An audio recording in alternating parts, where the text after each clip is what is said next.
Hello! Happy New Year! Welcome back to the arcade. How are we doing, everyone? Let's just check everything is working. But my old man glasses, can't see without them. Dwight and Mike, how you doing? Let's give you... Oh, let's make sure this is working now. Let's make sure this is working. Let's give you a Norm. There we go. Yep. Norm. Appears to be... Everything seems to be fine. How you doing, Mike? How you doing, Dwight? There you go. The Norm is working for Mike as well. Thank you very much, Mike. I trust you guys can hear me. It looks like you can. And you can hear the game. It certainly looks like you can. And you can hear the mix it up overlay. It looks as though you... Dave, can I help you? Looks as though you can. Yes, audio is great. Excellent. Thank you very much. Mike, how you doing? How is everybody? Let's... Oh, it's good to be breaking ships down again. Good morning, Carter 52. How are we doing? Game is probably at 60% of voice level. Well, the game is super quiet at the moment. It only gets loud when we get further in, and I do have the audio ducking on, so whenever I'm talking or making noise, it will it'll turn the volume down. But I can turn it up maybe if it gets a bit too quiet. But at the moment, like, I can barely hear it because there's nothing really.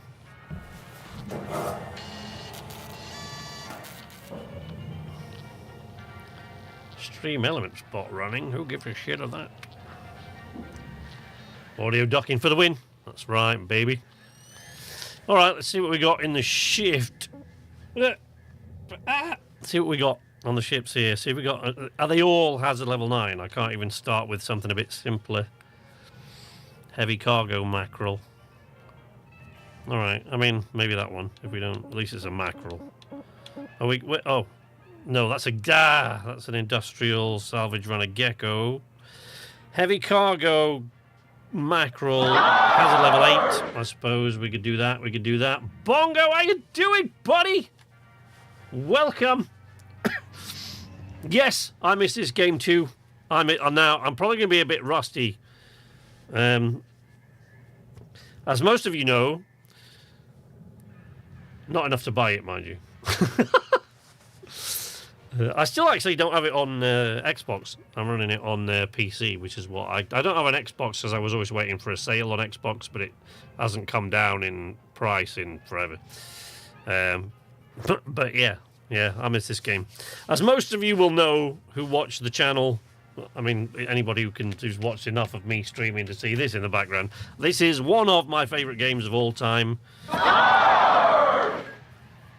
Hello, Dave. How you doing? Happy New Year, buddy. Welcome in. Welcome in. Speaking of Dave, so I was actually planning. I almost decided to stream Dave the Diver today because there was a crazy sale on it before Christmas, and I got it for the Xbox. So I almost decided to stream it. I tinkered with it a bit. Dave, can I help you? That's damn right. So yeah, I tinkered with it a bit, and yeah, it's great and it's fun. But like, there's a lot happening all at once, and I just wanted to love Dave the Diver. Yeah, I'll blast with that game. Yeah, there's a lot happening though in a short space of time, and I think probably I'll leave most of it to the end of the stream because there's a couple of things I'll mention them as we're going along. But I wanted something chill and what is, for me at least, a cozy game. You know, sure, there's a million ways to die in it, but it doesn't happen very often, even when you're rusty, really. So yeah, as most of you know, it's one of my favourite games of all time. I don't actually evangelize about this game as much as I also feel like I ought to, really, because I love this game. This game and like the Outer Wilds. Or Outer Wilds, not the Outer... I'm not talking about the Outer Worlds, which is just a sequel. I'm talking about Outer Wilds, which... Have I got any Outer Wilds? Oh, there we go.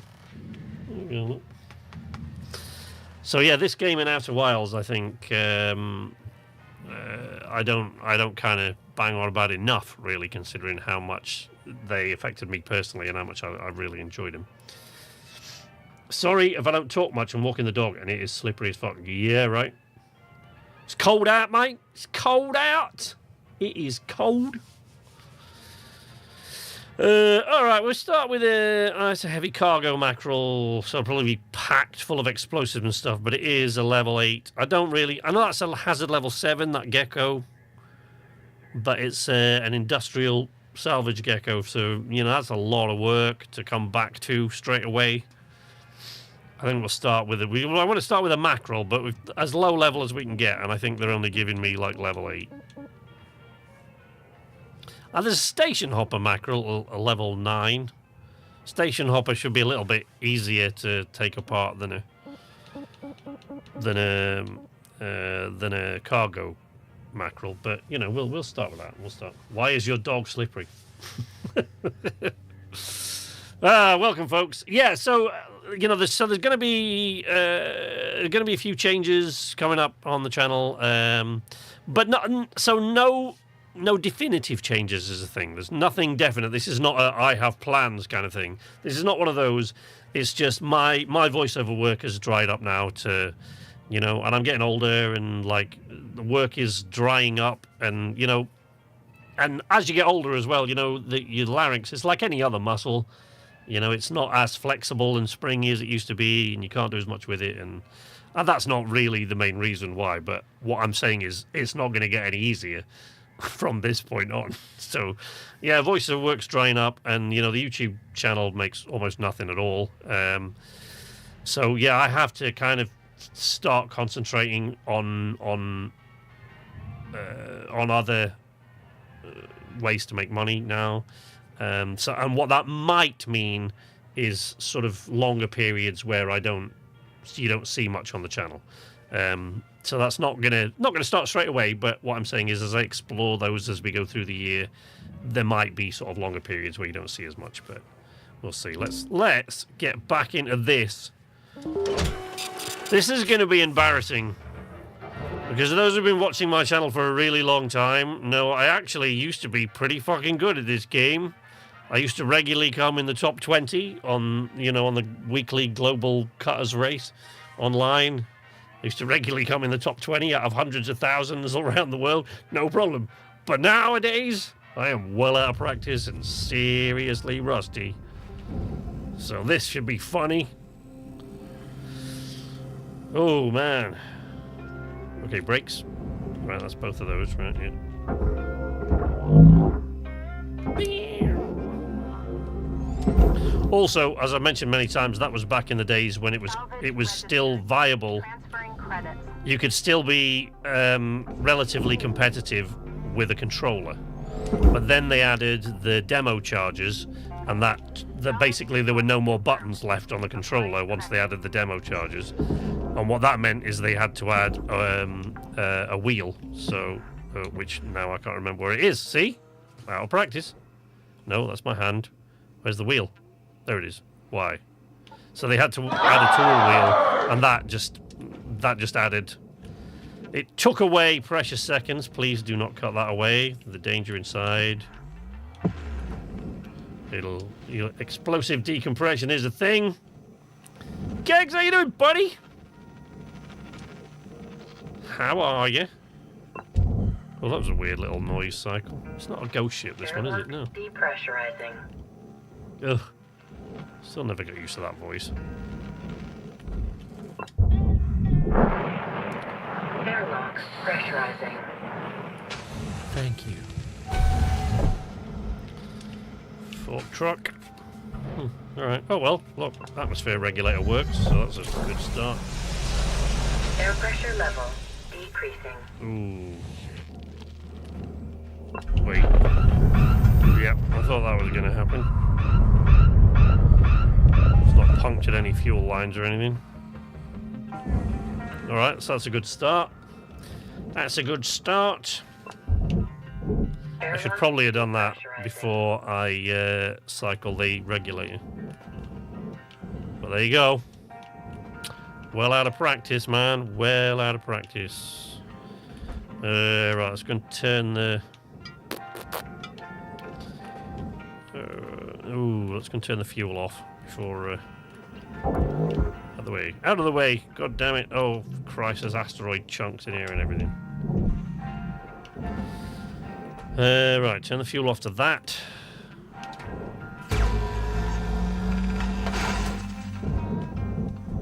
Oof.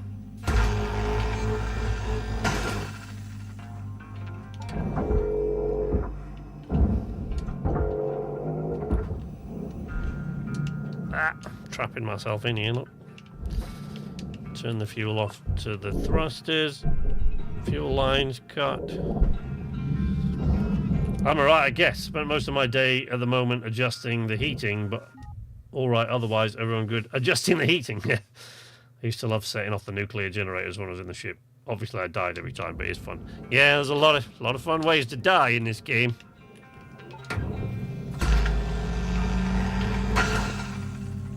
Try not to cut through the fuel lines or puncture that fuel tank there, because I'm not getting any. No, and I failed. Oopsie. Whoops. Oh, great. There we go. So that's the first accident of the day. Really? That's no good even for the processor anymore. I've just blown up the nacelles. Or one of them, anyway. Well, that's depressing. Oh, crap. Need to get rid of that. Valuable object accepted for processing.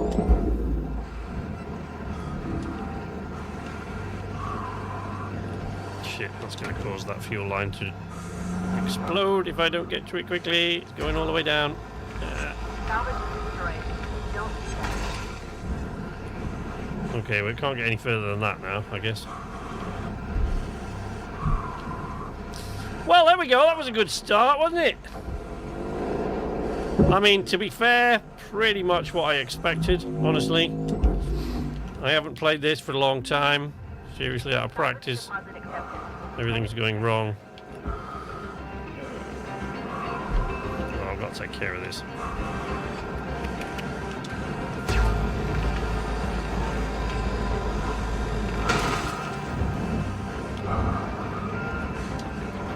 Jesus, that's going all the way down. Oh, no, it can't. I'm going to say I cut the damn thing. Ow! Fire damage. Well, we're off to a cracking start. Oh, there we go. It finally ran out of fuel up here. Put itself out. It'll run out. It can't jump the line any further. It shouldn't be able to, anyway. Where's that attached? Get out of the way.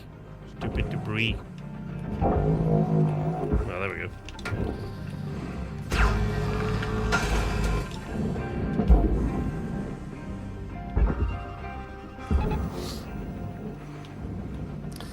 Well, that was a good start. I got entirely too cocky after that first fuel line didn't explode. Account credit applied. Well, that one didn't explode. What can possibly go wrong? Wow. All right. Back to business, I guess. Let's cut away the cockpit then.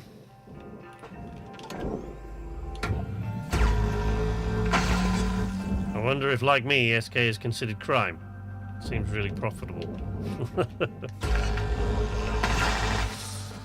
It seems, I was saying to my small children today, because they were talking about criminals for some reason, and like, as I said to them, it depends how much you steal, doesn't it? If you're only stealing a couple of hundred or a few thousand, of course you're a criminal. Once you start stealing billions, you're world famous and everybody loves you. Well, maybe not, maybe saying everyone loves you is going a bit far, but you know what I'm getting at. All right. Let's pull these out.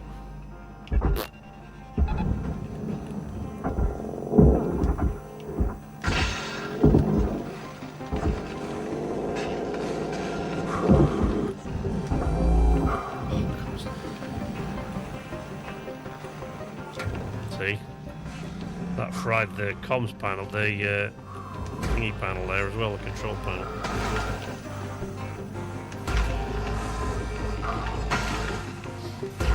that Samuel Jackson line now. What happened to you, man? You used to be beautiful. It's like, yeah, I used to be good at this. Now I'm just shit out of practice. Salvage secured. Applying All sorts credit. of crap is going on. Right, let's go out the front. Pull this thing away. Yoink. Oops, no, that's the wrong button. It's going to take me a bit, folks. It's going to take me a bit. There we go. Doop, doop. Well, that's not working as well as it used to, is it? Salvage accepted. Hey, HJ, how you doing, buddy?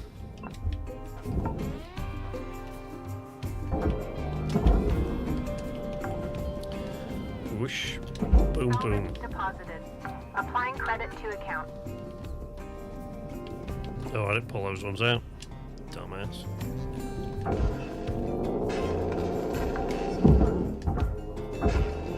Salvage deposit registered. Account credited. You're lurking. Let us know if you explode. HJ's having trouble with his boiler.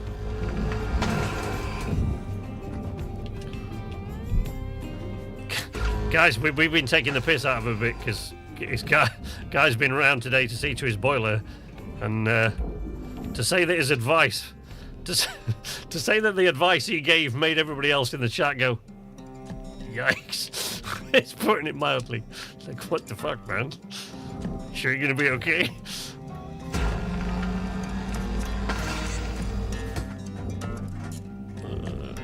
Ooh, fucking hell, there's another. Wow, I'm out of practice at this. Look how slow this is all happening. Alright. Let's pull this bloody great folk track out. Salvage deposit secured. Credits awarded. I remember when I used to sort of just haphazardly whiz up and down these things like there were no tomorrow, cutting here and cutting there. I knew what I was doing then. But no. It's all gone with age, you see. Oh shit. Should attach one of those to the other. Should be rupture a cryo tank now.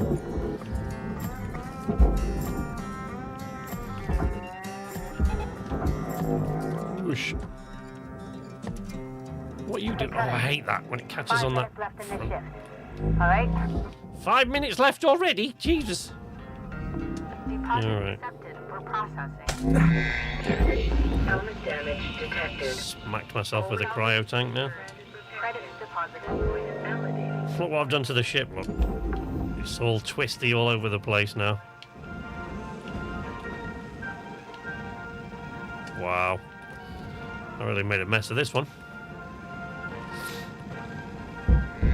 That's it, lad. Give it a thump, it'll be right.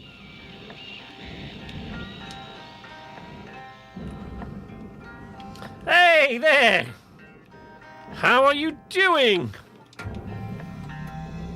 How you doing, Graham Grady? Are you still playing Grounded? Grounded 2? I haven't been back to it since before. I haven't been back to Grounded 2 since before. I don't know. HJ might know. Who's still lurking about in the chat. When's the last time I was in there, HJ? We were in there before. We were in there after Halloween. I can't even remember.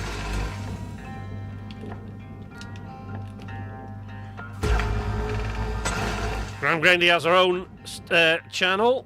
She was. I met her just, I guess, before Halloween, streaming Grounded 2. Go check out her channel if you want to have a look. Nice, cozy place, friendly place. All right. I am. Look, I am slowly getting the feel of it back again, but it's been too long. Too long. It's been too long. Oh. Oh, else fails. No, don't. Hang on. Don't disconnect that. That's got the reactor on it. That's not wise. Let's not do that. Oof. That was pretty close to the fuel lines there, SK. No. Oh my god! I can't remember any of the buttons anymore. What am I doing? Sort of, yes. I haven't played again, waiting for the update. Playing Enshrouded now. Nice. Yeah, we're kind of waiting for the winter update in Grounded 2 before we kind of go back there. I'm waiting to get my mushroom bricks. I missed the mushroom bricks in Grounded. They were my favourite building material. Ooh, hello. Data drive. Hello. So look what you got. Please observe salvage destination. Did I just oik a nacelle into the processor? I did, didn't I? Like an idiot. I sent it to the processor instead of the barge. Oh my god, this one is going to be a complete write-off.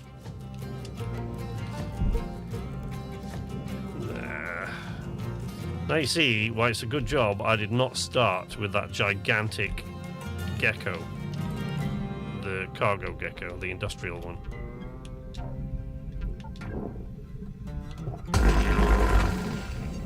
I'm enshrouded. Wanted to get back into that. Just started Star Rupture today. They can sue me for a minute. Right. Send it to the barge, for goodness sake. Not the... Wait. There we go. Go, go, go, go, go! Don't take the ship with you. Don't take the ship with you. Oh, it did twist it a bit, but... maybe twisted it in the right direction. Ship's all twisty and upside down. Oh. So embarrassing. I look like a noob all over again now. 1 minute left. 1 minute left, and I've just made nothing but mess so far. Alright. There we go. Oh, cut through the thing. Cut through the... now I'm on the other side like an idiot. Okay. There you go. Are you free now? Is that free? I think that's free, so we're good. The airlock's free, so I must have left one at the back. Oh, there we go. Other side of the tank. Jesus. Oof. Oof. That could have gone badly. That could have ended poorly, couldn't it? Oop. There we go. I'll let them pull themselves out while I'm in the... while I'm back in the hab.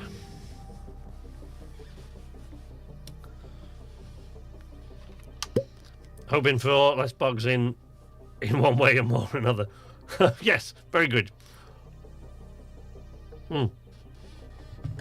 Yeah, I'm waiting for my mushroom bricks and rebuild my base, because the base that I've got currently in there is absolutely massive. But I am looking forward to sort of rebuilding it.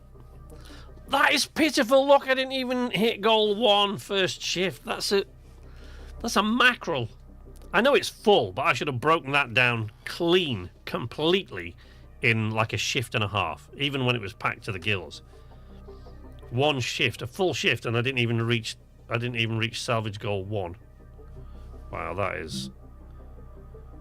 I need to take down my Shipbreaker poster. I don't deserve it anymore. Mordred, did Mordred creep in there? Hey Mordred, how you doing? Did you get a norm, Mordred? Yes, Dwight gave you a norm. I just wasn't paying attention, clearly. How we doing? How we doing, Mordred? Good morning, Shipbreaker. Your allocated shift time will be commencing shortly. Yes, I know. I will decide when. Oh, pitiful. All right.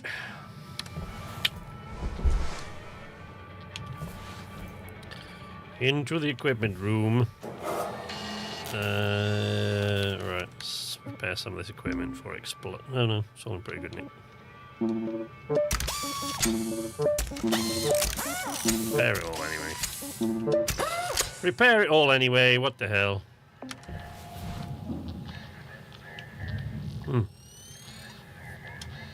I am well. Hope the new year is treating me well. The new year is treating me okay so far. My friends, not so well. HJ's had a boiler failure. Richard has had a car die. He's found out he's got to move house quickly. And, yeah, it's not going well for a lot of my friends. But, what's your character build for Enshrouded? Graham Grandy, I went Mage for healing and Shroud Strength. It's kind of OP, but they balanced it now. Woo! Continue ship. Yes, for goodness sake. Yeah, I know. Don't worry about it. We're going to continue. We get some stuff done. Right, I'm just gonna purchase some fuel and Thank you for your purchase. Thank you. Recap the tethers. Thank you for your purchase. Thank you for your purchase. Bunch of repair kits. Look at the mess I've made here. It is pitiful, I tell you. Pitiful. Boosh. Oop, no, wrong button. There we go. I'll get it again, folks. I'll get it back. Don't worry. I know, generally, those of you that have been coming to my channel for a long time, we all know you don't come here to see things done well, because that's not what I'm about. But I did used to be quite good at this. Cling so tightly to it being one of the only things I was ever really good at. Account credit applied. Right, there's got to be a battery in... Why is that? Get out of the way. Cryo tank. Yoink. Must be a battery in there. Salvage secured. Yep. Applying credit. But I don't want to take that out without taking the cryo tank out because I should have cut the ties first. There we go. Okay, now we take the battery out. Salvage deposited. Applying credit to account. I don't need to cut that now. I've taken those things out. Now we can take out the power junction box. Junction box. Processor Goodbye. accepted. Oh, console. Credit Goodbye. Ooh, what else we got? Okay. awarded. Salvage deposit registered. Account credited. Clear off. There's a good boy. I got a bit too violent with those. Those are probably headed down into Earth orbit now. Salvage deposit accepted. Credits transferred. Don't know where they went. Where did they go?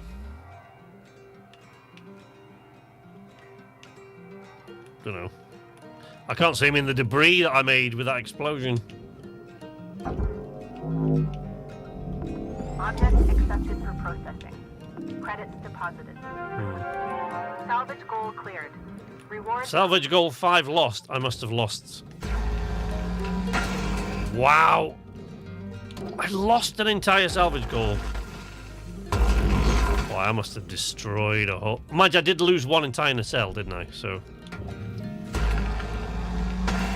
That's probably why. I'm stuck. What might help you, SK, is sand. So did you see? I take it you saw that teaser clip that I gave? Really, really weird to give a teaser clip of a clip video, like a trailer for what is basically just going to be a clip video. But trust me when I tell you, and I mean most of you, I guess, will probably know because you were there when that happened. But if I tell you that that's the amount of times that HJ says more sand in that clip video is only about half of them. Good old HJ. Maybe we might get back to roadcraft this year, maybe at some point. It is fun. Oh, I've got to remove the thruster before I lose that as well. Would have been complete without the sand. Yeah, oh no, there's a lot. I was actually going back through all those videos and watching through all those hours of footage. I was actually surprised. Even I was shocked at just how often he actually does say more sand. It's a lot, folks. A lot. Credits transferred. Come on, out you come. Go, go, go. Doink. There we go.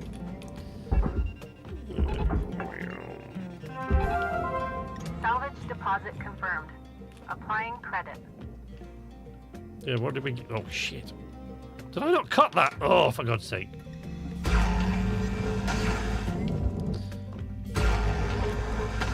I cut that because I was worried about power to the reactor, but I keep forgetting. Right, so this is a class 1 reactor, so it's self-contained, so it doesn't actually need any of that. It doesn't actually need any of that. Of course, on the bigger reactors, you allow the power to be cut. You accidentally cut the power to the big reactor, and you get seconds before a reactor meltdown. But of course, on those tiny ones, it's not the same. Object processed. Transferring credits. Salvage goal obtained. Additional rewards assigned. God damn. I remember when these fuel tanks used to weigh almost nothing. They're so heavy now.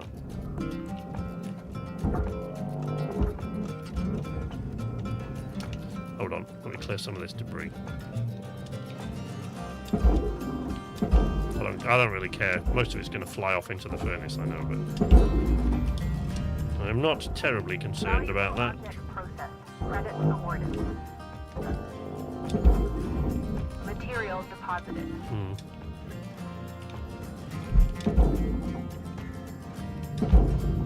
I just need to be able to see what I'm doing because I made a right mess here. Look. Is that free and clear now?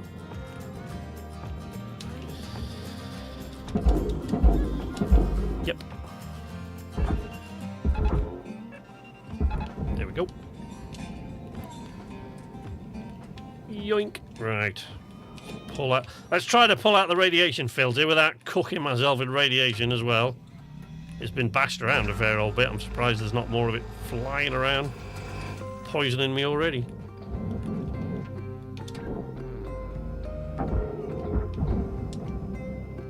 Out you come. Processing valuable deposit.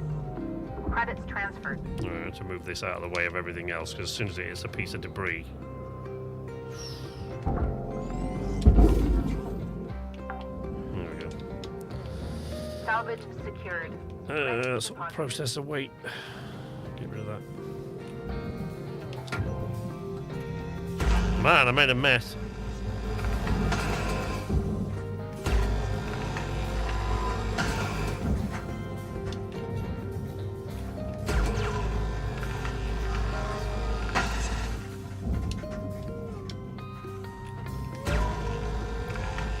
Need to get going again, but incredibly happy I caught you live. Have an incredible time, SK's Arcade, and everyone watching. Thank you very much, Graham Grady. Please revisit your setting. Happy live streaming. Try to catch you again soon.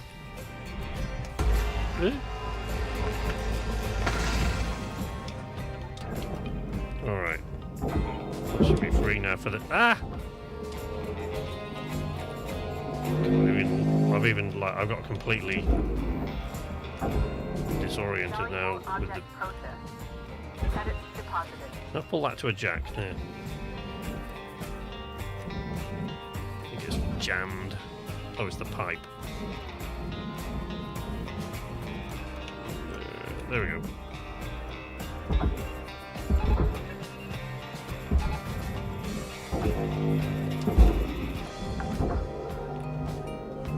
Salvage deposit confirmed. Applying credit. Oh, what a mess. Good grief, man.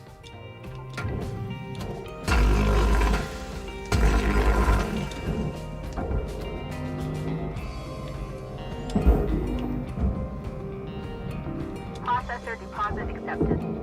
Credits awarded. Salvage deposited. Applying credit to account. Regulator. Regulator. Salvage rewards will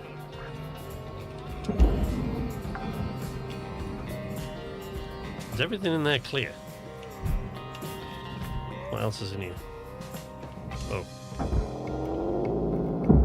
Some of these.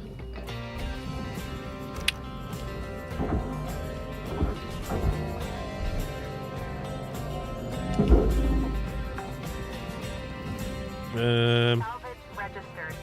pull that from the bottom, I might twist and get some of those things pulled out. I mean, it also might not, by the look of it, but we'll see. Yoing.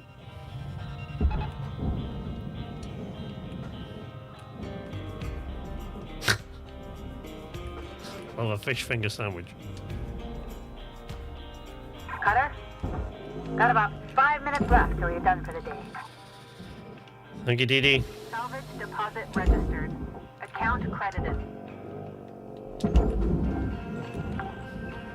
Go, go, go.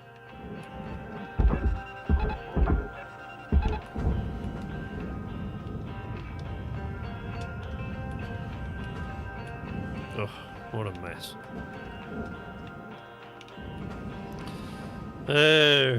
I've often mind to just cut through the frame here so I can tidy it up a bit.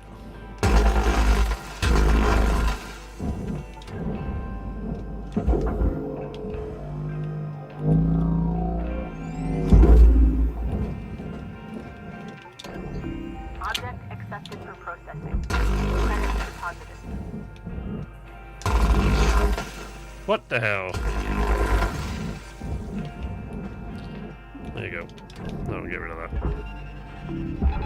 Put that in the furnace. Oops, I'm being pulled along with it. Don't want to get pulled into the furnace now, do we?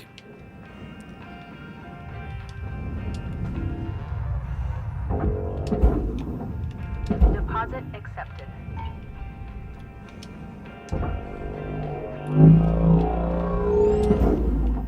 Nope. No, no, no, no, no. There you go. Back on course. Oh, God, there's still one of these that's not cut.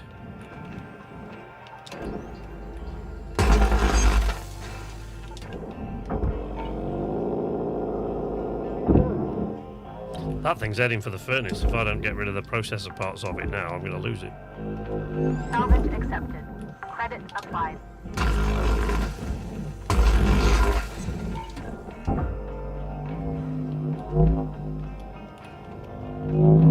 Hey, Connor, how you doing? Somebody give Connor a norm for me. Object processed. Credits deposited. How you doing, buddy? Okay. Oof. Salvage deposit accepted. Credits transferred. Thank you. Thank you, Dwight. Is the processor behind me? Yes.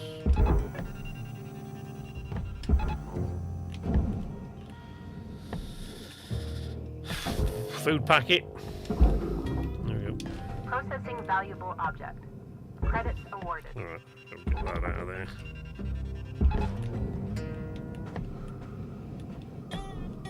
Alright, that's mostly... oh, no, it's not.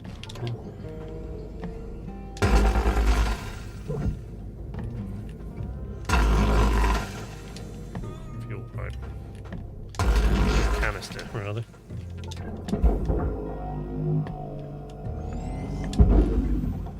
Ding! Object processed. Transferring credits. Oh, for God's sake. Oops.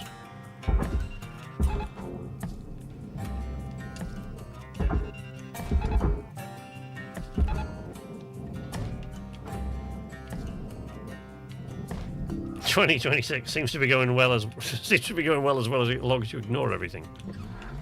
That does seem to be the case, yes. Raw material processed. Credits deposited. Did that go? Did that last panel go in? Salvage goal achieved.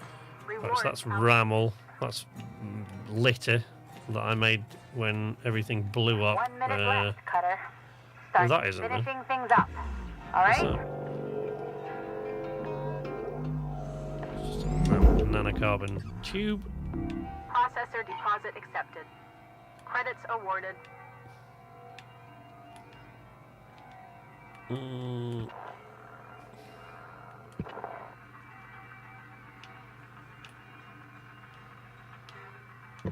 Oh, crap. I forgot about the asteroids, look. Raw material accepted. But,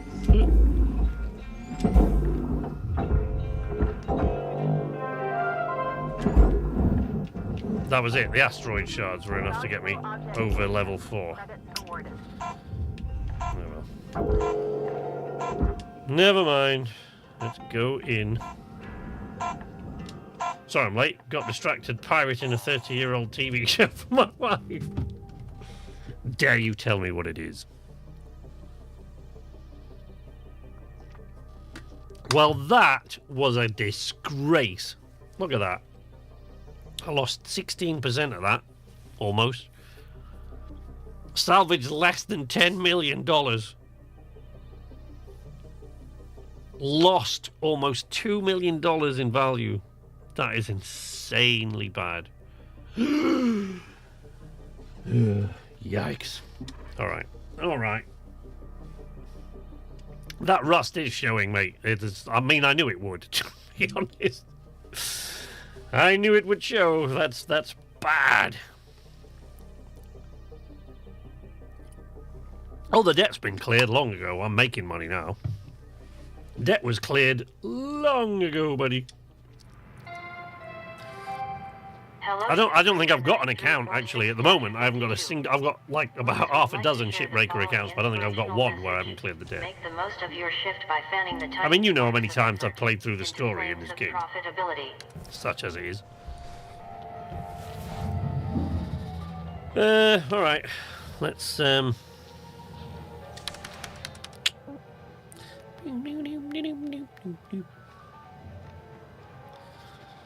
But I am only ranked 21 on this account. I'm only ranked 21, so.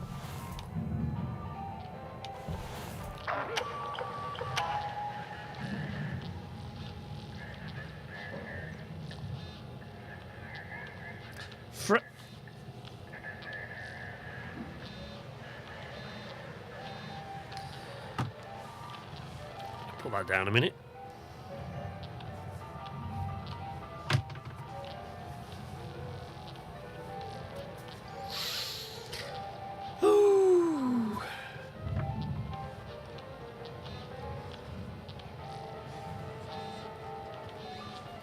Yeah, of course it is. 1994 it started in. 1993 it started filming. In 1994 it aired first and I think aired last in late 2003. So, yeah. Long time ago. Ooh, I got a data thing. What did we get? What did we get? Bing! Anger management. Nice. Hey, it's me. Yeah, look, I get it. You don't want to talk to me right now, and well, hey, you don't gotta. Just listen.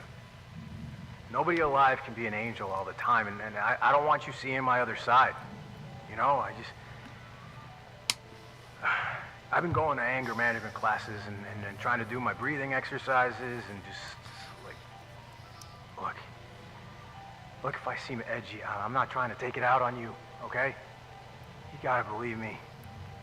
I am so sorry if it feels like I'm taking it out on you. That was never my intention, never my intention. Please, Emmy. Come on, I am trying here. I'm trying my best. I'm trying. My intentions are good. I just I don't know. I'm sorry. Is what I'm saying. I'm sorry. Well, that was depressing. I can always terminate the contract, but I don't really want to do that. I'd want to keep this account to just play around with and keep going. The you one, yeah, I was 20 years old when that show first aired. I was almost their age. This is probably why it meant a bit more to my generation than a lot of the others. Right. Let's see what else they've got for me now then. So, yeah, we finished that one. I mean, there's litter floating about out there, but that's about it. Oh, we got a ghost ship.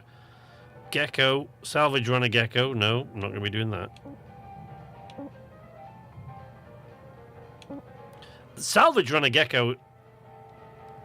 Salvage runner is actually probably one of my least favourite. The heavy industrial gecko is probably my favourite ship to tear down. The luminous Ryan. A level 7 javelin. Yeah, we're not doing that. We're going to do another mackerel. This time a light cargo mackerel. See if we can get by without setting it all on fire. I'm not doing I'm not doing a ghost ship, and I'm certainly not doing a gecko ghost ship. I don't think we need any more reminders of AI is taking everything over than we've got at the moment. Let's take down the cargo mackerel, the lightweight. I was strutting around in heat color changing t-shirts and Bermuda shorts. Somehow I wasn't a cool kid.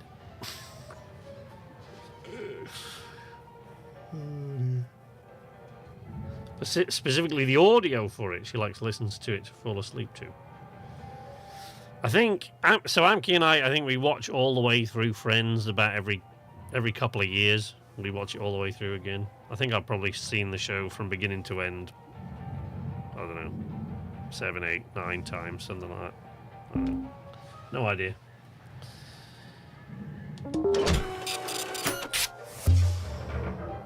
What's terrifying to me is when I think of the movies and the TV shows that I considered really old when I was a kid, like Ancient, right? When I was a kid, I look back at them and I go, my God, you know, stuff that was made in the 50s, right? So when I was growing up, like stuff that was made in the 50s, and I think about how that was only like something made in 1954, right? What was like Forbidden Planet was was that 54 or was it 56? Forbidden Planet was 54 or 56, I can't think, but something like that, right? Which I loved, one of my favourite movies, Forbidden Planet, but I like it. It was 20, when I was born, it was only 20 years old, right? Now I think about stuff that's 20 years old, and that was in the 21st century. It's terrifying to me, but to think about the stuff my daughter must watch would be the same age to her, to Aya, my youngest daughter. The stuff that will be the same age to her would made in 1996. It's terrifying. Never got into Friends, but I never really watched many six. It was just really big. I think it was just really big, you know, when it first came out. Like for my generation, it was kind of important, and I think like most of us related to one of the characters in it, at least in some small way. And I just, you know, so it became a big part of my life. But you know, movies, of course, are the big thing for me, more so than TV and video games. But Thank you for your replenish the tethers. Right. I don't want this ship to go off kilter, and I don't want to blow it up. So let's try to get it right this time. Let's start with the antenna. Wish. Antenna. Salvage secured. Account credit applied. Yoink. Right, any more? For any more. Right. Which side is the other side, of course? Why would it be the side that I went to? It never is. This side. And you know what I'm going to do? This is wasteful in terms of time management. This is a bit of a waste, but I am actually just going to... I'm going to cut this panel off and get rid of it, because it makes sort of ingress and egress to the ship just that little bit easier. There. Could possibly go wrong. Talking about your generation. Processing object. Applying credits to account.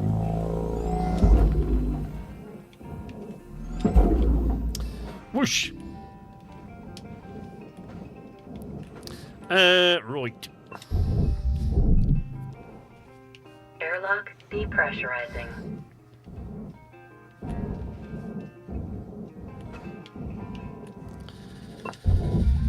Alright, right. Hey everyone, an old man is choking! Right. Oh, I'll tell you what, this time... oh no, cockpit's already open, so we don't need to do that. Regulator. Depressurize. Air pressure level decreasing. Depressurize the airlock. Depressurizing. There we go. Now, explosive decompression, at least, is one thing we don't have to worry about. Let's unplug the fuel tanks. I know we've still got the fuel lines to flush on the other side of the ship, but there we go. There we go. Flush that out.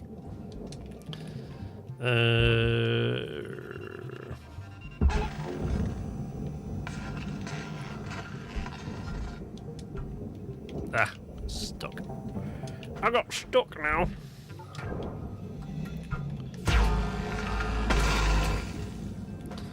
Normally, you can cut this a lot faster if you just do that, but like you've got to be a bit careful of cutting other things then, of course. Whereas with the precision...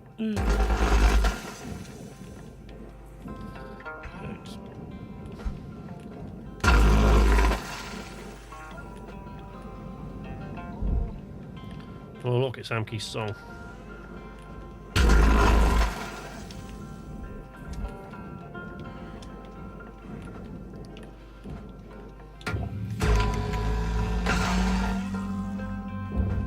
Stream name Old Man Yells at Salvage.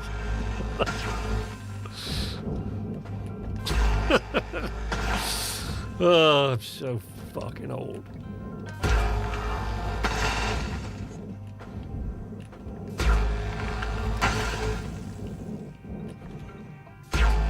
Careful of the cryo tank now. We don't want to explode and go frozen. Oh shit. That's what I get for saying now we don't have to worry about explosive decompression.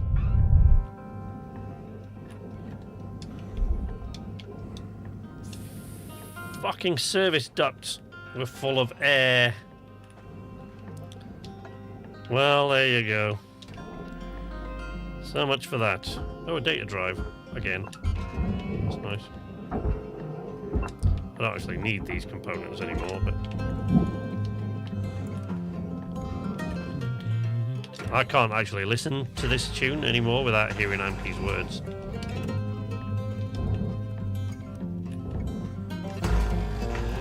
Service ducts.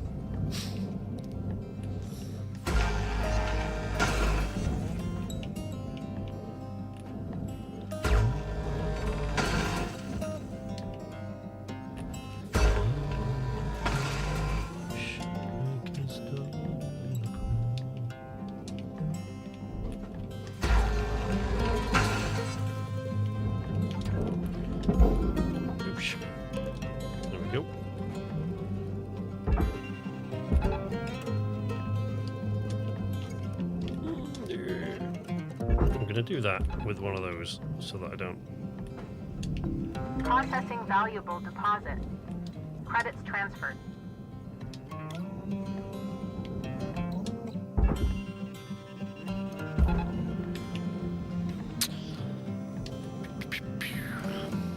Did I cut that one? Yep.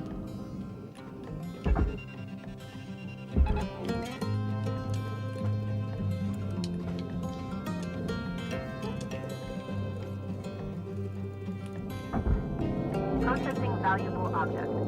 Credits awarded. Salvage secured. Applying credit. Oh, that's because I put that through the hull.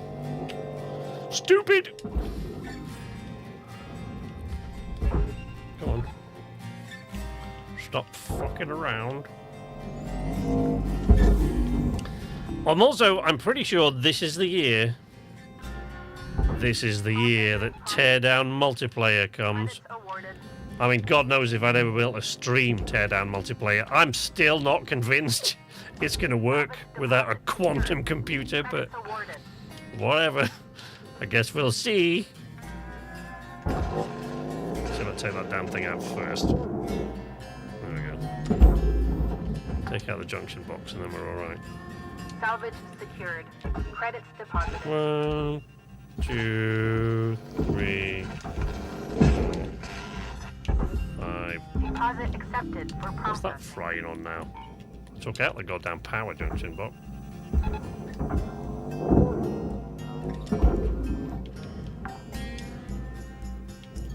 Salvage deposit confirmed. Applying credits. The door console. Oops. Don't want to do that. Oh. There's no door console because there was never any door on this one. Slightly different design. That's why. Oh shit, it's too late. I've taken all that out.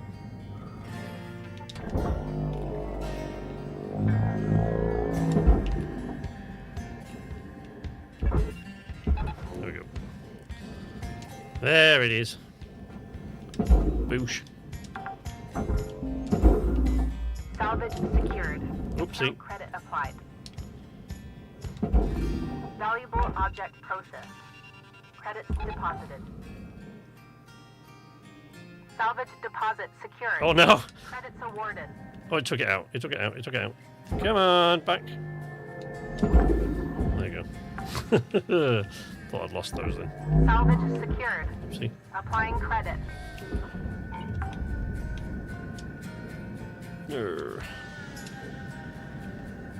Okay, cockpit gone. Alright, let's go sort out this Salvage mess. registered. Transferring credits.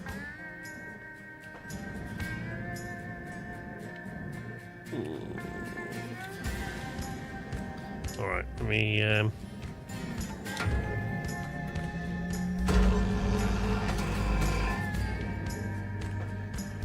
these guys really mastered zero-G physics. Oh yeah.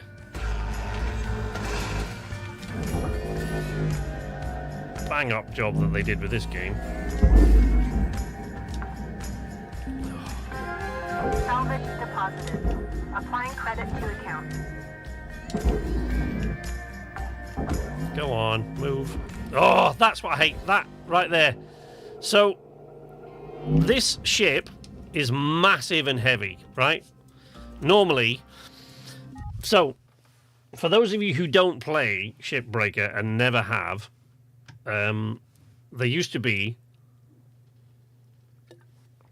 well, there still is, as far as I'm aware, but I don't know if anybody does it anymore. But there used to be a cutters race. Now, in the early days of Shipbreaker, I used to compete in the cutters race. It's one of the only games,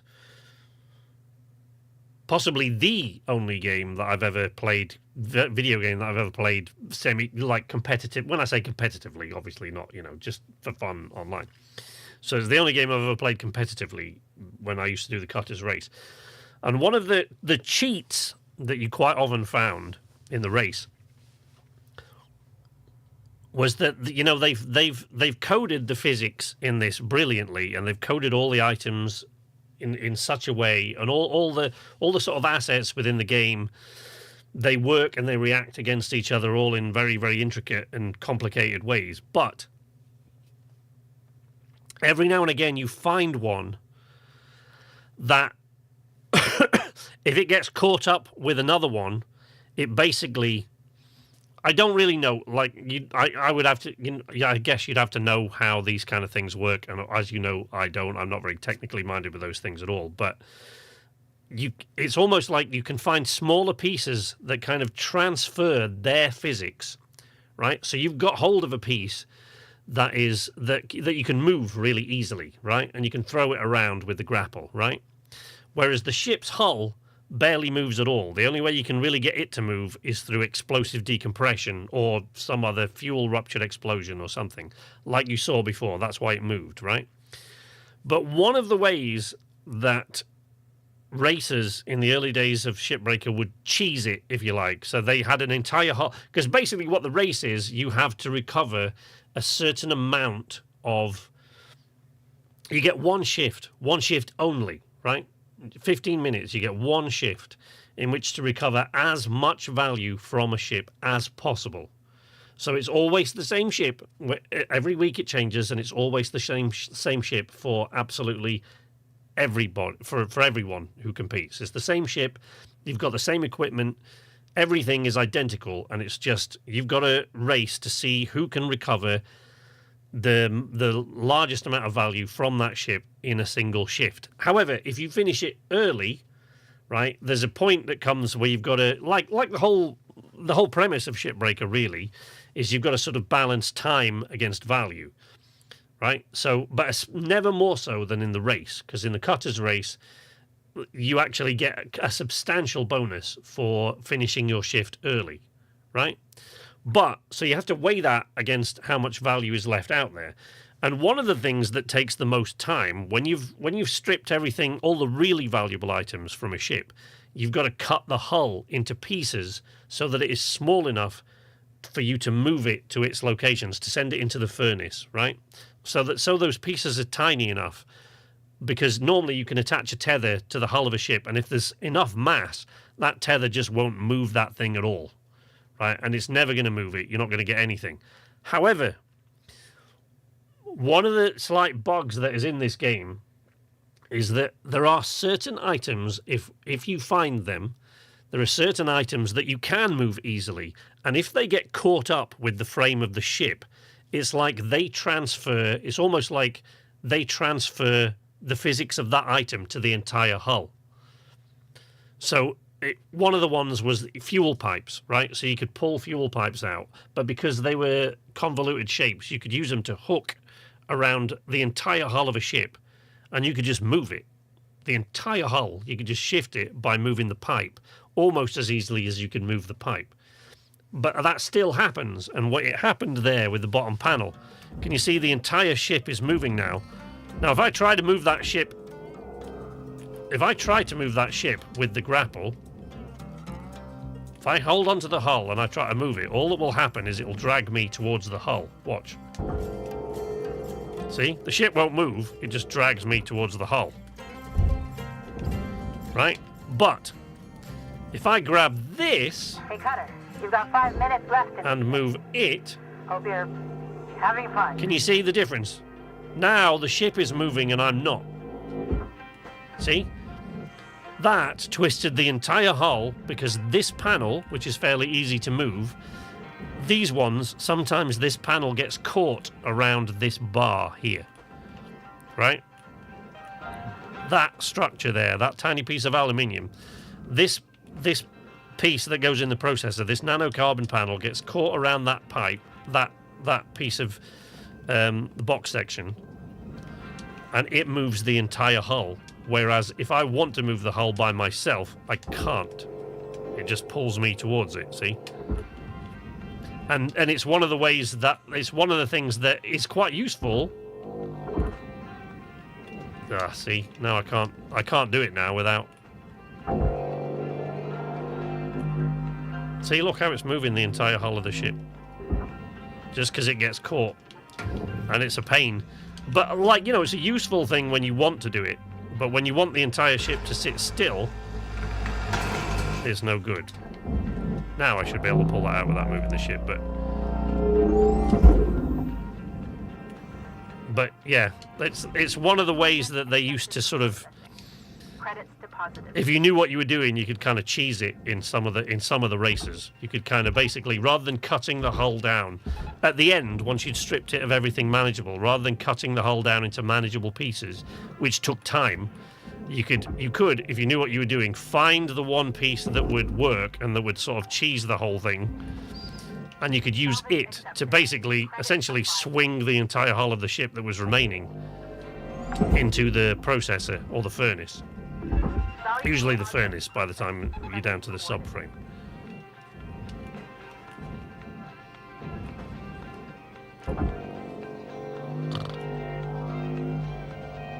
There we go. I don't want to crack them open on that panel. Salvage deposit accepted. Credits transferred. See, now the ship's all sort of out of position and out of place. It's a pain in the ass, but you know. Oh, oops. Fuck that. I think I lost that door panel. Lost the control panel. Like a loser.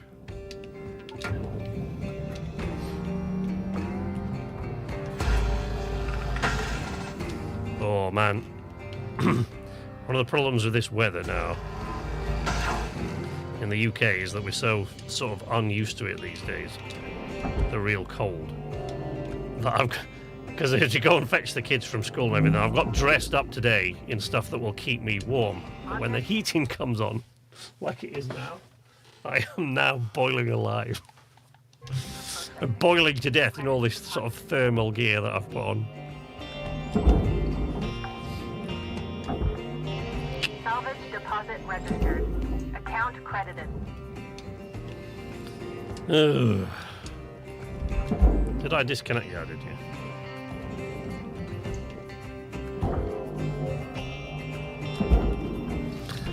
I mean, at least it's relatively, you know, it's not too bad. It's more or less in the right orientation. It's just not quite.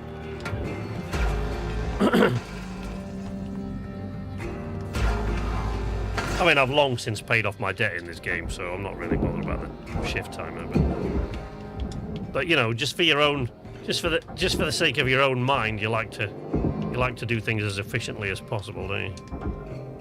Cutter, there's 1 minute left till the end of the shift. Yeah, I know. Go.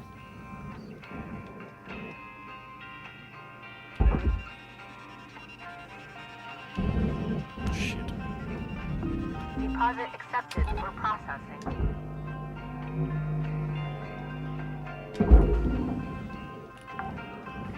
Just realised you kids probably don't have a DVD player. Don't make me explain what they are.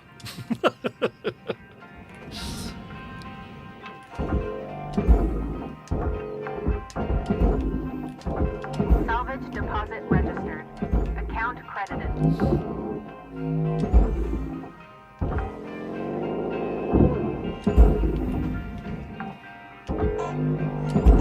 Salvage deposit confirmed. Applying credit. Blame it. But my desktop doesn't have a DVD drive to do any shenanigans.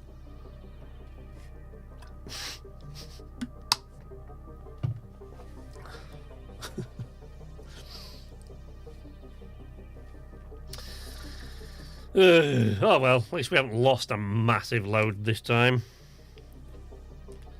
Back in my day, they were called VHS tapes, and we keep them in boxes that look like books. Hey, Weevil, how you doing? Somebody give Weevil a no. You still have a VHS player? Good grief.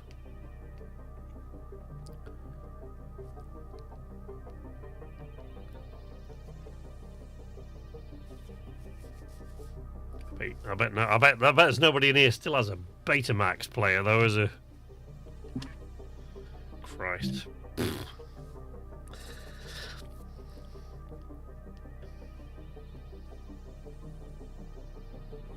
This is my thing. It's the old man thing, see?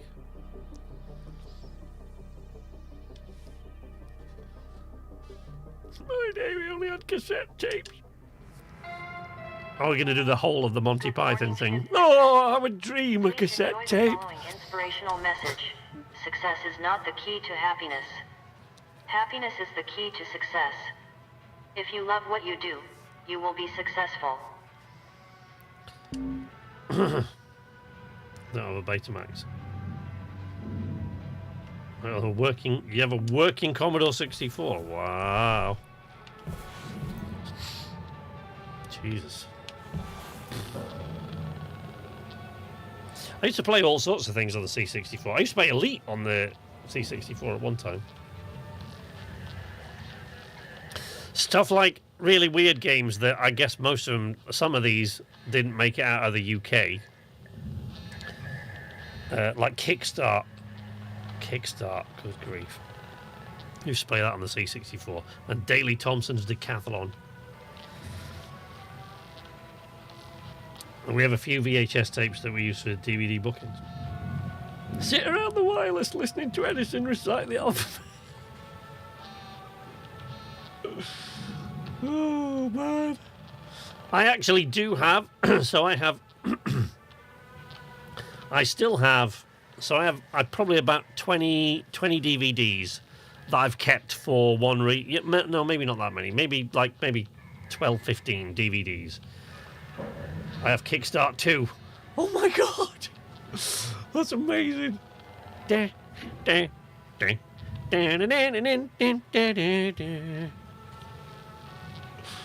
Oh my god. So yeah, I probably only, I don't know, maybe somewhere between 10 and 20 DVDs, I would guess. Still upstairs that I have for various reasons, right? So like, you know, stuff that I like got the version before they like this. But then VHS tapes, I've got a few of those for the same reasons, like collector's items kind of stuff, you know. Like the original. So the original VHS, I don't know if I still have those or whether I got rid of them. I might still have them. I don't think so though. But there's original releases of the X-Files on VHS before they changed all the covers and everything, which they did quite quickly. And then there's a Billy Connolly. I have a Billy Connolly stand-up routine from like 1994. Because there was a bit in it.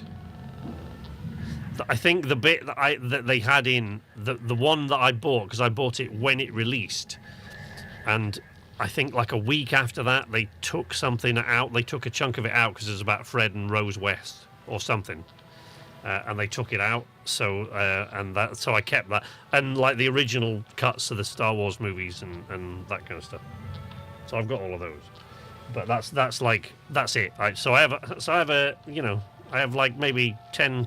Somewhere between 10 and 20 DVDs and about the same number of VHS tapes in the loft somewhere that I've just, you know, I've kept for dumb reasons.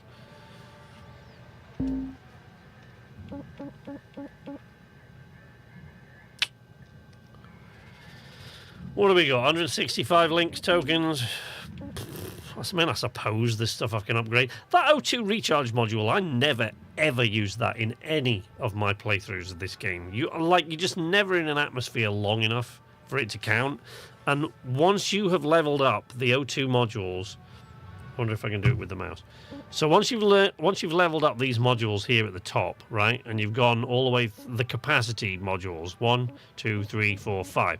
Once you get up to level 5, you just never ever need to refill your O2 during a shift, because once you've leveled up to level 5, it lasts longer than a shift. So all these underneath are just pointless. They're just a waste of links tokens. Billy Connolly. I remember his joke about the spider. Which one? Need loads of those. Are you talking about the masturbating joke? Was that the one? Thank God you're here. That whole bit.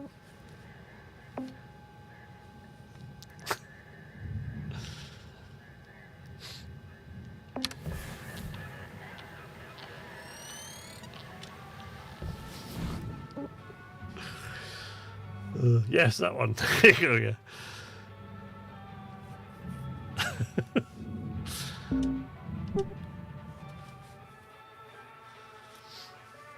Shot on my leg just as you walked in. Brilliant. The man was a genius.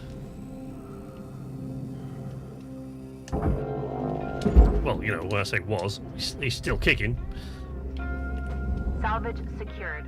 Account credit applied.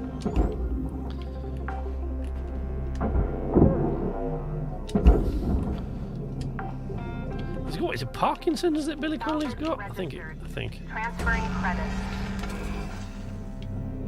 No. Okay. That.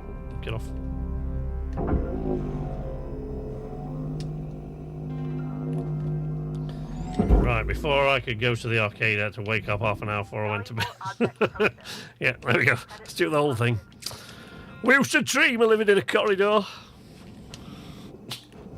I've got to say, I am in one of these, one of these Facebook groups that, like, you join, like, you're in about, I don't know, I guess I'm probably in about, over the years, I've probably signed up to about 8 of you. These Facebook groups that are all about signs or I don't know, whatever, whatever they're about, these very sort of niche Facebook kind of things. And one of them that I joined because I saw a couple of funny things there years ago is called I Grew Up in the 70s and 80s. And good grief, honestly, I get so tired of the stuff that they post in there now, because it is all of it is just, it's 100% nostalgic nonsense, like where they're all patting themselves on the back for how much harder they had it back in those days. And it's like, oh, for God's sake, can you hear yourselves, really? Seriously tiresome. Lots and lots and lots of old folks basically going, and we were all right, we never had any of this. Honestly, it's hilarious to watch.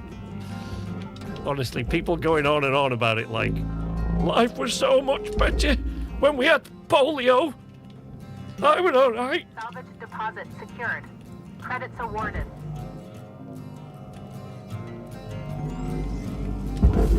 Always drives me insane, that kind of ridiculous, nostalgic nonsense. Applying credit to account. The kind of people that go, we never had bike helmets and we all lived. It's like, yes, you did. You know why you don't know about the ones that didn't? Because they're not fucking here. That's why, because they're dead. Dickhead. Yeah, though that kind of self-aggrandizing nostalgia just drives me insane. Yeah, back then we didn't have medicine, we just died and we were grateful for. That's right, Weevil, exactly that kind of thing. It drives me insane. I can't stand that sort of rubbish. We had a conversation. It wasn't Christmas, but I think it was earlier on this year. It came, but for some reason the conversation came up, and my mother was. It was about I can't remember why it came up, but it was a conversation about ADHD and autism, and so my mother was, well, we never had any of that. It's all a load of nonsense. We never knew anybody who had that. I said, no, you didn't know anybody that had that, but your uncle that never left his house for 30 years and collected 857 trains, he was perfectly all right, wasn't he? Right? I said, of course you had people like that. You probably just called them weirdos. And she said to me, and this is not a word of a lie. She says to me, well, we didn't have weirdos. And she turned to my stepdad, did we have weirdos? Like, right, we didn't have weirdos. I love it.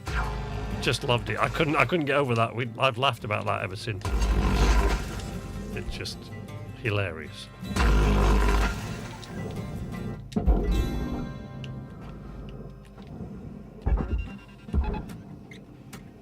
You were upper class. We would have been delighted with polio. It is. I mean, that's why I love that sketch so much, the Monty Python sketch, because it really does just make that sort of nonsense out to be as stupid as it really is. I love it. That's why I love that sketch. That was one of my dad's favourites, that sketch. In my day...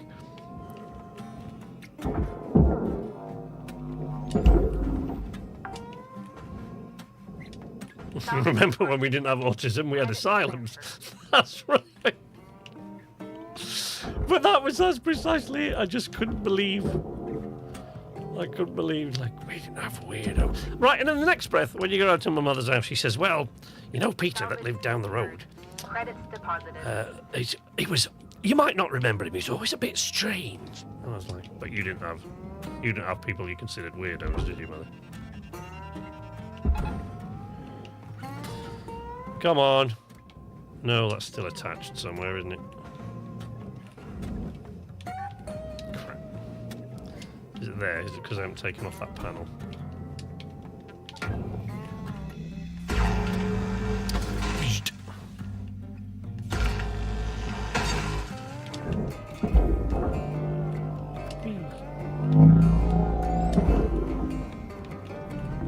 Object processed. Transferring credit. Oh, it's because it's still attached with the tail fin. Okay. All right. Let's cut that off.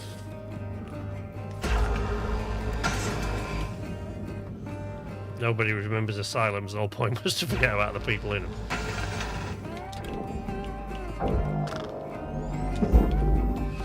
Deary me.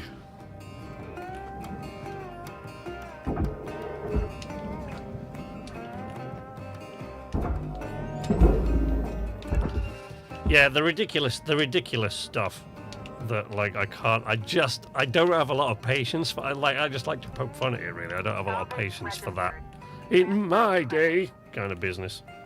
It's absolutely all a nonsense. I don't have any patience, actually, for ageism, no matter which way it goes. I don't have any patience for ageism, whether you're poking fun at old people or poking fun at young people for how hard they had it, or how much old folks are getting in the way of progress, or how much young folks have got it easy and they don't know they're born. I don't have any patience with any of that crap. It's like there are always benefits and burdens to any generation that comes along. Things that you just didn't have to deal with 20 years ago. And, you know, things that you have much easier than they did 20 odd years ago. It's like, you know, that's the way the world is. That's life, isn't it? Isn't the job of a parent, aren't we supposed to make life easier for the next generation? Isn't that what we hope? As parents, don't we hope that life is easier for our children? I know I do. But there you go, that's the thing. We succeed in making life easier for our children, and then we whinge about how much easier they have it. It is comical, to say the least. Please, come away from the side of that spacecraft now. Yes? Can we? Have we done it this time? Do you know? I do believe we have, by Jove. I believe we've cracked it, Cyril.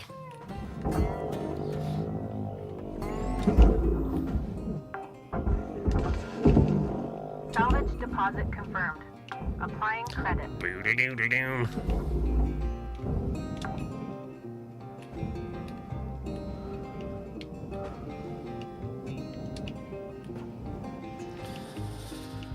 Oh. Okay. Yoink. Salvage secured. Applying credit. Whiff a bit of thruster fuel. There you go. Oh, crap. Oh, I'm not putting that on the barge. Oh, shit. Might want to disconnect the nuclear reactor before throwing it into the furnace. Salvage deposit registered. Oh, we got 5 minutes. Yeah, we can melt this down in 5 minutes. Transferring credit. Oh, shit. Maybe we can't.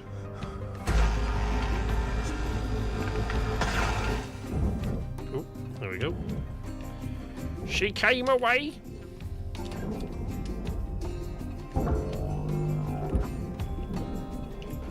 Five minutes left in the shift, Cutter, okay? Yes, thank you, Dee Dee. Okay. You're welcome.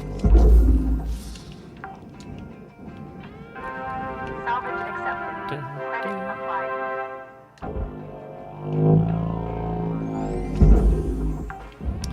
Spring. All right. Okay. We think we're good.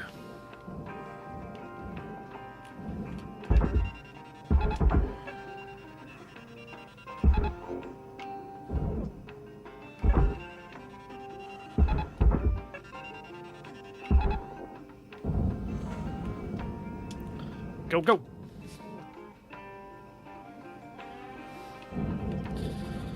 I haven't left anything out here of any critical importance, have I?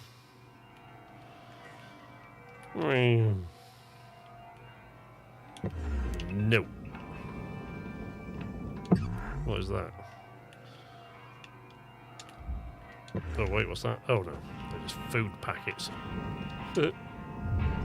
Raw material deposited. What is that?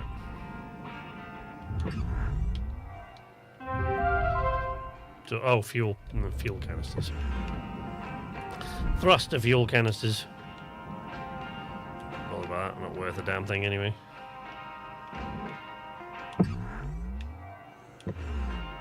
They can sort it out at the recycling centre. I'm not doing it.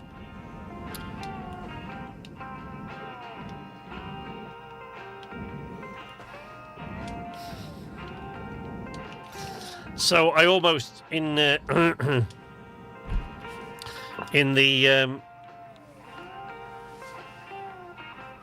spirit of what I was saying earlier about you know, me, I have to take slightly longer breaks between content this year because, you know, trying to work on things and actually get paid for stuff.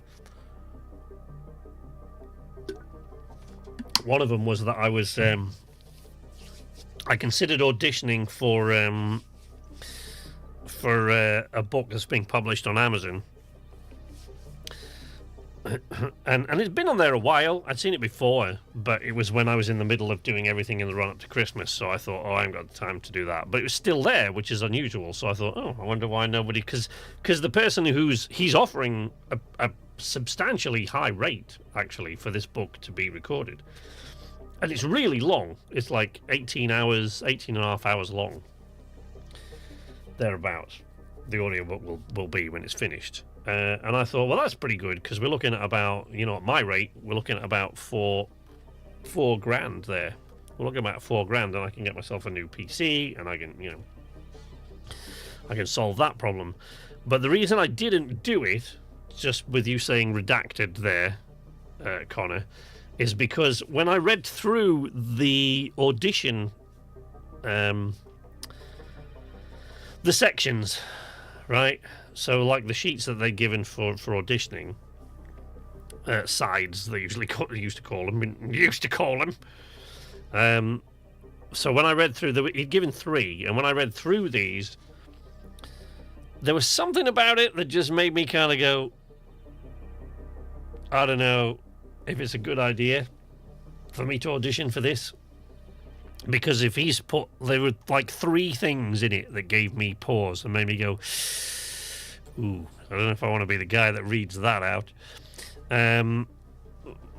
So, I mean, I won't tell you what they are, because God knows I might get myself right. But, you know, they weren't flat-out racism or anything like that, but it was that kind of casual racism that the person who has written that wouldn't even think about as being offensive, but like pretty sure other people would though, so I'm not really sure. And there were like 3 of these instances in the space of about 4 paragraphs, and I just thought, oh my God, I wonder what the rest of this is. An 18-hour long audiobook. I wonder what the rest of it's going to look like. One of the things actually was that he wanted me, one of the female characters in it, he always describes it in a really strong Jamaican accent, which I can't do. I can do a lot of accents, but I can't do that one. And even if I could, I'm not entirely comfortable about doing it, if you see what I mean, right? So I'm not super comfortable about doing that accent. So, like, but that was just one of the things. The other things were a little bit more serious, but not too bad, but a little bit more serious. Serious enough to make me go, don't know if I really want to put my voice to this. Not really sure, because the thing is, you accept on ACX on Audible. You accept the contract before you've seen the entire book. So you only get to see sections of it, and you accept it before you see the entire thing. And I kind of looked at it and went, no, I'm not sure I want to. I'm not sure I want to do that. License level increased. Yes, license level increased. Thank you. What do I need? 940 mastery points to the next section. Well, we do a different ship this time. Let's do something a bit different, because we've done 2 mackerels. And the second one, the only thing that really went wrong with that is that I neglected to check the service crawlways to see if they were pressurized. But that didn't cause a massive problem. And then the other thing was just that slight bug where it hung up against the aluminium frame and pulled the entire ship off its axis, which is weird. But that didn't really cause a massive problem. So that wasn't a major issue. The only problem I had with that one last ship was that I was really slow. Other than that, there was nothing majorly wrong with it. So let's move to something a bit different now. I'm warming up now. We're getting back there a bit. So let's have a look what else they've got. Equipment. Right, I do have a lot of links tokens. Let's see. Let's repair that. Let's repair all of these things, actually. I know that's only at 97%. But hang the expense. To hell with it. Right, I don't need the upgrade for that. The work suit upgrades can be quite helpful.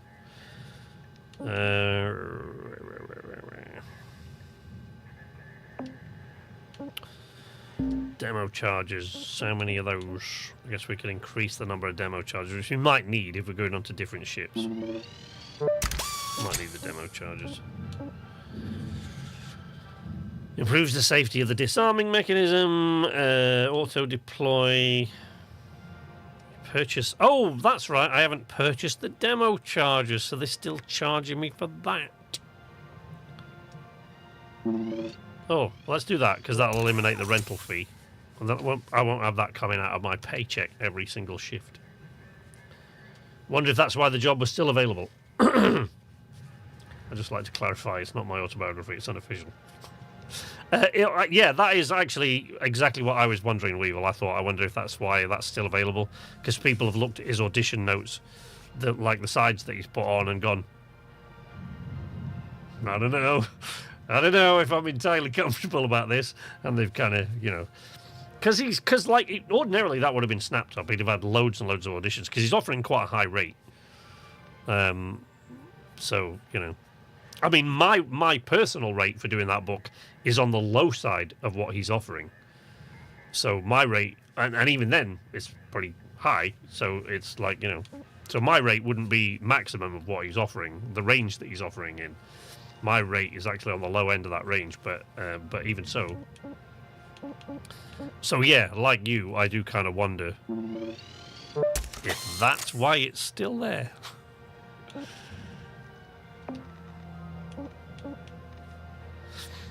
I mean, at least he's paying.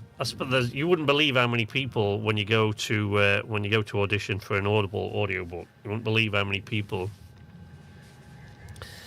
they want you to do. I want you to do a very specific Russian accent from this part of I don't know, Georgia or somewhere like right. We want can you audition under assumed name? It's not the audition. It's just that like if I get the job, I have to basically sign a contract saying I'll complete that. Then, before you can start recording, you have to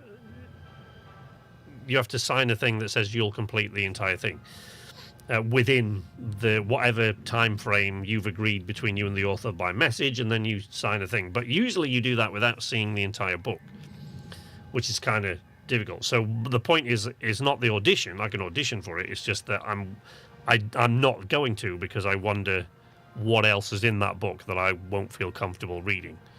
But once I find out what's in it, it's too late by then. If it's that close to the mark, they might need to rewrite it. I would think so.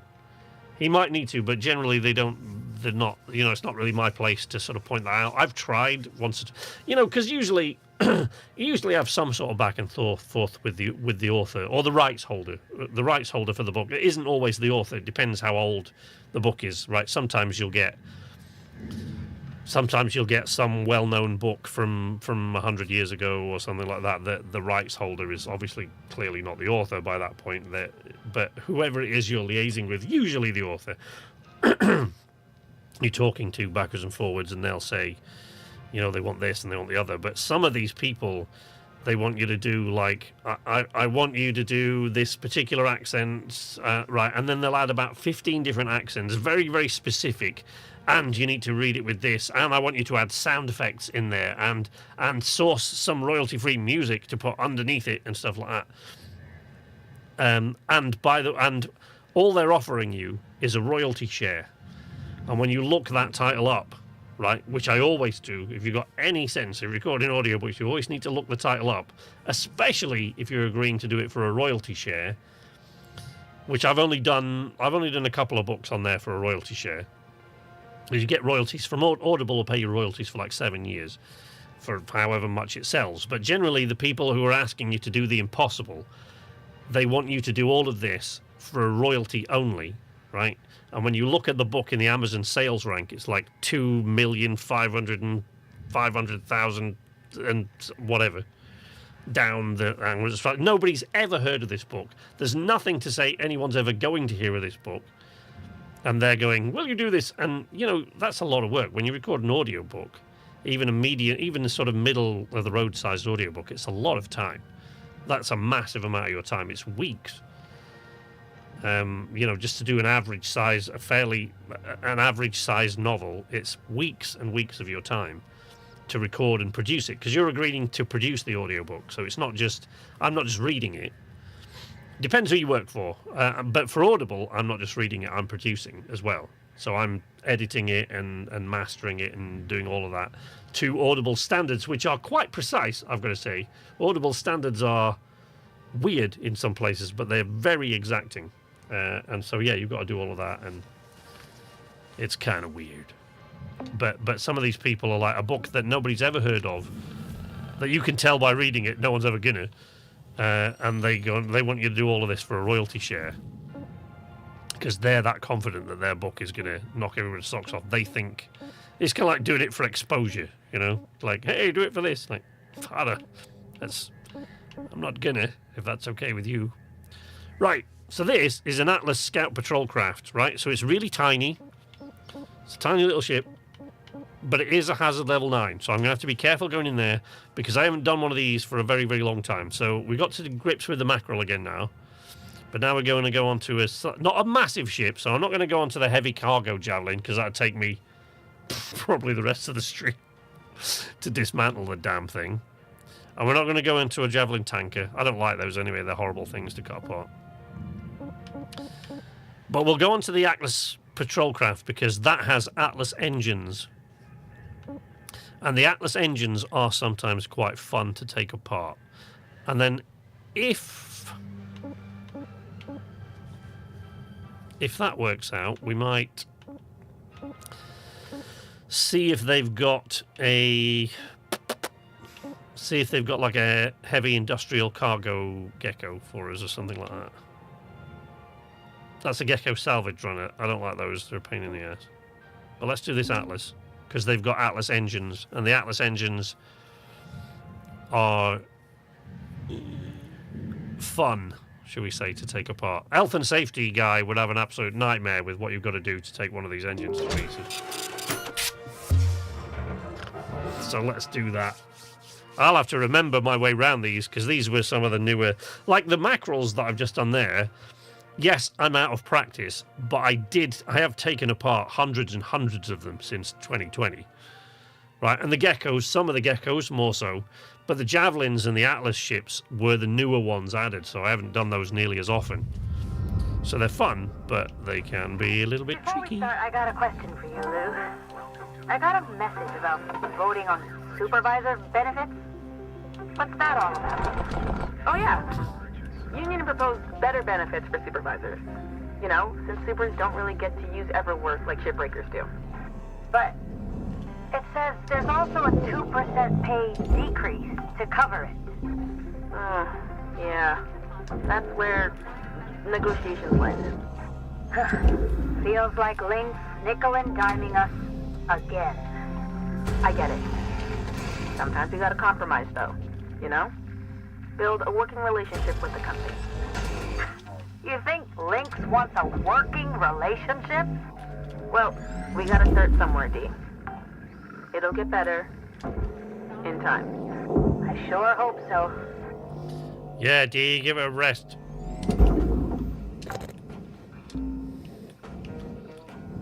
multi-trillion-dollar mega corporation have got their rights too. Airlock depressurizing.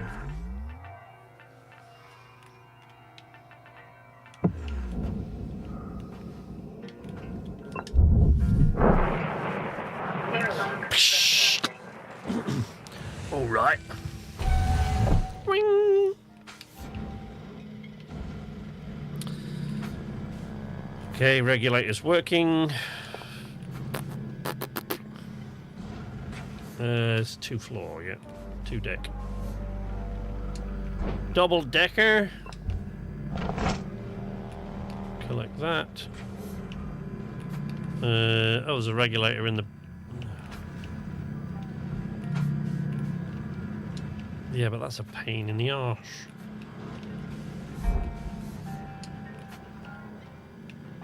Leave the door open, it shouldn't close. Let's see. Go down here.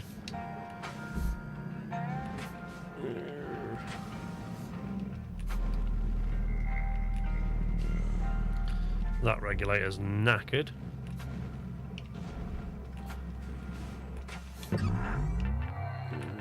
Well, the doors are still in there, so that might close.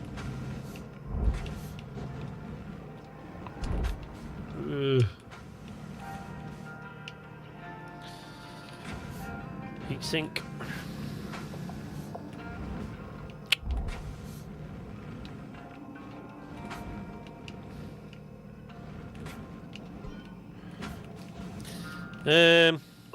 Alright. Let's go and cycle the regulator and see what happens to all the doors. They all closed, what a surprise! Decreasing.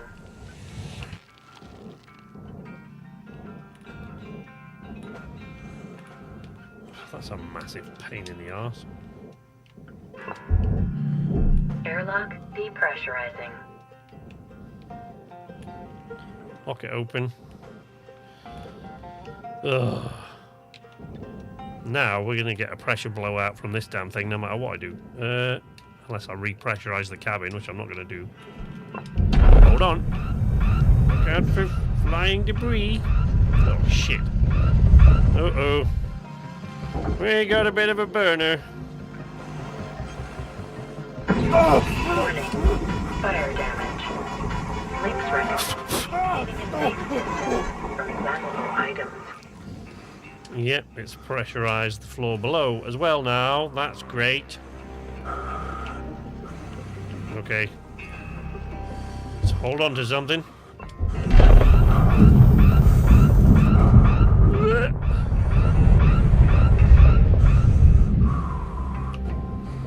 Right. Let's see if the ship has changed its orientation as a result. Doesn't seem to have. Everything seems to be in order. Space is mucho caliente. Indeed. Oh, there's a fuckload of stuff that can kill you. Like a fuckload of stuff that can... Oh, hello.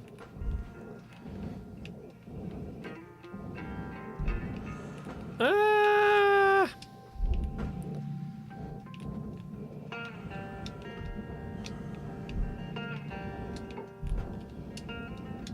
Okay. Let's... Crawlways are all free now. Cockpit is free. Alright, I think we're good. Right. So the first things first.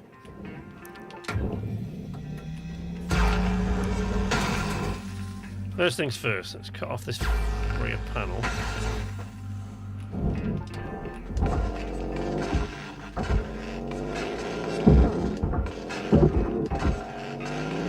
After we've done this one, we'll see if they got a real biggie for us. Like a... And what I really want is a gecko, a big gecko, industrial gecko, because I have a lot of fun cutting those down. But this has got 2 Atlas engines. So when you're taking off Atlas engines in this, you really need to do it before you cut too much away from the ship, because if you lighten the ship too much, when you blow the casing of the Atlas engine, it can cause the ship to twist on its axis and all over the place. So you've got to be a little bit careful and try to do it before you cut too much of the ship down.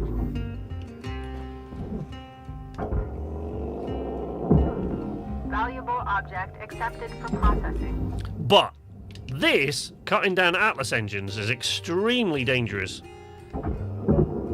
even normally, right? So even if everything goes right, it's dangerous as fuck. So if it goes wrong, I could be getting myself a new clone from the Everwork thing, which is what we were talking to Dee Dee about a minute ago. He's not part of the Everwork program, which means basically if she dies forever.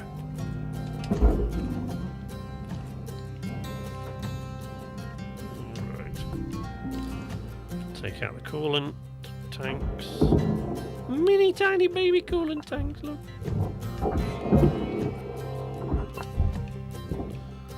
Right. Okay.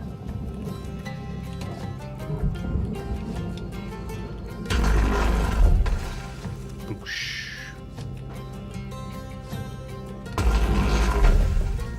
Boosh.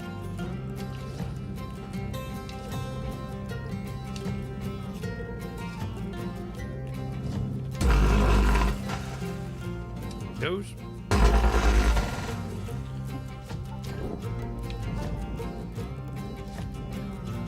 Oh shit, that's not good. That's because I cut off that back panel like an idiot. Now I'll be in trouble. Now, when I blow the panel, when I blow the casing now, I might well get crushed to death. If I don't get burned to death or blown up when I shut the engine down.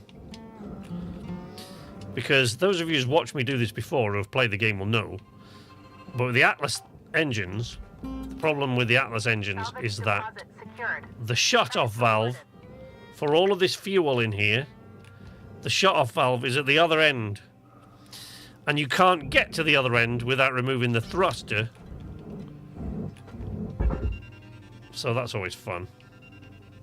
And I think now they're light enough that that's just going to pull the thruster backwards.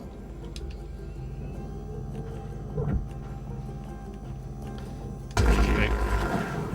Thruster fuel system breached. Interior unstable. Yes, I know.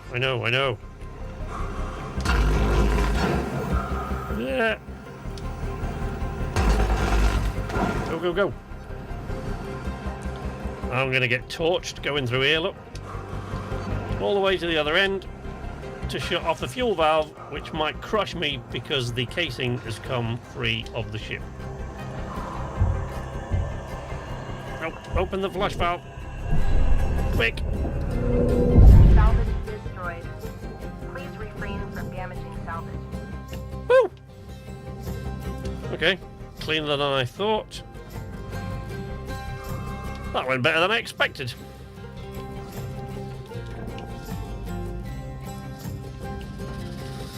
Right. Can I remove the casing on that one now?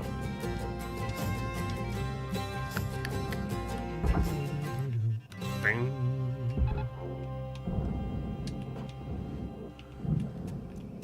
Man, when they talk about new games in the Shipbreaker universe, I hope they're talking about a sequel to this, where we're out among the stars, cutting down. Yeah. You know what you're doing? Yes. Okay. More or less, Dee Dee. Don't worry about it. I do like a good explosion. Well, I tell you what, the best explosions that happen in this game are when you don't cut down, or when you don't sufficiently disconnect all the fuel lines and everything from one of the larger nuclear reactors. Because when they go wrong, they go hella wrong. So when you get a nuclear reactor meltdown in this, that's the best.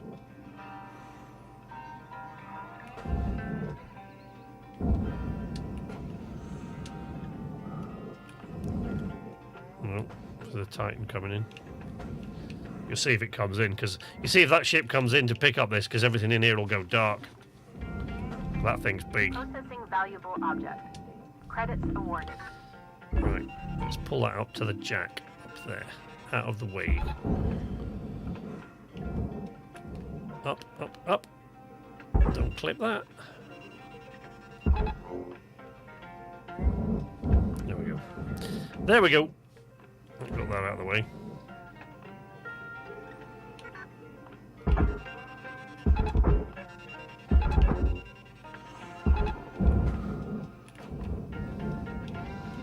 It's a bit too easy to get these sides of cake because they're really heavy, to get these casings jammed in the processor entrance. To hell with it. What happens is gonna happen. Is that all bargeable stuff? No, that section isn't. So I've got to cut this section away without blowing up those fuel tanks. Whee!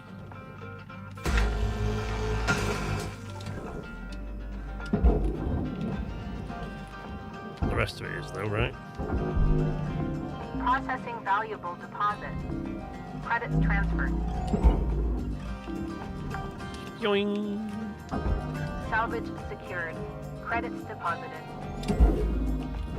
There we go. Right. Second Atlas engine.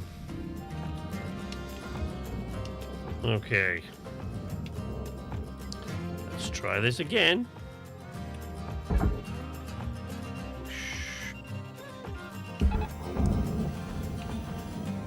Tether that to the rear wall.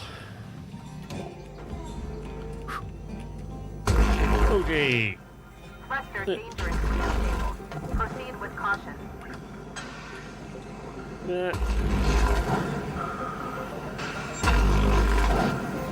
Okay, get out of the way, get out of the way, get out of the way.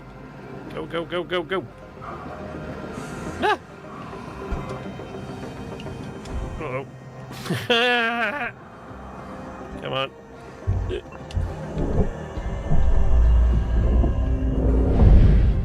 Oof.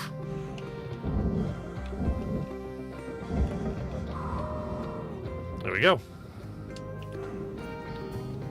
Hardspace Fishbreaker. What, you ship maker? You take all the salvage you get and have to remake the ship. Well, so I don't know if you can see it actually from here. You can usually see it out the window, but you can see up there. I don't know if you can see. You can see the little tiny ship all the way up there. Look, that little shape. That's Beulah, the little runner that's gifted to you as part of the story. You've got 1 minute left. And it's gifted to you by Weaver, the supervisor, before Dee Dee. Dee Dee's predecessor. Dee Dee's predecessor, Weaver, who I loved. I like the original Weaver, though, before they got what's his name in to do it. I wish they hadn't replaced his voice. But the final movie from the story in this, final cutscene from the story, is the one I used and I remade when I made my video about I'm not going to make KCD anymore. I reused the movie from the end of this, but of course that cutscene has it has Weaver's voice over the whole thing. So I basically, but I liked all the Account credited. off the bunch. I liked all the effects and the visuals of that scene, but I didn't want it with the voice. So I had to, but I can't just, I can't. That's a whole thing as a cutscene. So if you recorded that cutscene, you can't just remove the voice. So I had to remove all the audio and then put all my own audio on it. So when you watch that at the end of my video about why I'm not going to do KCD anymore, which is like a year old now. So I used the Shipbreaker thing at the end of that video as the Shipbreaker scene. But because I wanted to remove the voiceover, I had to remove all the audio and then rebuild it from scratch. So I basically, all the effects that you see in that scene, they were all created from scratch by me. So like there's one of them where the big claw that's holding Beulah to the side of the Morrigan station there kind of opens and goes, and that I created it with a with a butterfly hair clip. You know, one of those claw things that goes, and a bit of a squeaky old spring. And I created it with that, and just a couple of thumps and bangs that I made, and I created it and like slowed it down and tweaked it and layered it until it just goes. It's like it's the effect that I'm most proud of in that video, because I had to remake all the audio effects myself. I loved that. That was a lot of fun. You could probably tell I was really excited by how much fun I had there. But yeah, in the end, at the end of this game, you fly away in that little vessel. Good morning, Shipbreaker. Your theta wave levels are high. Please administer 2 caffeine pods before starting your shift. No, I'm good, thanks.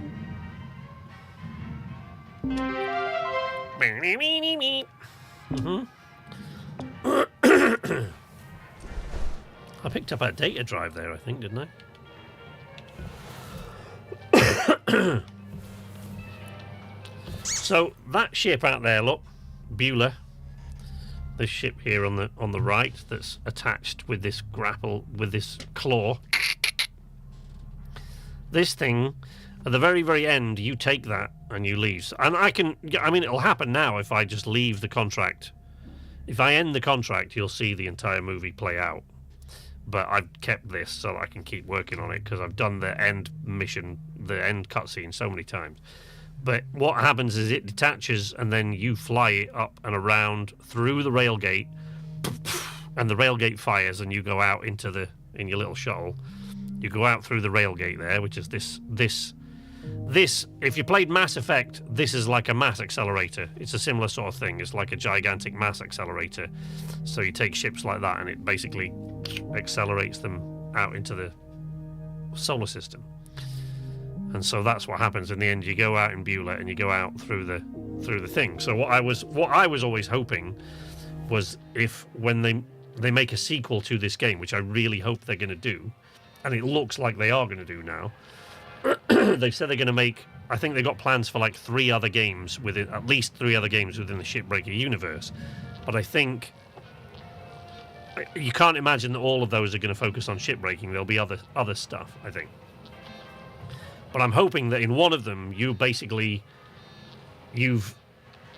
starting out as a shipbreaker with your own company, and you start out with that little thing, and you have to upgrade it, and you're basically going out into the solar system and breaking down larger ships on site, like out by Titan and places like that. So we can hope.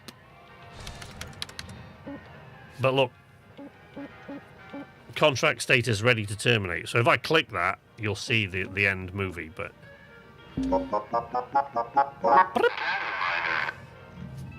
I'm still hoping for a Mass Effect 4. Well, there is a new Mass Effect coming, isn't there? Well, except that they're calling it Mass Effect 5 because of Andromeda. So yeah, they're calling it Mass Effect 5, or whatever name it will have, I don't know. But there is another one, and I think. No, I was going to say I'd heard this, but now I'm wondering if I'm getting it confused with another article, so I'm not going to say that. But I'd seen something about the possibility of Shepard returning, which is weird, obviously, but doesn't seem possible.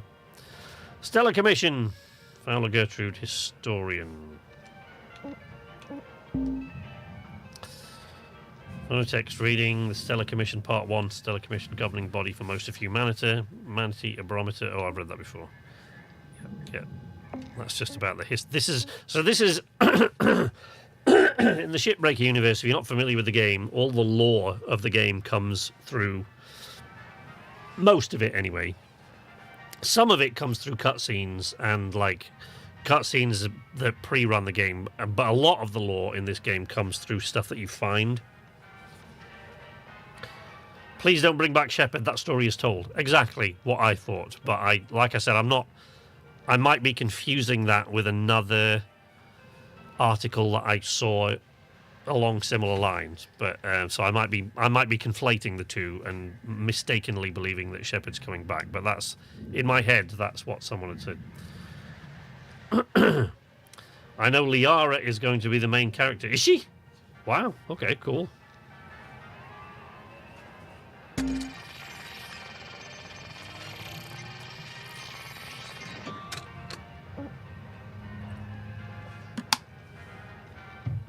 I enjoyed Andromeda, actually, at first, but it got old quite fast, I thought.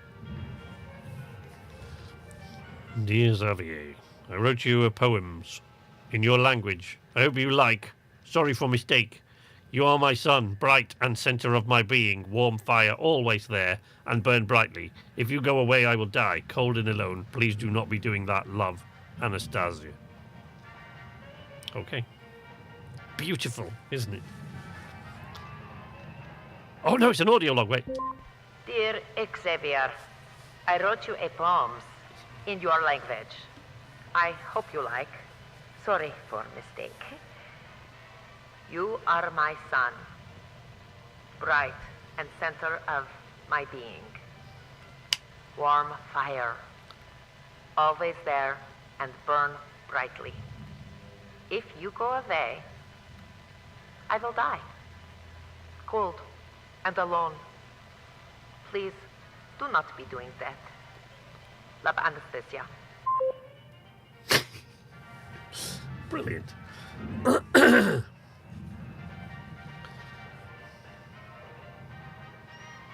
The Yara makes sense to have around.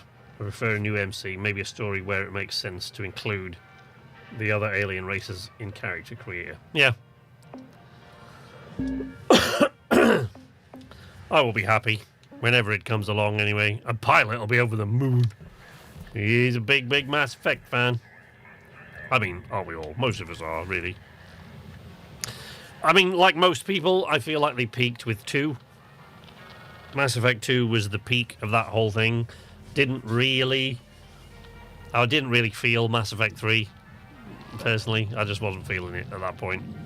And Andromeda was great. I like the way Andromeda began.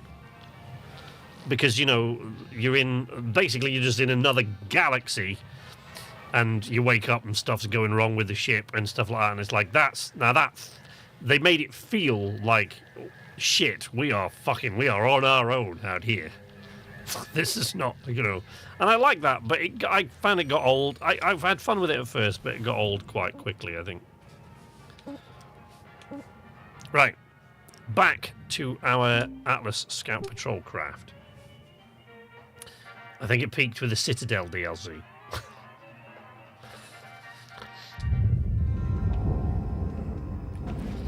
Okay, you know the drill. Try not to die too much. Try not to die too much. Thank you for the pep talk, Dee Dee. Yeah, sure. No, Lou. Seriously? What? Come on. This job should be at least a little fun. Show Oh, me you yeah. both can get those salvage goals. Then, you two can raise your breakdown. Deal. Yeah, whatever. Uh-oh. That's in danger of getting pulled into the furnace.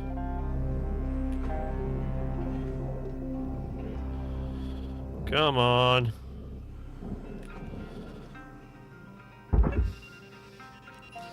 Left that adrift, look, it would have gotten pulled into the furnace if I hadn't.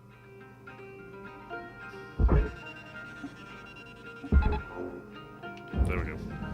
Should be fine now. Oh, that one won't. Oh, for God's sake. I hate this shit. Right, okay. Wait. That's what the jacks are for, and I don't use them often enough. Come on, pull it away from that furnace wall. The pull of the furnace, the suction of the furnace, and the suction of the processor have got it pinned in that center position. Transferring credits. That one's okay, that one's going now. That one's alright. I've got to pull this one away from the goddamn furnace. Come on.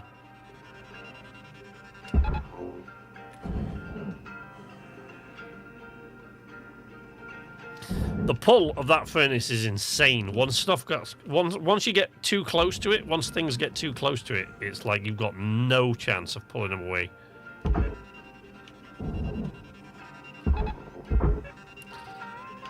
Like generally, once you get close enough to this, once stuff gets close enough to this furnace, there aren't enough tethers in the world. Let's see. Have I got anything I can fling at it? Because, you know, I was talking about cheesing the physics in this game in certain ways. So you can sometimes do that. I might be able to. Let's have a look. See if I can trick it into getting flung into the processor.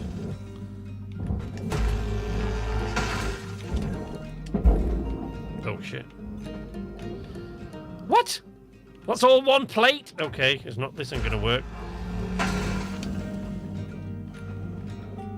Jesus.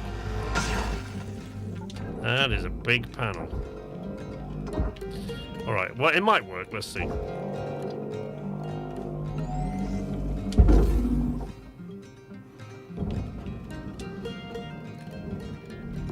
Processor deposit. Yes! Did it. Credits awarded. There you go. Cool. See what I mean? You like if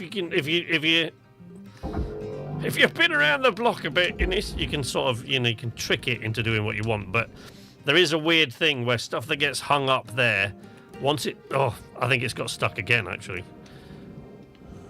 Yeah. Stuff that gets stuck on these sides, particularly these Atlas...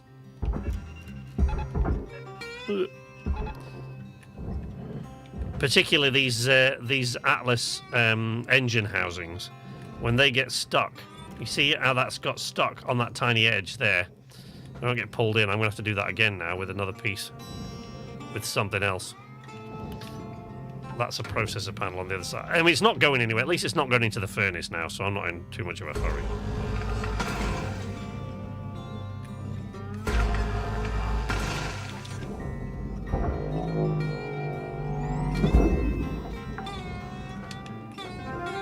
Salvage deposit secured. Credits Okay. awarded. Oh, man, that is a lot of crap in this ship. That's a lot of crap. Alright, let's take out this rear panel. Oh! 6 of these damn things. So just taking out the bottom one. Bonehead!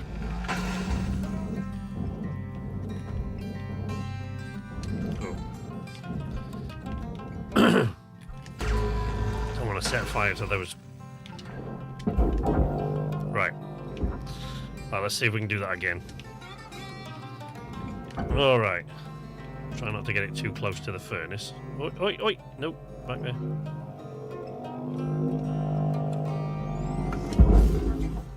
Bing.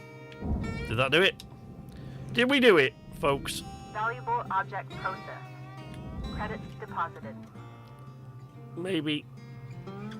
Yep. Yeah, we got it. We got it. Yeah, sometimes.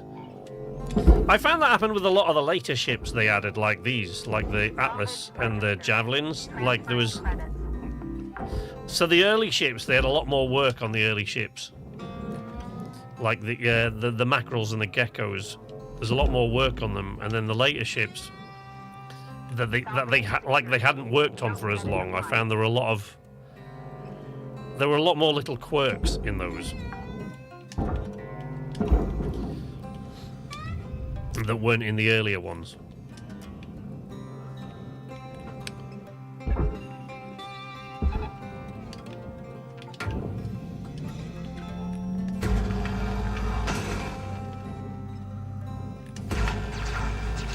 Oops. That's where the mouse and keyboard really comes into its own in this.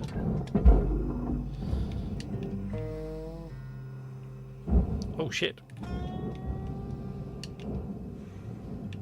Oh crap. Oh no, please don't tell me I need a detonator. Oh no, alright. Sorry, for a moment there I thought I needed a charge for that, but no. Nope, we're good.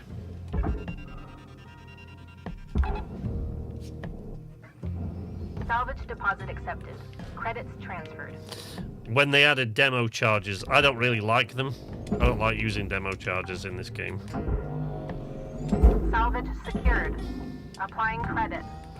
So that was one of the things they brought in that Credits awarded. I was never very keen on. Like I honestly thought the game worked fine without it, and I thought they could sort of keep I honestly felt they could keep going without adding the demo charges in and add new. Like there was at one point they added these green cut points, right? And the green cut points were covered in like a. I guess they were covered in some sort of, I guess the argument from physics point of view is that they were coated in some sort of resistant material, meaning that you couldn't cut those cut points with the beam, right? Salvage deposit secured. Credits awarded. So you couldn't cut the cut points with the beam until you shattered, so you had to find something to hurl at the green cut points to shatter this coating, so that you could get to the yellow cut point underneath and cut it properly. Which, you know, which wasn't popular. It proved quite unpopular. Did that? People didn't like it really. I didn't mind it, but like it wasn't popular with people as a whole.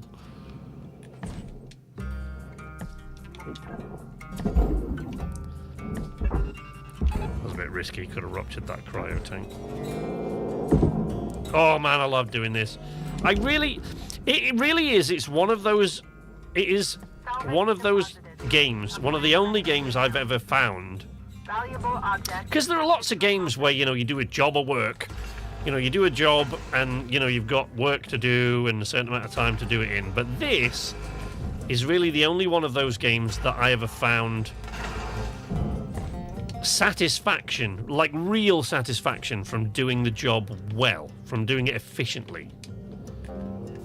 This game really, really gave you that feeling, or me at least, gave me that feeling of, you know, when you learn to do a job and you learn all the ins and outs of how it works. You know, it's the only video game I've ever played that gave me that real sense of satisfaction from knowing that I was good at this. You know, that I was doing the job really well. Jeez, that is a big panel for a small ship. That's not hooked over the top, is it?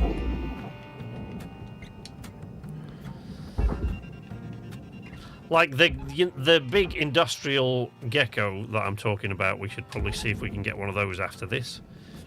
That, I mean, we can. If we go into free play, I can choose whatever ship I want, but I don't really want to do that. I want to keep it like this if possible. But that big industrial gecko, when you get that right and you manage to cut it down cleanly and you don't waste anything, and you can do it in like, I think like one of those gigantic ones, I think the fastest I ever did it in was like 3 shifts, because it's big and there's a lot of stuff in it. But when you do that right, it was really, really satisfying. I must admit, I never really played the Mass Effect series. I played 67 minutes of Mass Effect 1, never bothered with the rest. On Mass Effect 2, and it's never been installed, I'm fairly sure. So you're saying you can't get no satisfaction, what, from other games? I get a lot of satisfaction from other games. I just never ever found... I never ever found that same sense of a job of work well done rather than a game, right? Like this is the only sort of game that ever gave me that feeling of, like, I felt like, even though it was a game, I kind of, back in the race days, I kind of really felt like this was my job, almost as though this was my job and I was good at it. And I was good at it, very, very good at it. So yeah, I really got that, and I've never gotten that from any other game, I don't think. Not from a game. There's plenty of them that, you know. So, I don't know. I hope that answers your question, Mr. Jagger. Salvage registered. Transferring credits.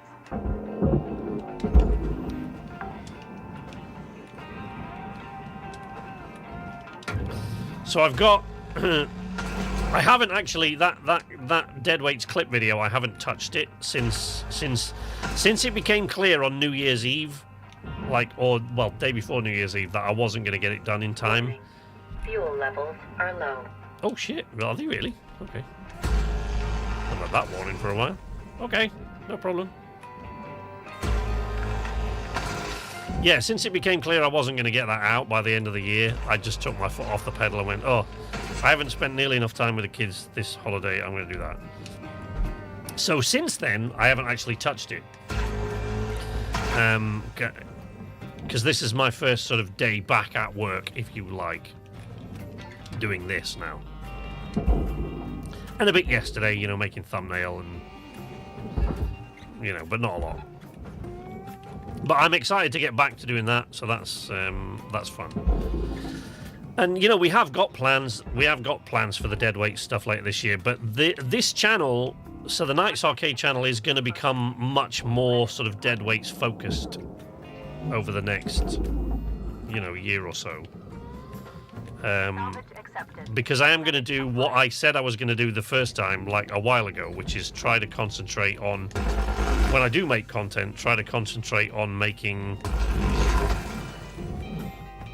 story content for the other channel, which, you know, as I said, the reason I haven't mentioned it too often is because even though there is stuff on that channel, I haven't made any of it public yet. And I don't want to until I can get on with the next section of the stories that go on there. So, I mean, and what happened with Hopeless the Adventurer was kind of what I feared would happen, but I think it'll probably go away when I go back to start doing it again, is that the same thing happened with the original Outer Worlds game, is that I kind of lost my enthusiasm for it quite fast. But All right, I think... Time to wrap it up, okay? Yeah, thank you, Didi. 1 minute left. But I think a lot of that will come back once I start actually making the story again. Account credit applied. Which I plan to do. So I've got the Deadweights clip video, and then there's another video that isn't actually really super important or even relevant really for me to get done, but it's I already did quite a bit of work on it, and the video that I captured for it is taking up a lot of space on my hard drive. So I just kind of want to get that video finished so that I can then delete all that video that I captured off my hard drive. So they're probably the next two videos. Will be the Deadweights clip video will be coming out in the next week or so. And then after that, there'll be this other video, which I just kind of want to get off the floor. And then there'll probably be...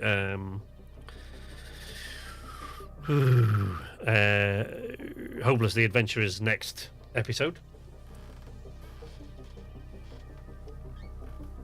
Have you tried playing Satisfactory? No. I've watched Satisfactory played enough times to know that I think I would lose interest. It's great, but I think I would lose interest in it relatively fast.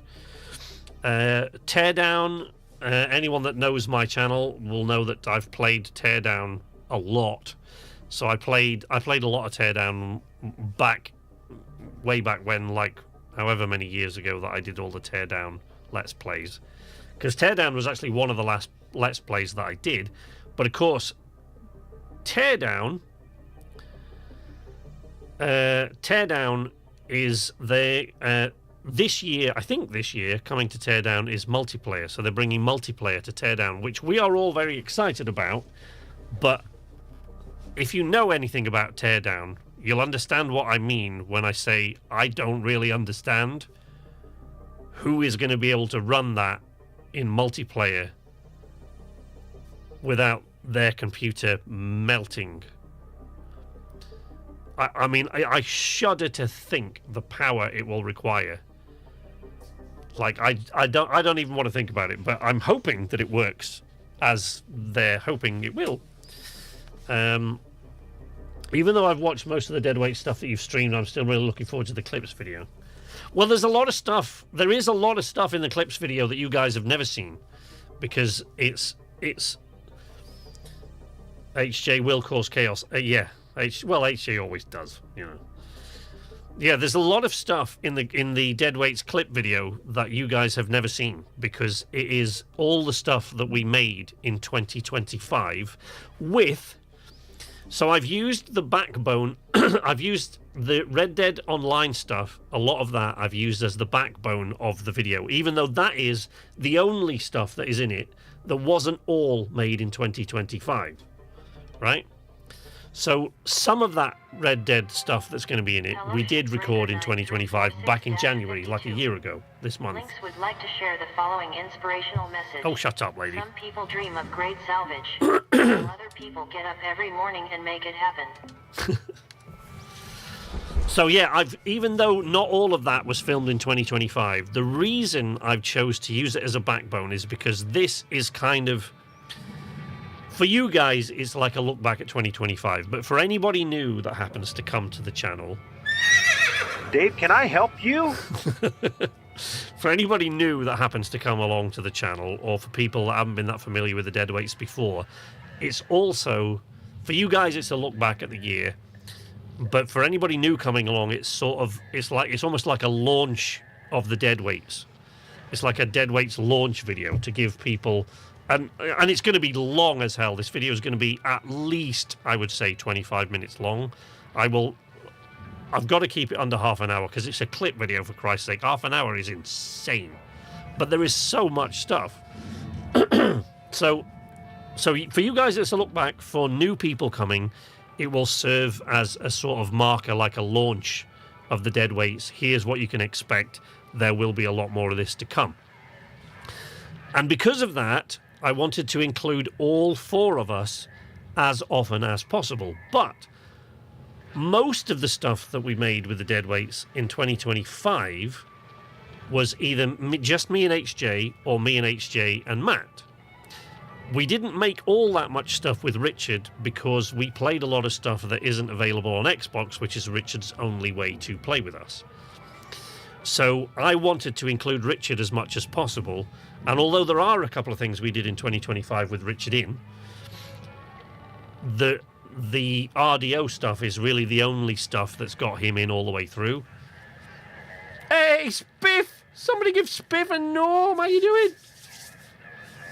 Welcome, buddy. Good to see you.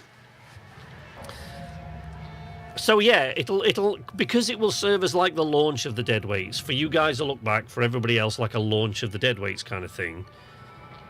Because of that, I wanted Richard in as much of it as possible, but he actually wasn't really in an awful lot of... He was only in about 30% of the 25 to 30% of the stuff we made in 2025. But going forward, we're hoping that will change because he has now decided to ditch Microsoft. He can't afford to do it just yet, but he will be ditching Microsoft and going sort of more onto Steam stuff, which means he'll be able to join us in a lot more things. Now, the other thing, of course, about Richard is that if a game does not have combat in, he loses interest super fast. Super fast. Not talking much, still at work. No problem, Mordred. You lurk away, buddy. Don't worry about it. How are all you lovely people? I'm good, thank you, Spiff.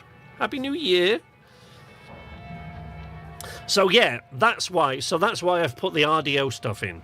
So everything that's in it is stuff that we did in 2025, except there are a few of the RDO clips. So like probably half of the RDO stuff you'll see in there was made in 2024 and even 2023 when we started filming for the road trip, which I still want to make. Like, I mean, the stuff that will be in this clip video from RDO, there's a lot of it, but it's a fraction of the amount of stuff we're going to put in the road trip. But yeah, I've put it in to serve as the backbone that runs through the whole thing because I just want Richard to be in as much of it as possible so that all four of us are in it. But then there's all the stuff we streamed, most of which you guys have seen. But we actually did film a lot of stuff in 2025 that you haven't seen because we filmed it to make videos of, which I am still going to make. So again, I've cherry-picked little bits here and there, but I haven't pulled out everything. So that's Peak. So me and HJ and Matt filmed a couple of runs through of Peak. We did all the RV there yet stuff which you saw on the stream, but we're going to be pulling stuff out from there, and we recorded little bits and pieces in we did do some audio stuff. We recorded little bits and pieces in games here and there, little bits here and there like Jump Space and stuff like that you guys haven't seen. So there will be a bunch of stuff in there that you guys have never seen before.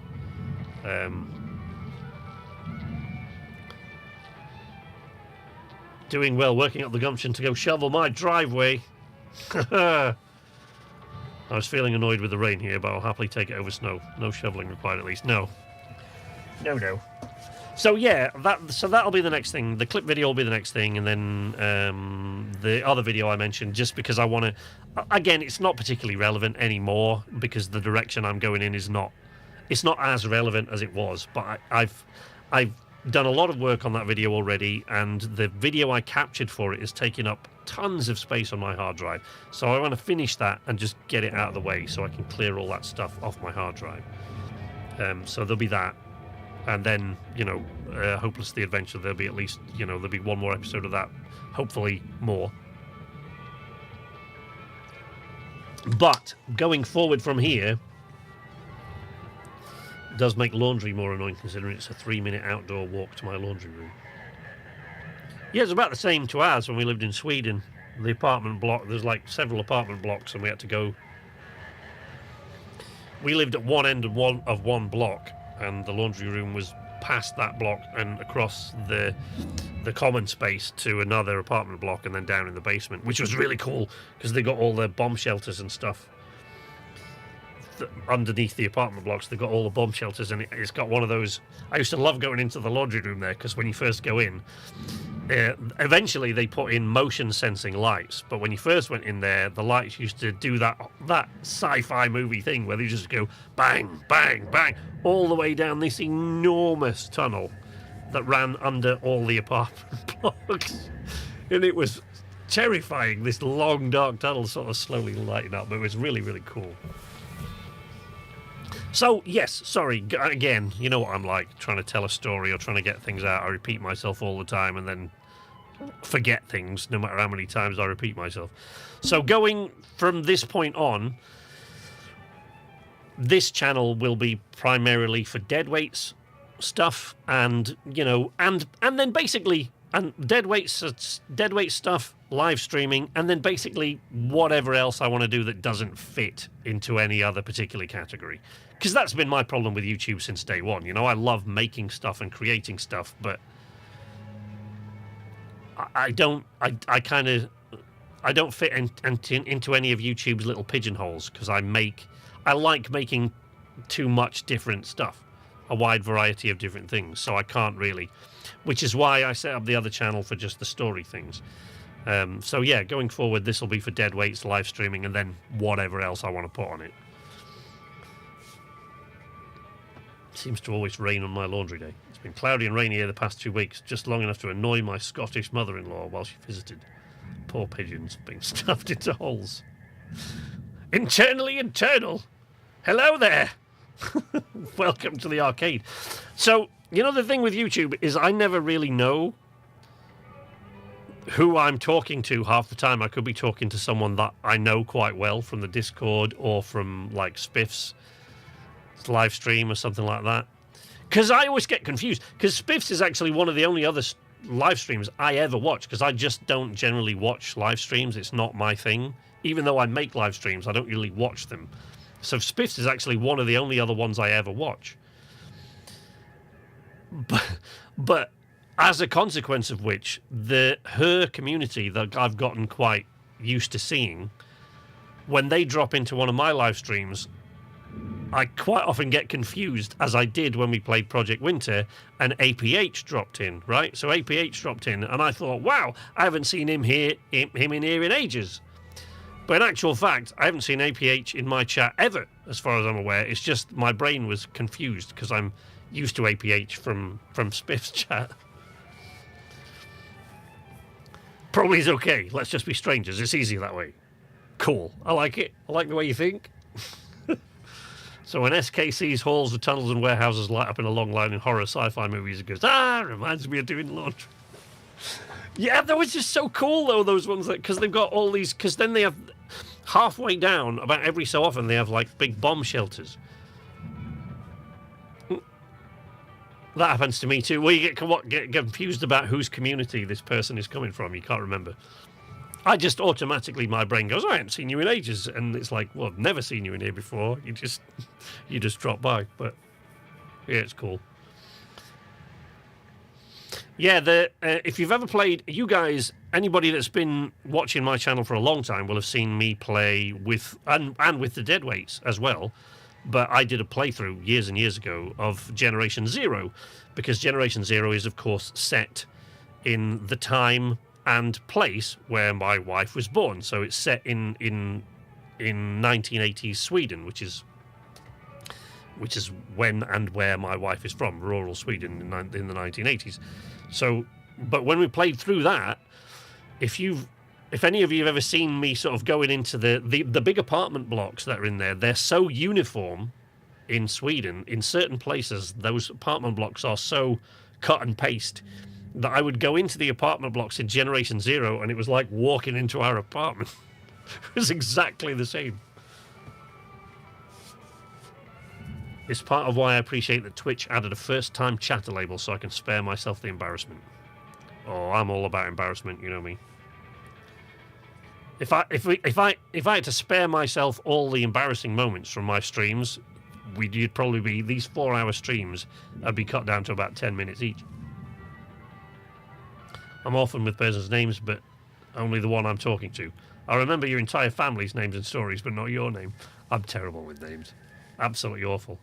But because, as I say, because the only other live stream I really ever watch is Spiff's. And when HJ is streaming, I used to watch, I watch HJ's, but Spiff's is really the only one I ever bother with at all. I don't really go and watch other people's live streams. But yeah, because I'm used to the community there, I just quite often just get mixed up. So if one of them drops by, I'm like, hey, we haven't seen you near in ages. It's like, no, we never have, in fact. I don't care to spare myself all embarrassment, just that specific type. Spiff streams actually almost every day, but she usually starts around about the time I finish streaming. I can't remember. I think, if I'm remembering correctly, there are only 2 days a week that Spiff doesn't stream, as a rule. But she streams a lot more often than I do. Well, I may have made a real mess of my day. Have you done that, Dee Dee? What's up, Dee? Oh, fuel. Grabbed a salvage runner to work on. Gecko glass. Don't know why. Hate working on them. Salvage runners, I agree. Fun? They're about as fun as running naked through a cactus patch. What's a cactus patch? Terrible construction. Complete death trap to salvage. Can't imagine what flying one's like. Oh, They're horrible. and then there's the joy of discovering whatever absolute trash they were hauling. You're lucky if it's just twisted scrap. More likely it's leaky rad filters or corroded fuel tanks that pop just by looking at them. Oh, yeah. That does kind of suck. I just wanted to punish myself, I guess. Ooh. Good luck with that, Dee. Actually, it's only the salvage runners I don't really like. I don't like most of the geckos, actually. I don't like, thinking about it now. The only ones I do are the big, heavy industrial cargo geckos. I love those. They're actually one of my favourite ships to take apart. All of the others, the Stargazer geckos, are a pain. I don't like those. I really hate the salvage runners, the one that she was just on about there. Can't stand them. Whee! Salvage deposit registered. Account. Oh, look, see, now the Atlas ones are fairly boring once you've got rid of the engines. The engines are the interesting bit. I always like taking apart the Atlas engines. I think that was one of the better things they added later on. Spiff has a very cosy stream. She does indeed, yes. On the couch in a blanket with a cup of tea on a rainy day. Yes. Can't think of anyone who would be upset if you thought they'd been here before and they hadn't. I'd be upset. Salvage deposit. You're never upset about anything. Credits Never. awarded. I was just explaining to this lot, HJ, that there's a lot of stuff they're going to see in the Deadweights clip video that they've never seen because it's stuff that we only recorded on video, you, me, and Matt. Salvage accepted. Credit applied. That they've actually never seen ever because it's never been shown. I've never shown any of it on the channel. My chat is broken. Can't see anybody else's messages. Can refresh.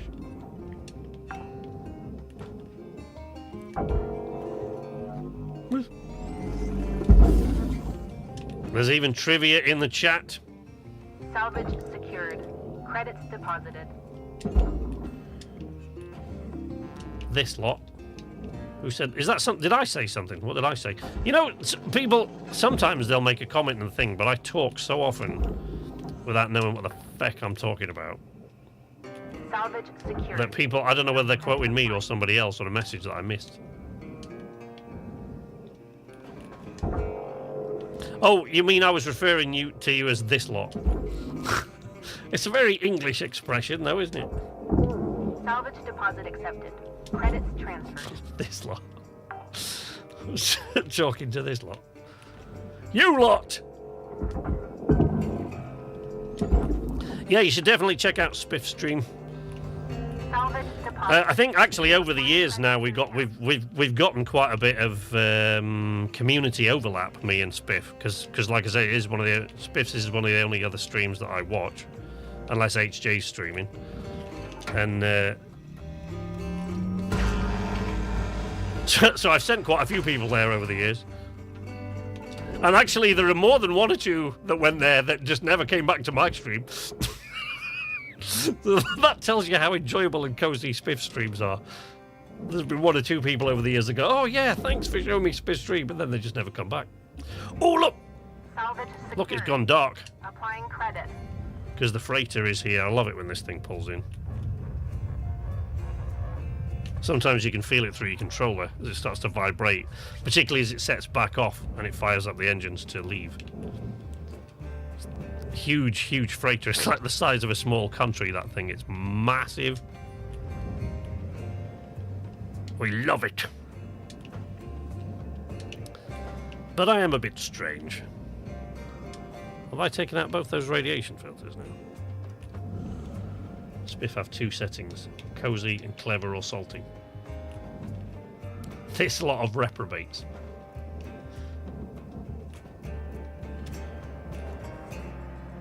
If I'm playing something that's difficult, I get very... Yes.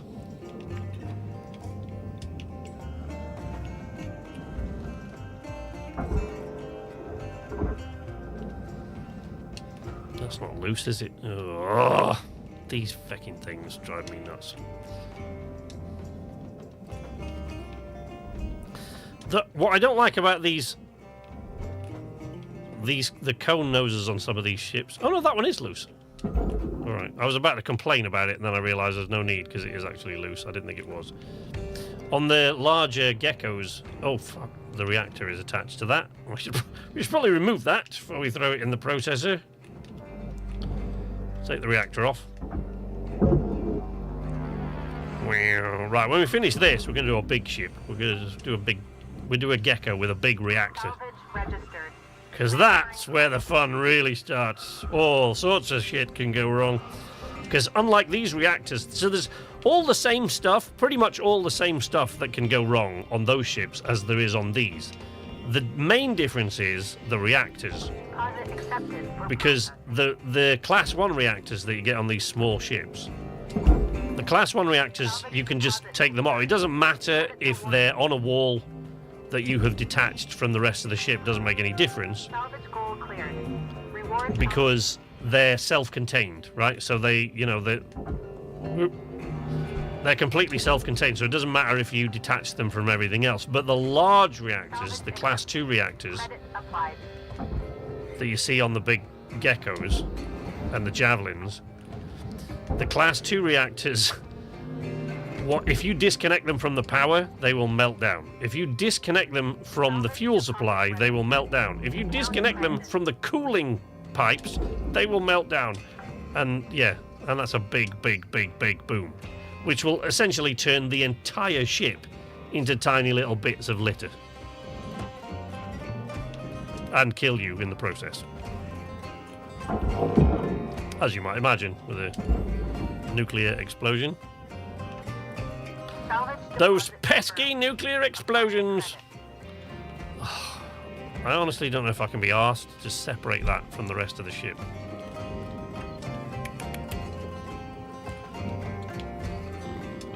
Oh, alright.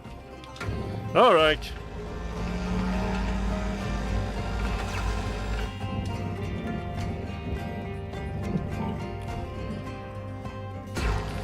The endorsement, I feel squirmy being praised, but no, I understand what you mean. I feel squirmy when I'm praised. Unfortunately, it doesn't happen to me as often, but you quite well and truly earned it, Spiff.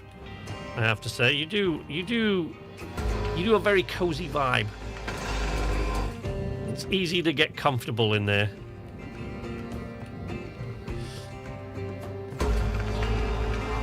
Three settings: cozy, chill, salty, profane, and ridiculous, derpy. Oh no, it's free! It's free! Yeah! I thought I was going to have to cut everything off there. Bye-bye. Bye-bye. Right, where's the other one? Object accepted for processing. Credits deposited. What do we got? 6 minutes, 11 seconds. Yeah, I think we're good. I think we're good. Oh. Salvage destroyed. I'm not melting through that damn thing, though. Is that free yet? Nope.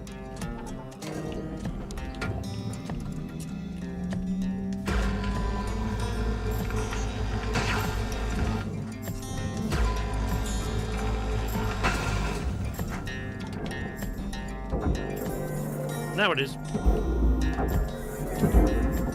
Where are you going? Come back. Boosh.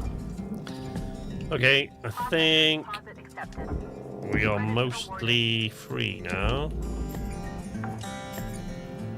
That's... Salvage secured. Yeah, there we go. We passed level 5, so that's mostly... It's mostly furnace junk now. That panel is a barge panel, but I don't...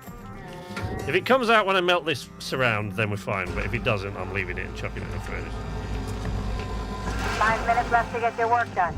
Okay, Cutter? Yep. Got it, Dee. Thank you. Just pull those fuel tanks off, shouldn't I, really? Oh, shit.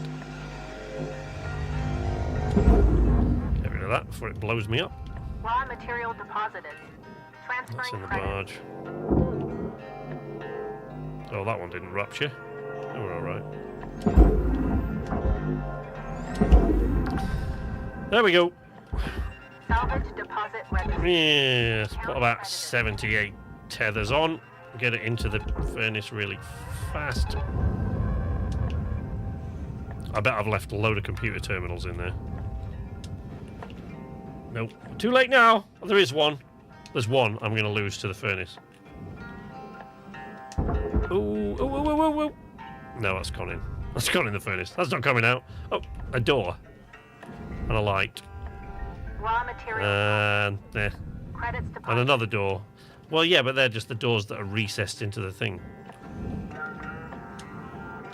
Alright, did we lose anything else? Did we leave anything else behind?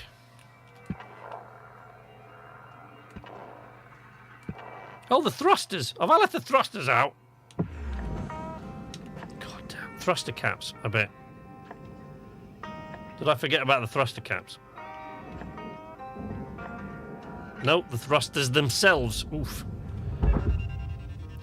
Nearly forgot the thrusters. Oopsie.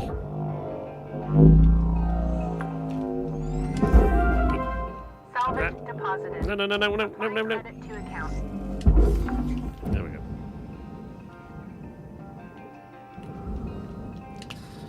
Lots of bits of rammel.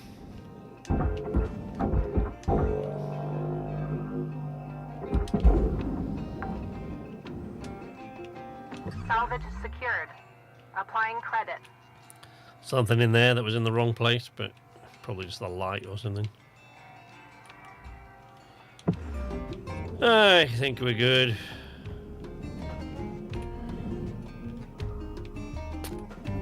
I haven't seen the railgate charge up for a long time. Sometimes you see the railgate going off. Boosh!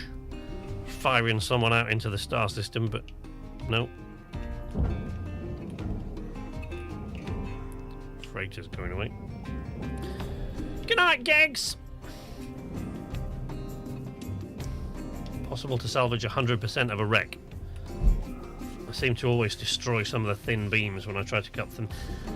It is possible, I guess, theoretically. I don't think I've ever seen anybody that has done.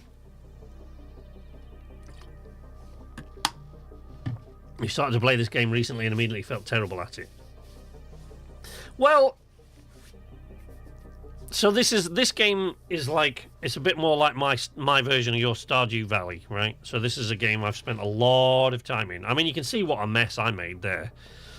But like I used to this is the only game I can think of that I used to play, you know, competitively, which I put in inverted commas because, you know, not like on a work, like, you know, not seriously competitively, but I used to play the competitive part of this game. And I used to be pretty good at it. I would quite often finish in the top 20 in the weekly race. So I got pretty damn good at this game, and it's one of the only games I've ever gotten really, really good at.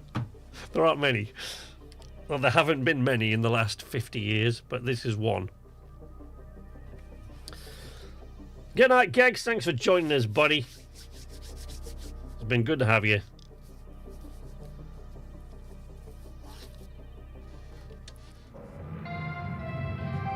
But yeah, it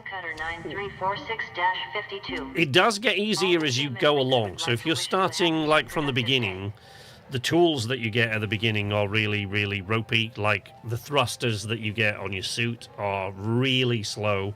The braking thrusters on your suit are super, super slow. So it's really hard to stop and to slow down. You only get, in fact, I don't think you would get any tethers at all in the beginning. So you have to shove everything in with the grapple. You have to blast it away from you with the grapple, which in itself is not very powerful because you haven't leveled that up. When you get tethers, you don't get very many of them. You don't get demo charges. Your grapple length isn't as long. Your cutting distance is not as great. There are lots and lots and lots of things about it that suck when you first start playing the game. But it's supposed to be that way because as you level up and like once you've got all the tools at your disposal, it's so easy. And so much fun. Oh, data recovery. Oh, did I not pull another one? I thought I pulled another. No. I thought I pulled another thing, but I didn't. Right, let's see what else we got. Let's hope that they've got a big salvage gecko. I have not progressed much. It is very rewarding progression, yeah. HJ's right about that. But you know me, like this is one of my favourite games of all time. So I have put a lot of hours into it over the years, and I started playing it when it released in June 2020. I actually only started playing this game because I was covering the announcement that there was going to be a new Homeworld game, and I love the Homeworld games. And so the dev team that made Homeworld Deserts of Karak and some of the original devs of Homeworld were planning to make Homeworld 3, but they were also currently working on a game that sort of started its life in the Homeworld universe. Sort of. Which is this. So I thought, well, I'll check it out and see what it's like. And I fell instantly in love with it. And as I was saying to the chat earlier, there are lots of games where you have a job, but this is the only one I've ever played where I get tremendous satisfaction from a job done efficiently and well. Like I find it personally really rewarding to break something down efficiently and to salvage as much of it as possible. The Vancouver.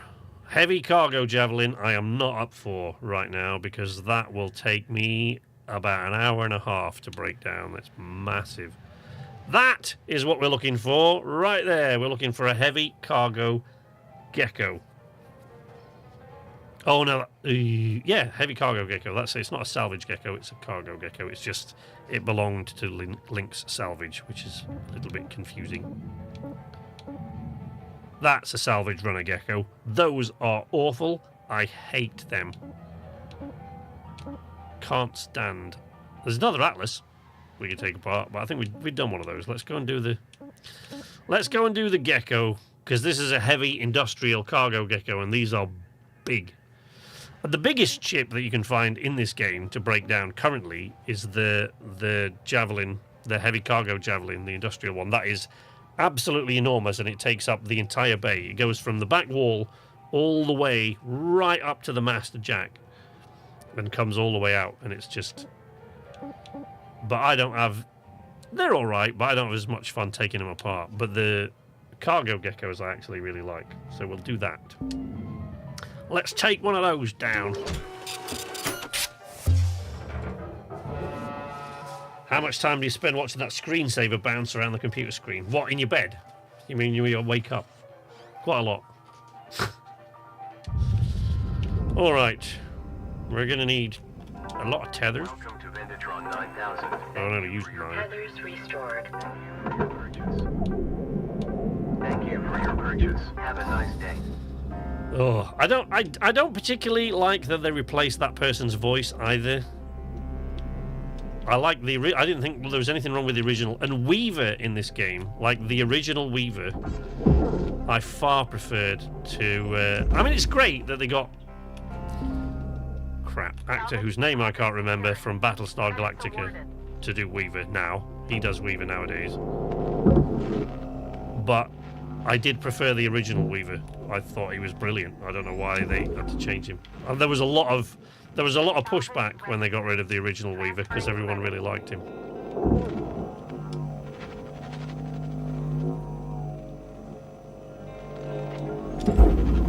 Oops. Salvage accepted. Credit applied. Did that fly off into Earth orbit, or did that actually hit the barge? Can't tell. Whee! But yeah, I mean, the thing is, this game is just about...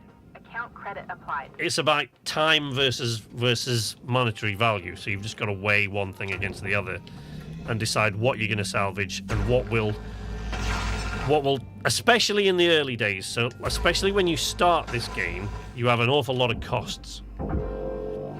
So you have an awful lot of... Your shift costs, I think, are in excess of $500,000. Every 15-minute shift costs you $500,000 because you're renting all your equipment. But once you progress enough that you've bought all the equipment for yourself, your shift costs, all that you're left with on the shift costs, I think, is like the charge for the habitation unit is about it. Hab rental.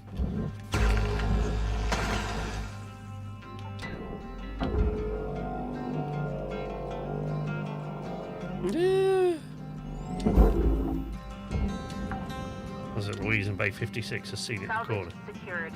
Credits deposited.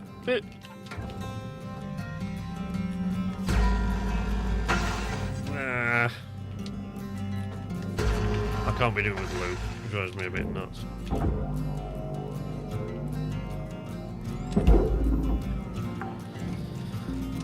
But yeah, it's all about, like, so in the particularly in the early days when you've got to rent all your equipment, so it's costing you about $500,000. It's costing you about $500,000 every shift, right? So you've got to salvage enough to make that worthwhile. So when it's costing you that much per shift, you can't be removing every single light bulb and stuff like that because the time. The amount, I think I once said, like the amount of time, the amount that you can salvage, the amount of monetary value you get from removing a light bulb is not really even enough to buy you a cup of coffee. But the amount of time it costs you to remove it could keep you in groceries for a week. So it's like, you know, you got to kind of weigh one thing against the other in the early stages. I mean, now I've finished this. I finished the story of this game so many times. Salvage secured. I don't really Account credit pay applied. much attention to shift time anymore. The only reason I bother with it at all is because it makes me feel better to know that I've done it efficiently.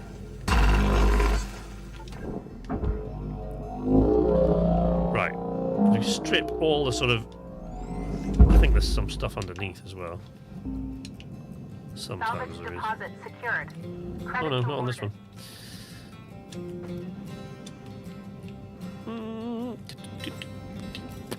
Okay. Okay, that's the cargo hatch. See how much air is in this thing. Oops. Airlock depressurizing.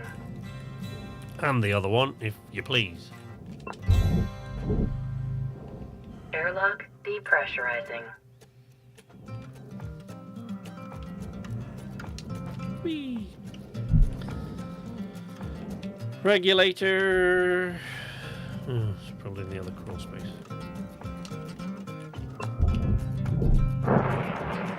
Airlock pressurizing. No. Fine. Yeah, whatever.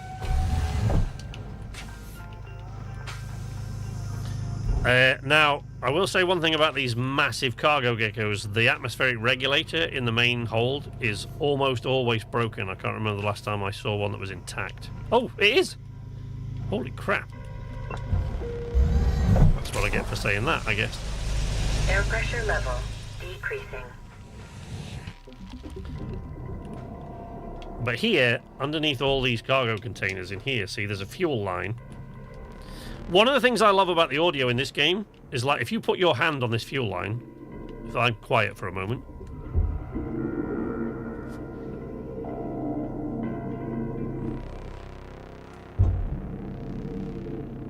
Can you hear that? Now, nowadays they've got lights on all over them, but it used to be the case you can quite often tell whether a fuel line or a coolant line is full by putting your hand to it, because it makes a different noise.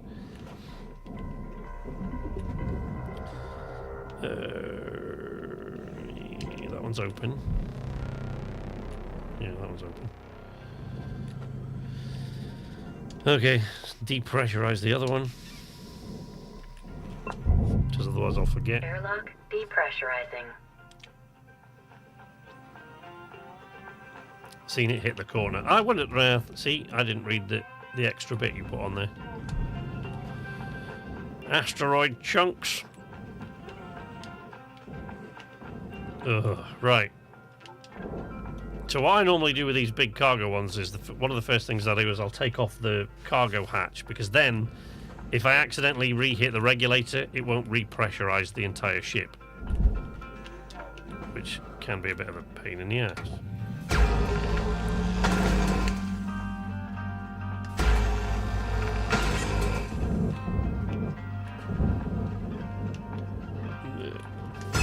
I know that's the panel cut point, not the cargo hatch cut point.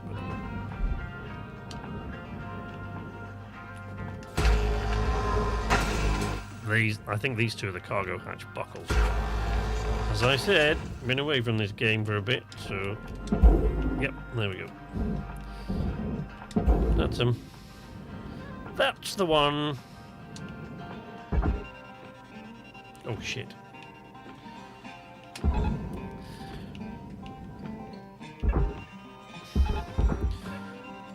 If you really want to be efficient, you need to use the jacks a lot more often than I do. That's what they're there for. You should use them a lot more often, but I don't. There we go. That's great. Right, so now I can't accidentally repressurize the entire ship. Unfortunately, I have now got to depressurize. Valuable object processed. Credit deposit. If you're going to do this and you suspect that there's air behind it, make sure you hold on to the wall, because then you don't get blown against a bulkhead.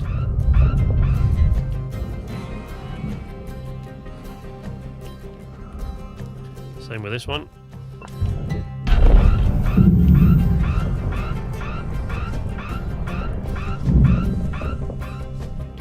Now, if you really got the time to think about the order in which you do this, you can avoid a lot of this happening. But there are times when it's just not possible.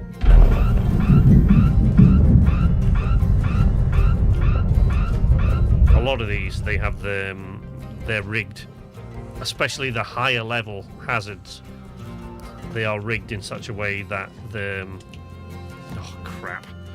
rigged in such a way that you can't depressurize the whole thing safely. So you have to do it like this. This wasn't necessarily one of them, I just wasn't paying attention. Okay, there's the ECU. We don't want to touch that yet until we've cleared a bunch of this off. And there's a lot of keels in this.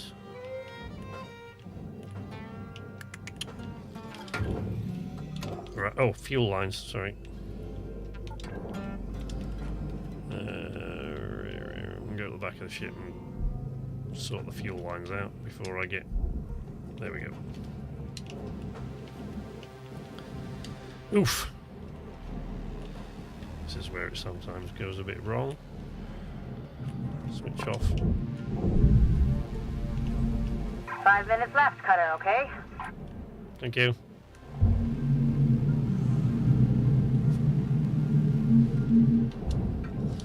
If I go across to this one. Although they might all be charged anyway, so it won't make any difference. Yeah, it's the same. Because all I'm doing here is I'm not emptying the line, I'm just disconnecting the thruster. You're not flushing the fuel line. Right, and if you tether these together, they'll pull themselves off the wall, so that you haven't got to sit there for half hour.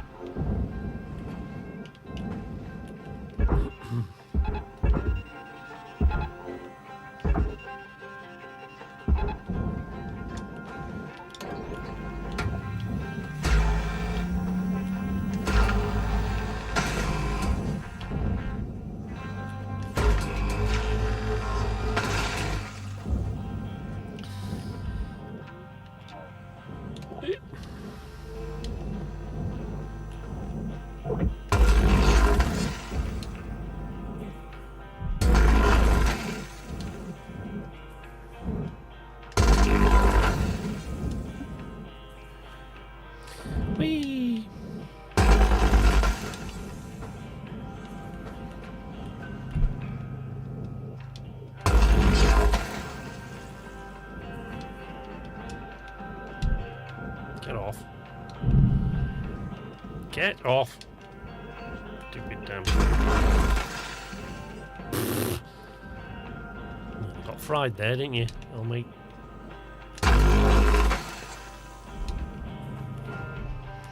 When you cut all through these, if you don't cut the keels, they won't fall away, so... Or the panels won't fall away. That is, you don't cut the keels.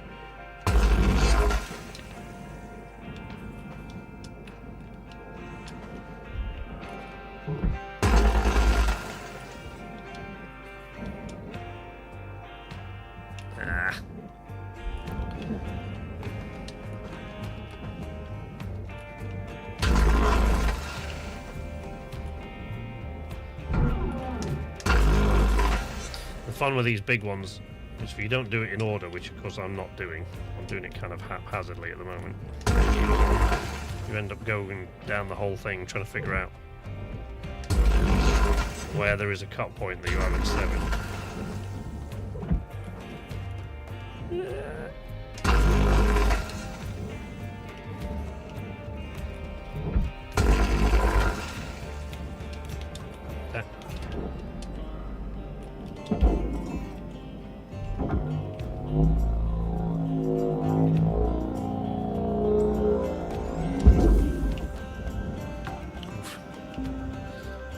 Salvage deposited. Applying credit to account. Did I?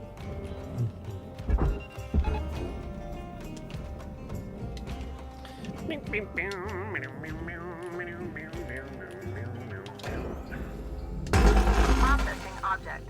Applying credits to account.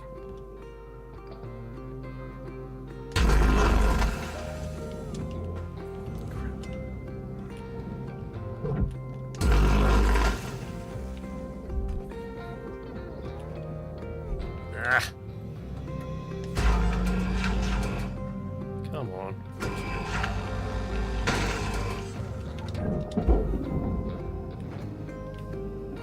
1 minute left to finish things up, Cutter.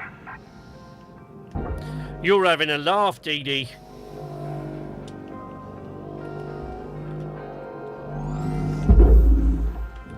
Oops.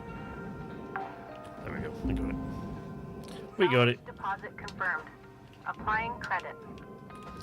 This is a disassemble ship. Well, this is this is a cargo. We don't get combat ships here. No combat ships.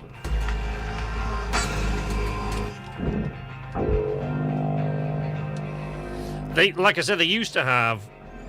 At one time, there was a thing that they introduced for a while, which was these protected cut points. I did like a whole video on it, which I think I've actually is. I still don't think I've taken it down. I keep looking at it thinking, oh, I should take that video down because it's no longer relevant. And it was about the green cut points, which were so they were like protected. They were like the yellow cut points, but they were protected with like a green sheath. And it was really, really well modelled. You could see it was almost like a really, really solid plastic, and you could see where they buckled a bit and they'd had chunks taken out of them and stuff. But the idea was that you couldn't cut through these. They were protected against heat, so you couldn't cut them with the laser cutter until you had shattered. But I think that was the thing that seemed a bit weird to people. They were like, well, that seems it doesn't seem very...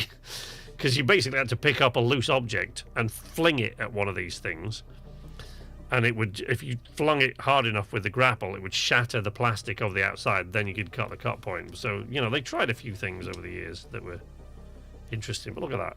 All that stuff I've just taken off there, we've hardly made a dent. $2.3 million worth of stuff. And I've accidentally destroyed $848. But, you know, that happens all the time.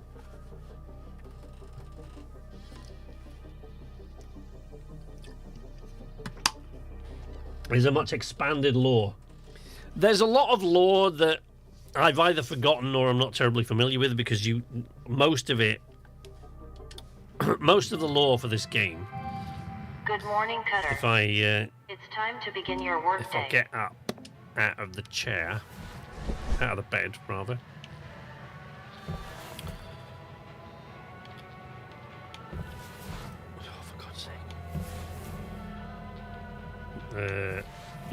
So most of the lore for this game, moving around with a controller in this is quite difficult. Most of the lore for this game comes from data recovery. So see, all of this stuff, all of these are things that I've found aboard ships. Right? And most of the lore for this game you can find in the data drives that you pick up.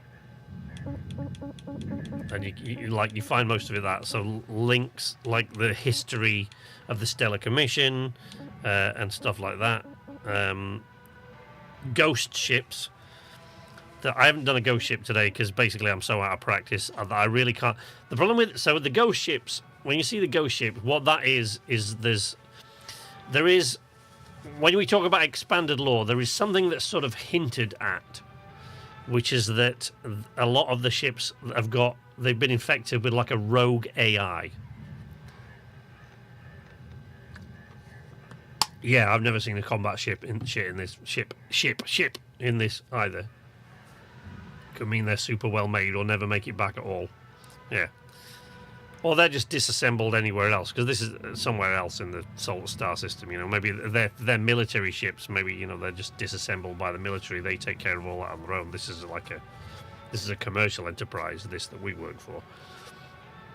But then, so the brief sort of thing about the ghost ships is you start. When you go aboard a ghost ship, it's like, you know, there's eerie music and stuff like that. But all it is essentially is the ship's AI, the ship's computers, they've been infected with these little AI nodes that you have to get rid of from the ship.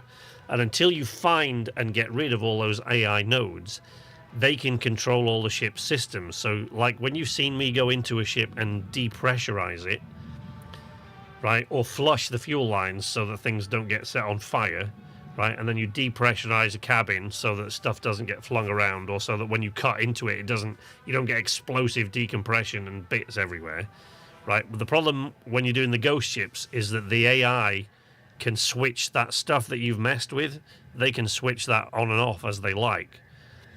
So you'll depressurize a ship if it's a ghost ship, and all of a sudden you'll hear this gink, and all of a sudden one of the areas that you've depressurized, the doors close and it repressurizes. And so those ships are a little more dangerous from that perspective, because you never know quite what the AI is going to do. So you've got to go all around the ship and locate all these tiny little AI nodes and get rid of them. But some of them, because the way to get rid of them is just to remove them, or to throw them into the furnace, or to burn them off. But some of them are on fuel lines and fuel tanks, so you've got to be really, really careful. But there's a little bit of the lore there that's sort of hidden, if you like, that I don't know how much, in terms of expanded lore, I don't really know how much. There is a lot of fan stuff. If you go to the Discord, there's been a lot of fan stuff on there. And like I said, most of the lore is the history of the systems and what's happened to sort of bring us to this point. Some of which happens like before, and some of which you just find, some of it's in cutscenes throughout the game, some of it's in cutscenes before the game begins. Some of it, little bits of it, you'll learn through the conversations you can hear between the other cutters in the other bays. And a lot of it you'll find, like notes and stuff like that about in various ships, like log entries and stuff of things that they've found, like beyond the outer rim of the star system and all that kind of stuff. This game actually has, because one of the things that led Amki, the reason that Amki has written so many songs and things about this game, is because this actually sucks Amki in, the feeling of it. I think she was partly drawn in by how much I was drawn into this game, and how much I played it in the early days, and partly by precisely the sparsity of the lore that you get. Right, because there's lots of arguments among the fans and things like that, because you're part of the Everwork program, which means if you die, you're just cloned, right? But when you agree to the Everwork program in this game, what you agree is you're essentially turning over the rights to your DNA to Link's salvage.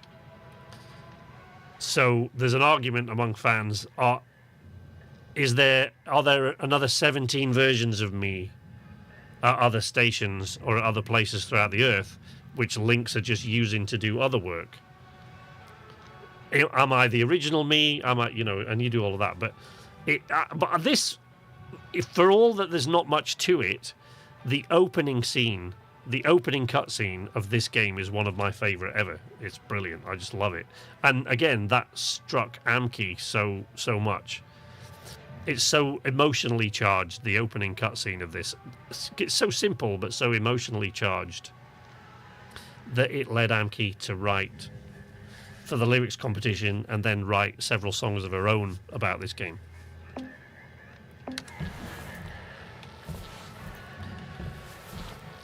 But in terms of the actual lore that's contained within the straightforward story of the game, there isn't much, no.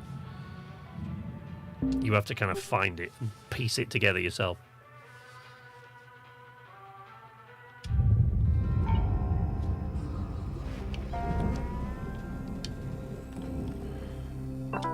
Welcome to Vendatron 9000. Did I just lose an antenna base? How did that happen? Thank you for your service restored. Nice day.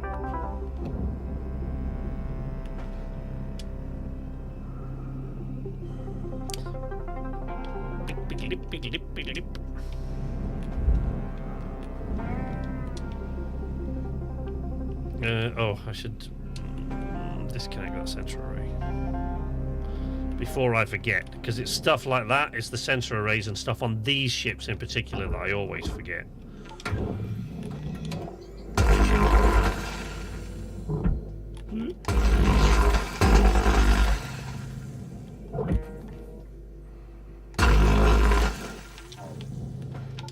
There was a thing on these that they seem to have fixed it now, but there was a thing for a while where if you cut through the cut points of some of those... Oh, I see.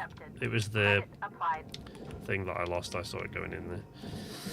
If you cut through them with... let me show you. So if you cut through them with the split saw,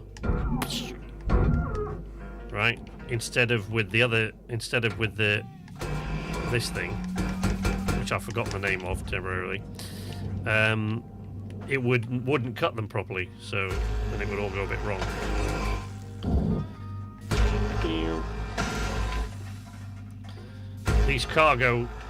These shipping containers that are on board these things are really heavy, so they're really, really difficult to move. And you kind of have to pull the bottom one away to get them to separate from the hull. I mean, you can do them all separately, but if you pull the bottom one off, the rest of them will detach. Anyway, so it's not...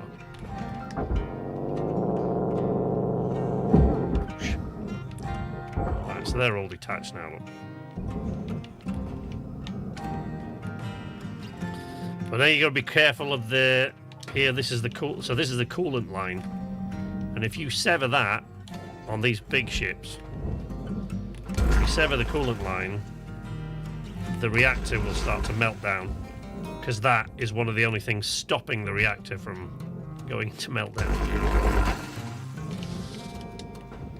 So that's why a lot of these bigger ships are a little bit more fun in, you know, certain ways.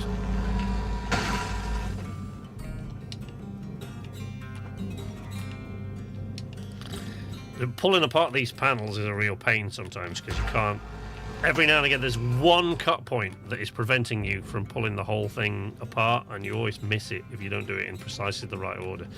When I used to do the race, the cutter's race, when I used to do that every week, basically you'd have to do the same ship over and over and over and over and over and over again to stand any chance of sort of getting in towards the top of the leaderboard. You have to do the same ship over and over and over and over again until you learned what order to do it in, and what things that you could afford to sort of let go.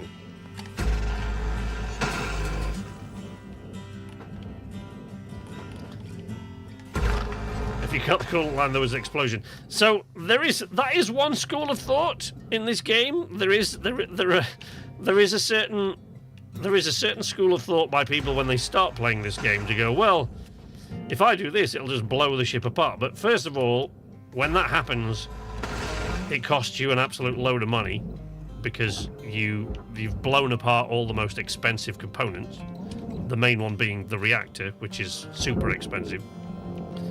Oops, don't need that. Oh, there's the reactor. I've just chucked that inside. There's the reactor. See here. So this is one of the larger reactors, right? And this has plates covering it, which I'll take off shortly. But you have to... The reason I wanted to do this one before I ended the stream, this ship, is because I haven't done one of these for a long time, and if I don't remember the correct order to take the reactor apart, the reactor will go into meltdown. And although it does help you get the ship apart faster, what happens is not only do you lose all the expensive, valuable components, but the ship just becomes a field of 8 million pieces of tiny debris. And trust me when I tell you, trying to clean those up is a nightmare. It's not a tremendous amount of fun.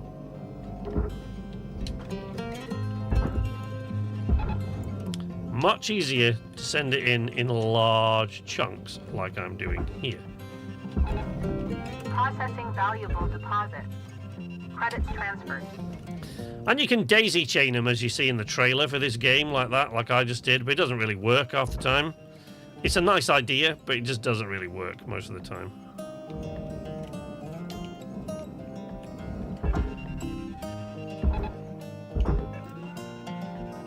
This tune that's playing now, of course, was the first one that Amki wrote lyrics for this, for the Shipbreaker lyrics competition, which she won, of course. Object processed. Transferring credits.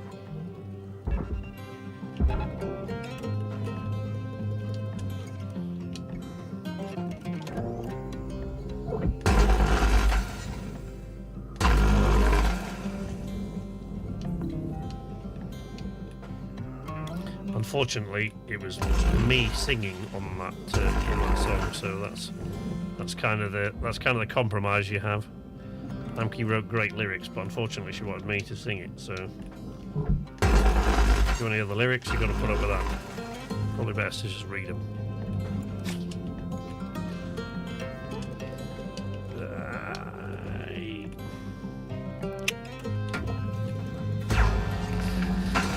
Oh god, every now and again you get one of these panels which like 90% of this panel needs to go into the furnace rather than the processor. But this part of the panel here needs to go into the processor, but it's all in one chunk. Right, look. So you've got to make your mind up. Are you going to lose the furnace bit? I mean, you can cut it, I guess, if you really wanted to. You could cut that bit out. You can make a cut there and then kind of cut it there, so you get, you know, you got a chunk for the furnace, and then you can just put the rest of it Deposit accepted. in the processor. But Valuable object processed. most of the time that's just more faffing about than you know what to do. Oh yeah, that's right. So on these ships they also have these fuses, right? And if you don't, so you have to time the removal of the fuse, and if you don't get it right, you get electrocuted. So that's another fun thing. What they're going to do, clone me for free work.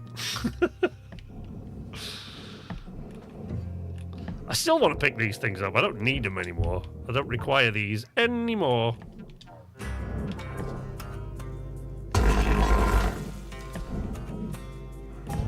You did great. It was a great song. Thank you very much, buddy. I appreciate that.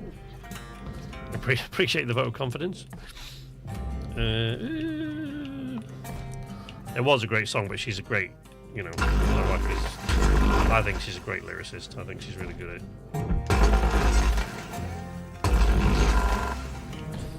Is that keel still attached to that? Oh yeah. I was going to say, why is that wobbling like that? That keel must still be attached to the far end.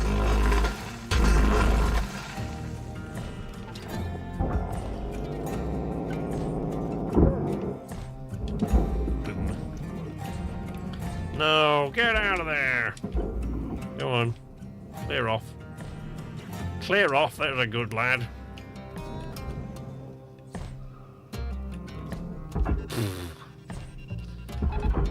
Big ass chunks.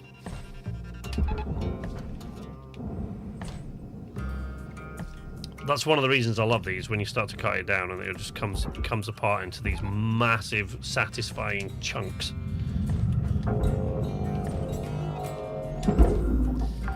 Can you hear the... Oh, there it is, look. Salvage secured. Look, it's just Applying leaving. credit.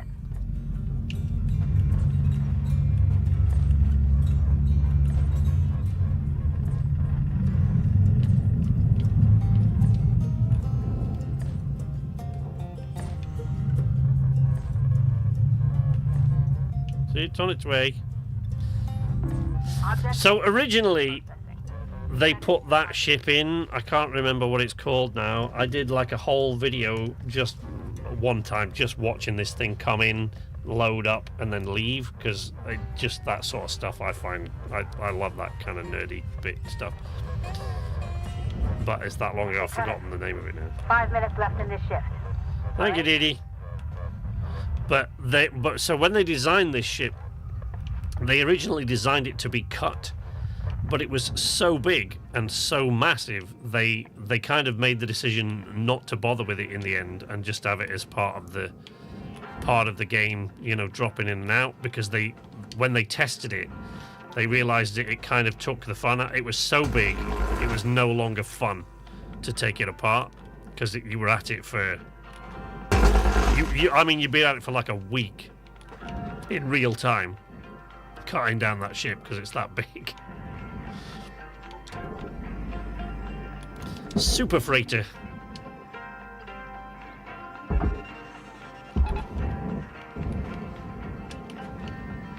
I need to take out these bottom panels so I can get rid of these the freighters, the shipping containers, without cutting through the coolant line. Thank you very much. Valuable object accepted for processing. Salvage goal met. Rewards will be paid. Thank you. I'm very pleased to hear that you're actually going to pay me for the work that I have done. Thanks. Oh, there's another one. So many cut points in these. So you quite often end up going around. Right, let me disconnect these from the bottom of the panel.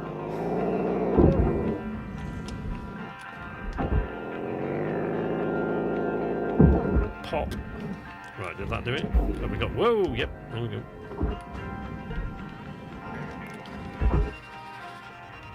Smaller chunks.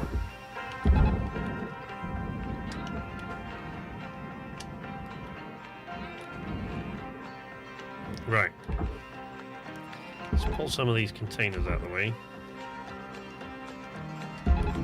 Valuable object processed. Credits deposited. So what I usually do with these is I strip this ship down to its skeleton. No, you don't want to do that, because that'll cause a meltdown. So yeah, I try to tear the ship down to the skeleton. Also, when you're pulling these shipping containers away, not only they're very heavy, but if you clatter this fuel line with one of them as it's going past, as you might well imagine, the fuel line will rupture. And it's an HJ's boiler situation all over again. Except there's no guy coming out saying, it should be fine. I can't push the screwdriver all the way through to the other side, so you probably won't die. Jesus fuck. Salvage secured. I'm sure HJ will tell you that story. We were all quite horrified by it, but HJ assures us, well, he says the engineer assured him that they probably won't die. It's probably fine.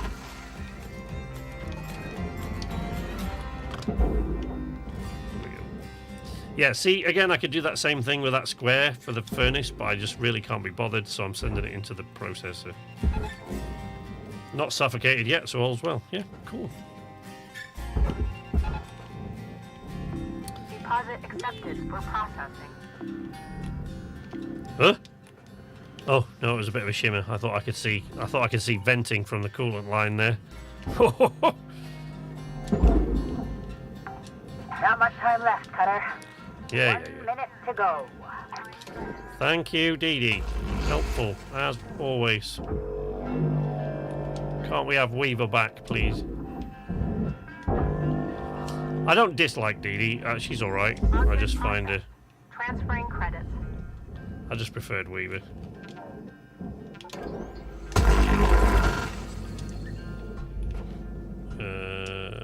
Oh, crap. Was that one of the... No. What happened there? Oh, it's an armor panel, right. I see. Look at that. I shouldn't have been able to cut through that. Valuable object. Credits awarded. It hasn't got a heat sink on the other side of it, has it? No.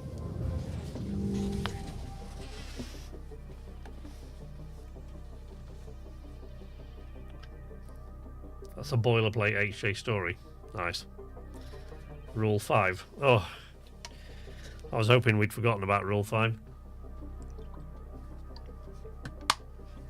For some reason I'm not typically satisfied with probably, maintenance. No, funnily enough, me either. As long as the engineer says it's fine, then it's fine. Yeah. I didn't really like the story of what he did to say that it was probably fine.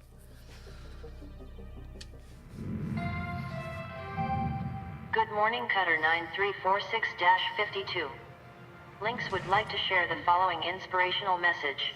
The greatest reward in life is the chance to work hard at work worth doing. There you go. Thank you. So currently, for those of you who don't know still, because I haven't explained if you're not familiar with it, the premise of this game when it starts is that essentially the situation on Earth is quite bad. There's a lot of poverty, and one of the ways that people escape this is by coming up here to work for Lynx. But Lynx, in true evil billionaire, like multi-trillion-dollar corporation style, when it says your shift over, does it mean your clone specifically or everyone with your DNA? Well, you like to think, supposedly, you are the only person with your DNA still walking around. But that is just a fan theory that is like, maybe you're not the only one. Maybe they've cloned you anyway, since they now own your DNA. They're not supposed to do that, but maybe they have. Maybe they've cloned you, so we don't know. But, yeah, my shift. I don't know how many deaths I've got on this particular account. I don't know. It could tell you out on the thing, it'll say, but out on the main menu. But so the premise behind this is that in true multi-trillion-dollar global corporation, or actually interplanetary corporation style, Lynx Salvage, basically the cost of getting you into space and supplying you with all the equipment and supplying you with habitation and doing all your training is so expensive that before you even start working for them, you are $1 billion, or I think actually now it's even more. It used to be $1 billion, but now it's even more. I think it's like 1.5 or something. But before you even start working for them, you're $1 billion in debt, right? But basically, the way the story unfolds, you're slowly working away at your debt by doing this shift, right? But they still charge you for the rental of all your equipment, which is extensive. So, like, it costs you, as I said, roughly about $500,000 per shift. Every shift costs you about $500,000 in rental fees. So you've got to basically make more from the shift than they take from you, and hopefully pay off your debt that time. But at this point, the game I'm past the point where the game has essentially ended on this account. So I haven't done the final cutscene, because once you do that, you can't continue playing the game. You have to reload that save. So, because when the final cutscene, you leave. So, but at this point, my debt has been paid off. So I'm now $109.5 million. If you look at the thing there. This is how much money I have made, so that's mine. In the game, obviously.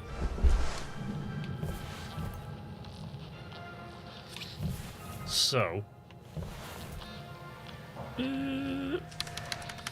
all the equipment that you've got here, the laser cutter, the grapple, the thrusters for your suit, the scanner that I rarely use, to be honest, the helmet, the work suit itself, the demo charges, right? All of those things, Lynx charges you rental for.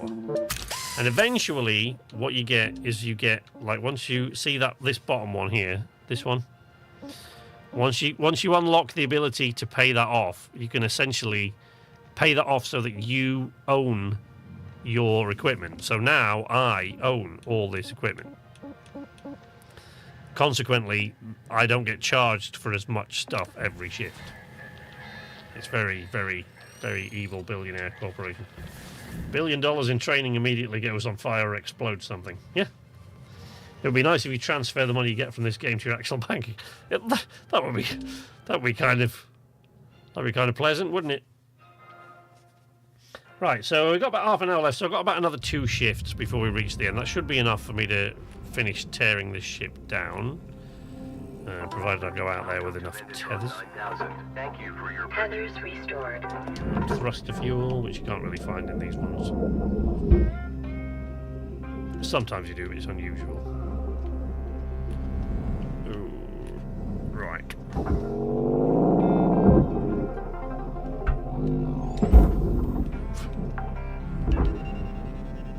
Salvage deposit secured. Credits awarded. Thank you. Object processed. Transferring credits. Oh man, that's slow. No, come on. Quicker, quicker. More tethers. The more tethers you attach, the faster it breaks it down.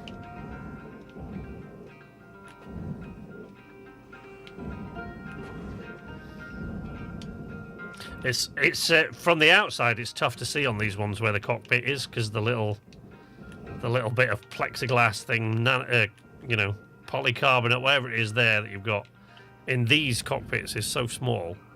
You can't often tell where the cockpit is from the outside, anyway. Come on.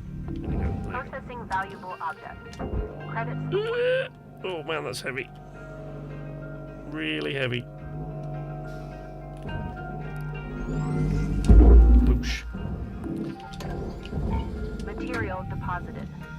Salvage goal reached. Reward assigned.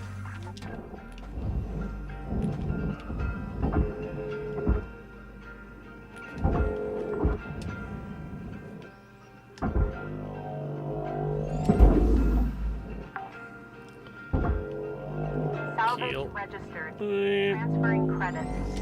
Fling that out the way. Deposit accepted for processing. Is that still attached to something? Yes. It is.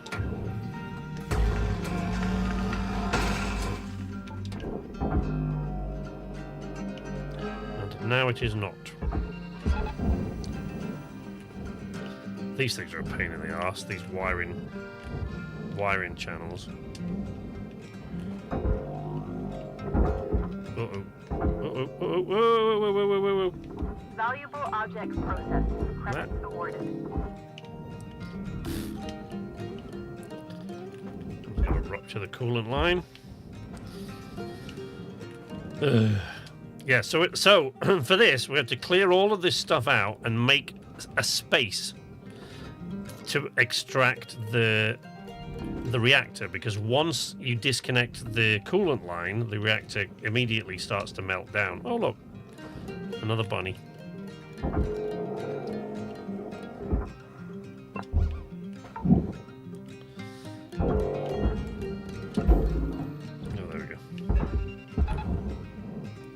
So you have to take as much of this stuff out as you can before you start working on the reactor.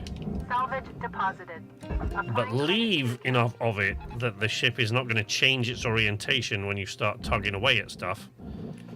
Because if it does, it'll restrict you getting the reactor out, and then it will explode Salvage deposit before... confirmed. Applying credit.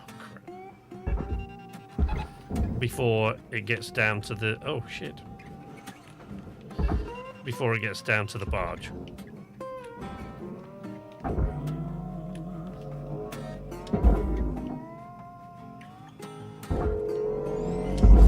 There we go. Wiring channel... Ouch. Salvage deposit accepted. Vacuum thing. Credits transferred. That's not attached to anything. That's not attached to anything anymore. Go, go, go. Go, go, go.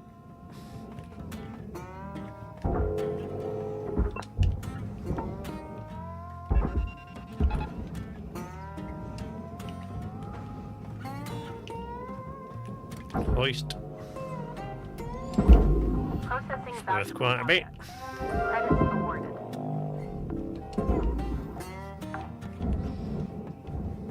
Salvage secured. Credits deposited. You don't need to salvage all the food packs and everything. It's just that there are stickers and achievements for doing it.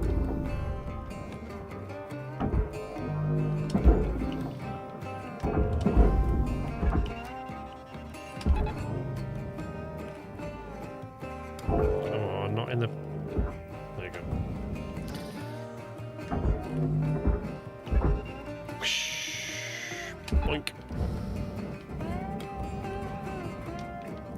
So while I'm floating around here doing this, at the same time as I'm pulling all this stuff off that I remember how to, I'm also trying to remember what order I removed the thruster panels. Allocated. so that when I do it, it looks to you like I knew what I was doing all along and hadn't completely forgotten what order I did it in. Unfortunately, I'm running out of time and still can't remember how, so I'm going to have to kind of make that bit up as I go along. Salvage My accepted. secret is out. Credit applied.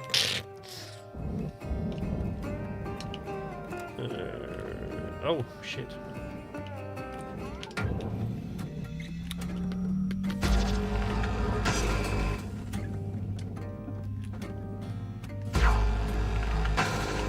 I don't know what's to remove that before I send that to the bar. Just going to the same place. Idiot.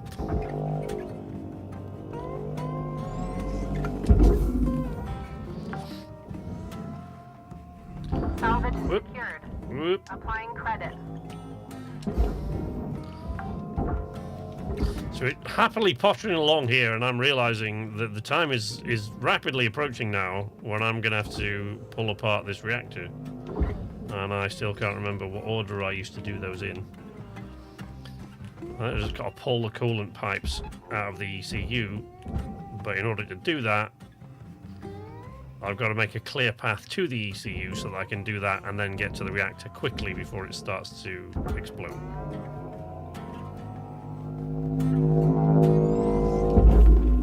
Oops. Oh, shit. That was risky. Salvage registered. Transferring credits. Go on, go. Out the way. Gotta get all these keels out of the way because they're a recipe for disaster. That's a ruptured coolant line waiting to happen, that, love. Processing object. Applying credits to account. Is that actually in the barge?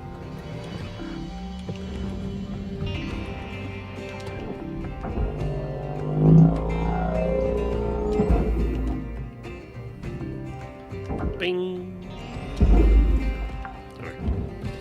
There we go.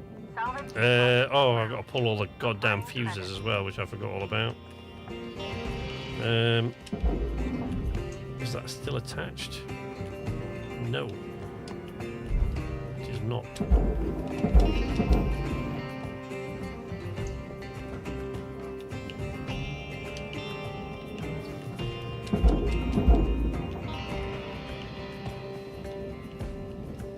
I don't think.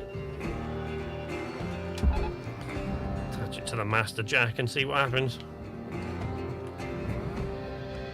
No, it's fine. It's fine.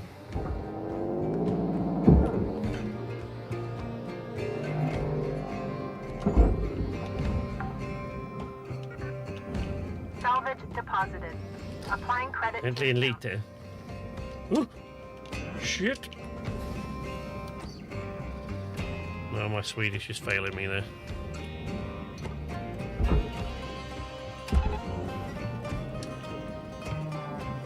Where's my wife? Oh, she's still awake. She'll be laughing. So my Swedish has got more rusty than my shipbreaking over the years. Salvage secured. Account credit applied.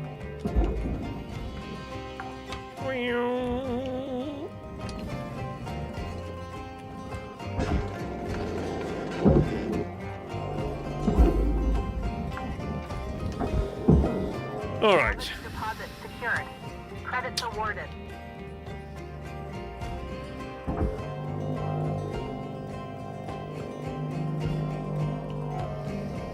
No, you don't need to be worried about spoilers, Spiff. I'm not gonna trigger the end game. I'm not gonna trigger the movie because it's. This is the account I like to keep for just. I've finished the game so many times. This is the account I like to keep 5 minutes left, Cutter. All good? so that I can just keep cutting, you know. So I'm not gonna trigger the end thing. So don't worry about that.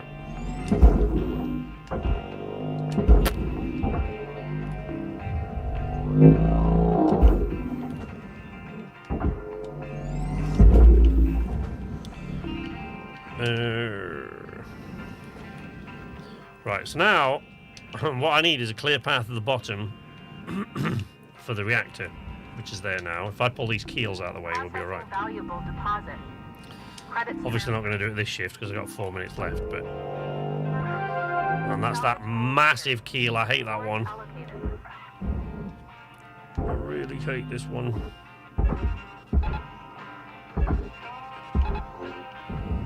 There we go. Oh.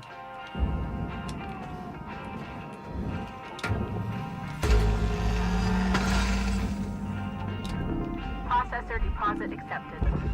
Credits awarded. Thank you for the brief translation. My wife will be ashamed of me because my Swedish is failing. Well, she wouldn't actually. My poor wife, wouldn't really care less that my Swedish is failing me. It's me that's bothered that it's failing me. She doesn't care. Right, so what I'm going to do is I'm going to cut out the glass here, so I've got a clear run to the ECU. Let's cut out the glass. Cut out the glass. Shoot the glass.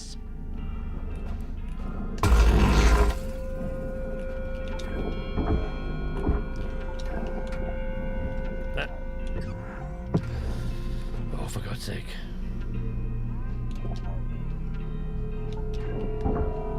No. For God's sake.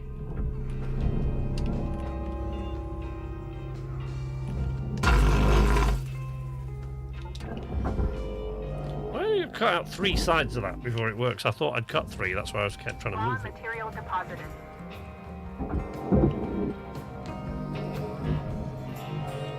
Yoink. I am gonna take that out so I don't get, just because I don't really care that I'm not gonna fling that into the furnace. I couldn't give a damn, to be honest. It's worth next to nothing, so it just makes my route a bit clearer, make sure I don't get hung up or caught on anything. So what we're going to do is pull out these coolant tanks, and when I pull out the last one, the reactor will start to melt down.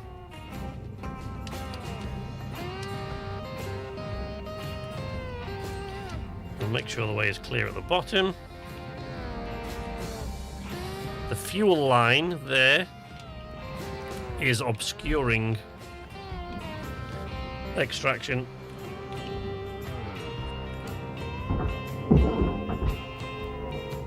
Of the reactor. A bit of a pain in the ass, but there you go.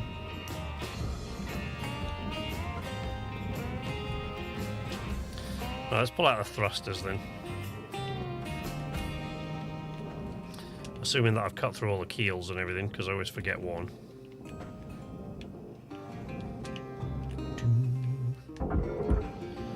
Nope, they're all free.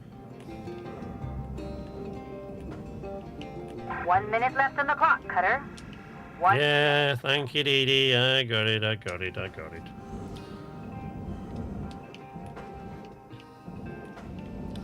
Only got 3. For what? One of the large panels of glass. Yeah, I never really managed to figure those out. Sometimes I only cut. In fact, sometimes I only cut 2 sides and it pulls out the bottom. But for the most part, yeah, you need to pull out at least 3.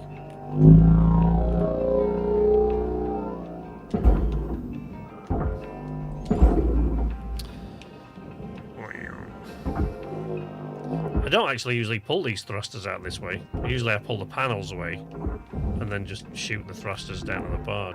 Accepted for processing. Because they'll be free of the thrusters anyway if I pull that panel out of the way. Which will take a while, but I'm going into... Then the thrusters will be free of that panel anyway, because they're not like the other ones. What happens if you start a meltdown just as the shift ends? It explodes. I would imagine you come out the next shift to litter. New certification level achieved. License upgraded. Thank you, lady. Then it's the next car's problem.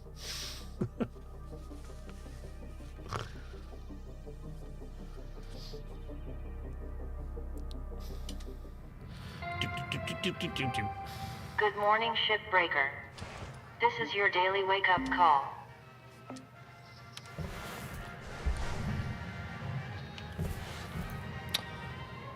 I don't think I need to.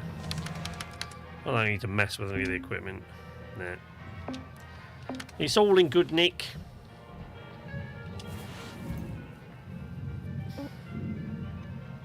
Yes, obviously I want to continue cutting it down. Still got the most valuable component just sitting there.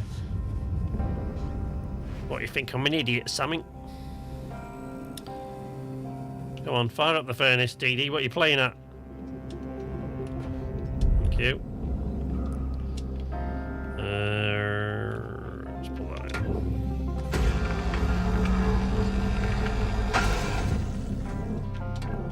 Oh, that was nice. That just popped right out. It's nice when that happened.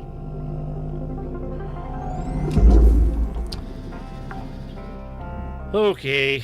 Salvage deposit confirmed. Right, let's get rid of these thrusters. Let's clear everything out the back, because if I do that, then what I should be able to do... fuel lines to there and there. Which goes to that side. So what I should be able to do is pull it out the back.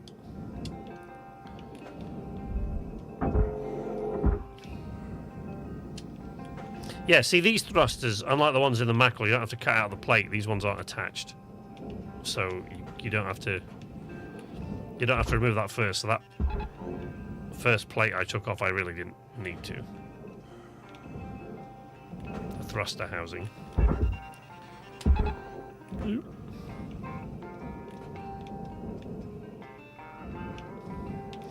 These big panels, though, they're so big you can't get them from here to the processor efficiently. So what you usually have to do is tug them up there to the master jack, to the one of the jacks, not the master jack, but that one up there, and then from there pull them into the processor because they're just too big and unwieldy.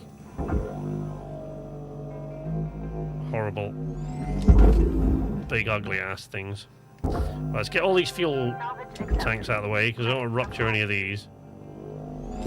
Because when you pull the reactor, what you do get sometimes is you get a lot of arcing electricity, Account credit applied. which can rupture the fuel tanks, blow them up, and take the reactor with it. There is not multiplayer in this game, and I would absolutely love there to be multiplayer in this game, but sadly, no, there is not. I would love it, but I think probably... no, HJ might. I was going to say probably Matt would be the only one that would play it with me, but I think HJ might. And you, presumably, Spear.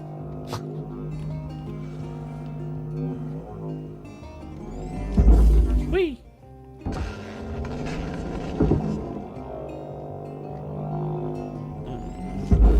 Take off the heatsink. Salvage deposit accepted.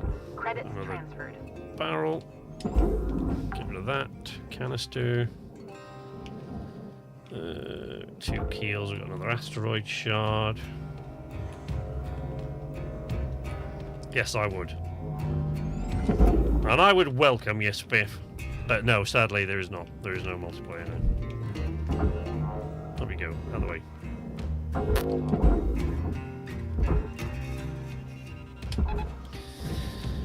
Alright. So what I'm doing now Object is, accepted for processing. for those of you who weren't sure, what I'm doing now is procrastinating. Taking all the other stuff out and like, what else can I remove before I have to do? Because I actually like removing the reactor, but that one is obscured at the bottom, which is the route I usually use to pull these reactors out. It's obscured at the bottom by the fuel line, which I should be able to move, but because the fuel line isn't charged now, I've disconnected all the. Whoopsie.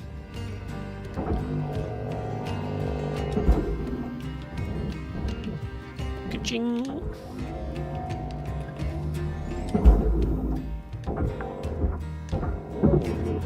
Salvage deposited. Applying credit to account. Applying credit to account. Well, you go right ahead and apply that credit.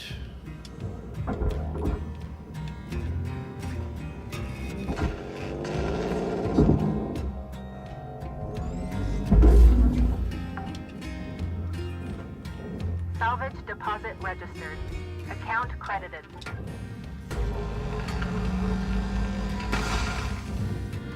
Oh, there you go. So I should be able to pull away the fuel line anyway.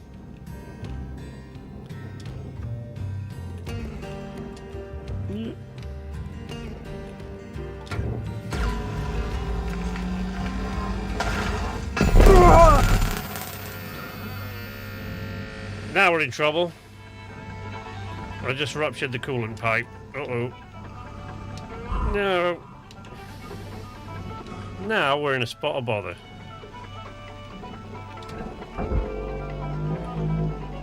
Why hasn't that started the reactor melting down? Processing object.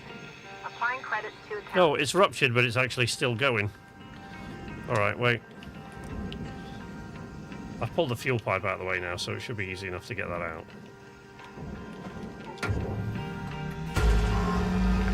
For some reason, that fuel line is still, that coolant line is still live. Destroyed. Please revisit your training. Even though I've ruptured it. It's a bit like HJ's boiler. Object processed. It should be alright. If you push the screwdriver and it didn't go all the way through, you'll probably be alright. Right, so now we're going to take out these. We're going to take these out. Push. So when I do this last one, it'll start to melt down. There we go. So the reactor's started to melt down now. And the longer you leave it there, the more it'll start to arc and send out sort of sparks of electricity and things which will wreck everything else. Urgent action required. There she goes. Boink. So it's fairly straightforward if you can get a clear path at the bottom. I don't really know why that didn't go into meltdown when this coolant line ruptured. Usually it does, but that one didn't, for whatever reason.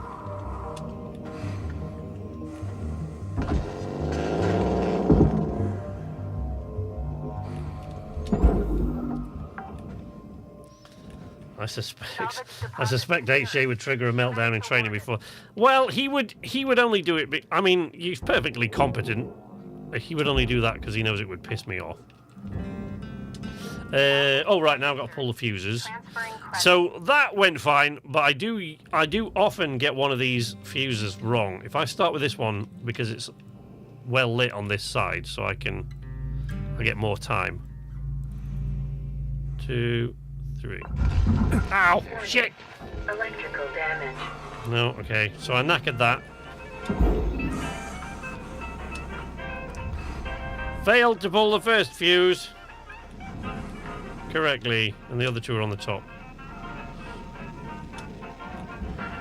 So for every one of these fuses that you pull, these lights blink faster. Bip, bip, bip, bip. And what you're trying to do is pull the fuse when the lights are all out.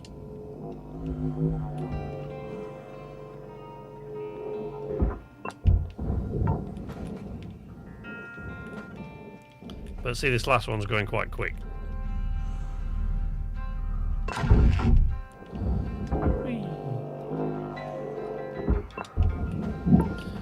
And now that you've removed all the fuses, you can take out the generator, which is here.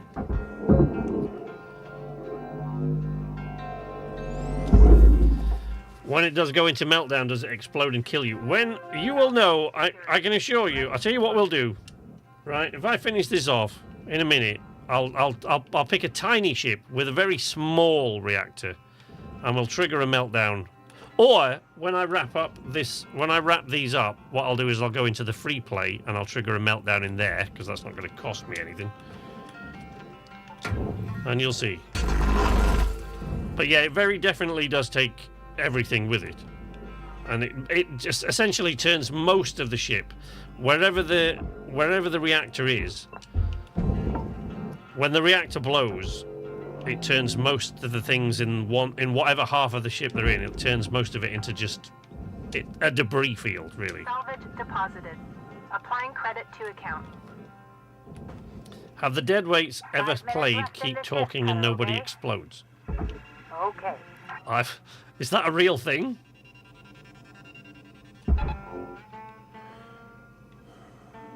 Are you making that up? Is that a real game?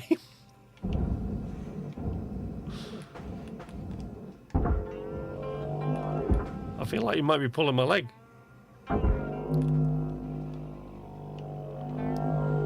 So you see what I was saying earlier on about this, right? So in Shipbreaker, when we used to do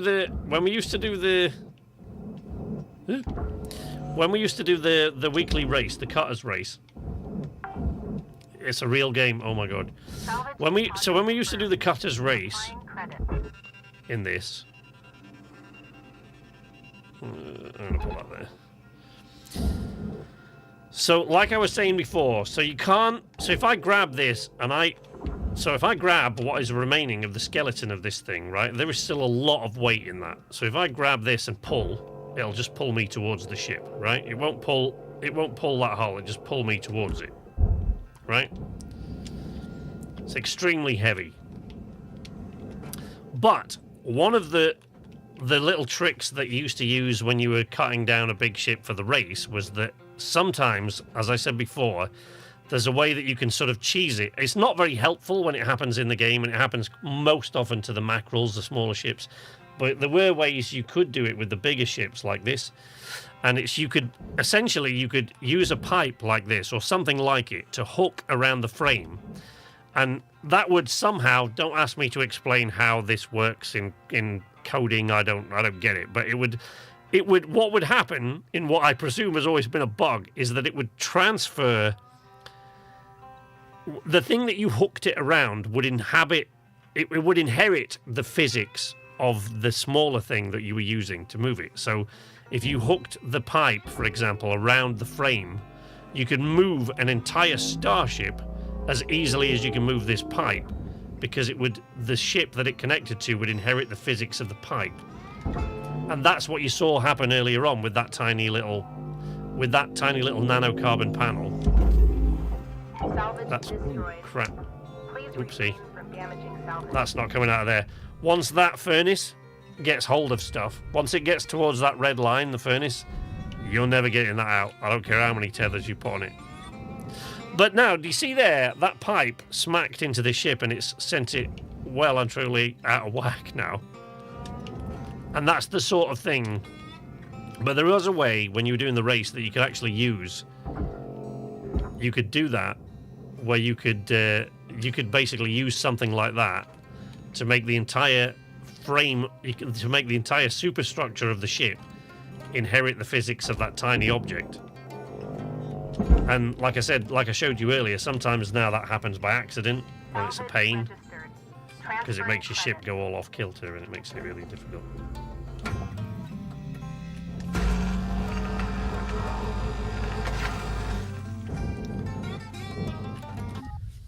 SK would win that most of the time. Yeah, I don't think anybody would ever play a game with me called Keep Talking and Nobody Dies. That game would never end. One person follows instructions from a manual that's been read by one or more of the other players. You should try it. It does seem like something we should try. A file on my computer where I color-coded one of the puzzles because the dotted and dashed lines in the manual did not cooperate with my brain. One of the games we are planning to play in the near future is Backseat Driver, I think it's called. Is it called Backseat Driver? Where basically, so one player... Oh, shit. I didn't disconnect that coolant line. Right, you see how I'm moving that pipe, and this whole thing is moving. Even though if I try to move this on its own, I can't move it. Right, it just pulls me towards it. Right, that's what I'm talking about. But if I move the pipe, if it's still entangled with this, right? Look, 1 minute left. it moves the entire thing.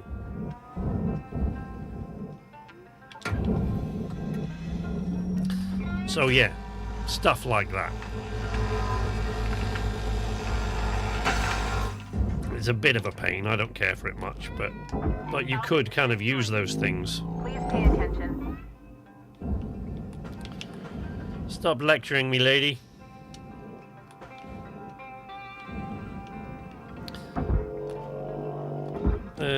Oh, I thought that'd be free. Oh no, I haven't got them.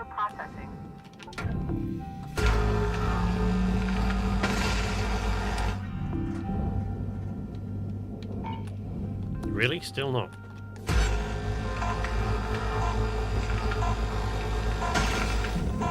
Come on, I just want the ECU.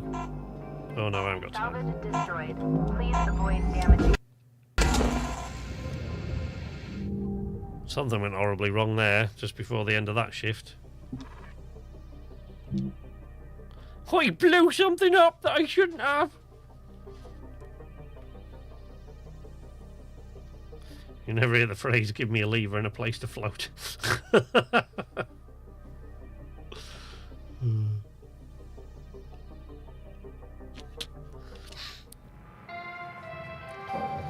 And I will move the earth. Yeah, but like, you know, you saw it happen earlier on with the mackerel as well, with that panel, that nanocarbon panel on the bottom, because it got hung up on the aluminium frame. All of a sudden, me moving that panel, because I was hooked on that panel, the entire frame of the ship had inherited the physics of that tiny panel, and so it was twisting and turning all over the place, which I find to be a massive pain in the ass. But in the cutter's race, it was sometimes useful. Right, let's tidy up these little bits. Because I don't know what went wrong there. I don't know what exploded. I think I must have destroyed the ECU. Must have got. Oh dear, what's happened here? It's all gone wrong here. Oh, I reckon I must have. Yeah, I must have cracked a coolant canister. Yeah. I see. I really can't be bothered to take all these bunks and stuff out. I just can't be arsed with it.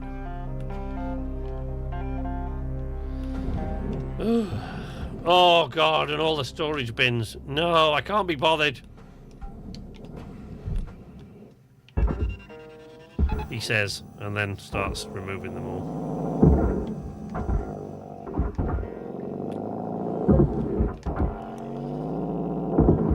I hate these, the crew quarters in these are where it gets really finicky. There was a way on the early passenger geckos, you had to cut the whole of the bottom of the floor out to get all the seats out. You had to basically, and so that you didn't cut through any lines, there was one particular configuration of the gecko where you had to melt an entire floor panel like 3 times the size of this one. And it was really, really difficult to do until you got your tools to the point where they would, they wouldn't overheat as fast. Salvage accepted. Credit applied. I'm just going to see if I can get to salvage goal 8, because I really can't be bothered to take this entire thing down now. What is leaking? It's not, it's that shimmering thing. I keep thinking I'm seeing something venting. All right. Salvage deposit accepted. Credits transferred.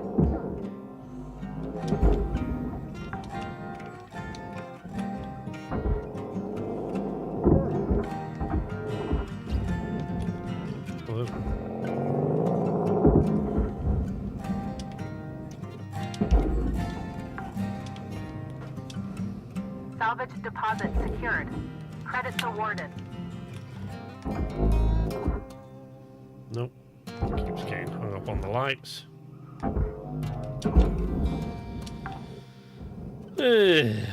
Salvage deposit registered.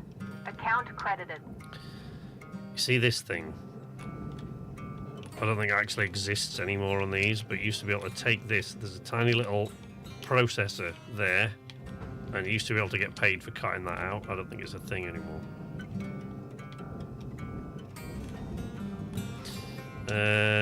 Is that catwalk all for the processor, right? Let's cut that damn thing off for a start. Oops.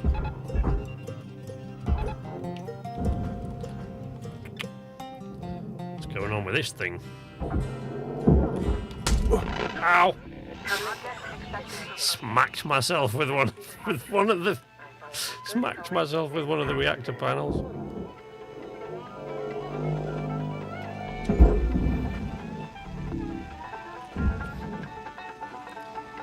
This thing's a pain in the arse. Let me see if I can pull it out this way. Well, it isn't. If you pull this out to start with, it's not a pain, but it is if you get it into this position that I've got in, where this thing's all twisted and down here.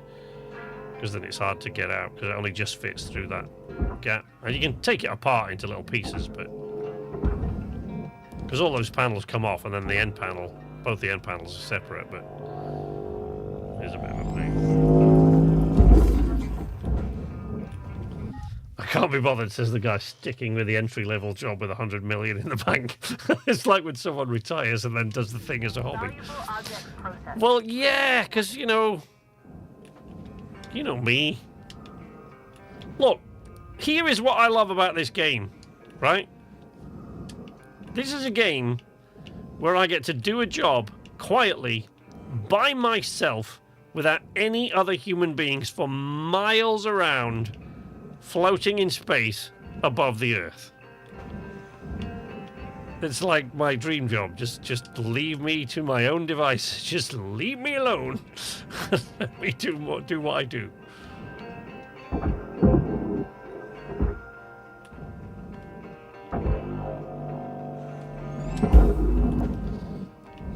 Oh, see, it's all these bunk beds in there. That's the I can't be doing with it. It's a pain in the ass.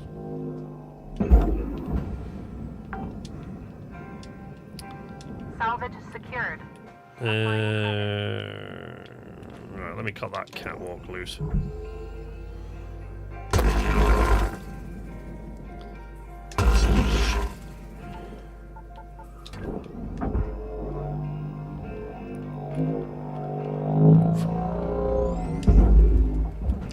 Come on. Valuable object Really? processed. Credits deposited. Okay, there's nothing else valuable in this, is there? If I send it into the furnace, there'll be a door panel on the other side of here somewhere, but...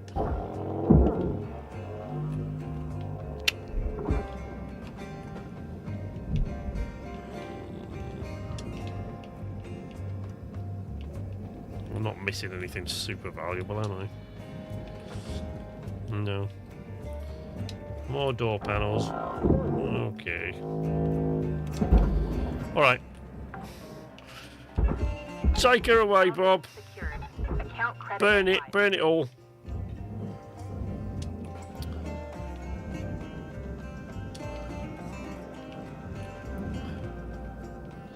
See why I can't be asked to do this? Because I've got to cut through this glass to get all of this out. I can get it out through that reactor panel in the bottom, but that involves a lot of wiggling. Yeah, there you go, see, Spiff. I only cut 2 that time. I didn't even have to cut 3. Quite often with those, you cut the right 2 and it just falls apart, but... then I've gone somewhere else. Pull all the bunks out. Ow. There's a... with the mackerels... with the mackerels it's easier, because there's a trick. When you're getting all the electronics out the front, if you're really quick about it, you can tether them all together. Well, not if you're really quick. You can do it at any speed. The reason I'm saying really quick is because it's what we used to do in the race. If you were taking a mackerel apart and you needed all the components from the inside, you just fly down it as quick as you can, weaving from side to side with the grapple, tethering everything together so that it pulls itself apart, or it pulls all the stuff off the walls itself while you go and do something else. And then you would sever the cockpit section, the nose of the ship, and attach it to the master jack. And if you burned away the sides, when it pulled out, all that stuff just got left behind, and the nose of the ship would continue. And then you would just fly above the top when you went to get the cockpit and just blast everything at once down to the barge. If you got really good at it, you could do it quite well and get quite efficient at the whole thing. But those days are long past now. That was in my youth. I can't do that no more. Is there still a yeah. I was going to say, is there still a radiation filter in that? Yes, there is.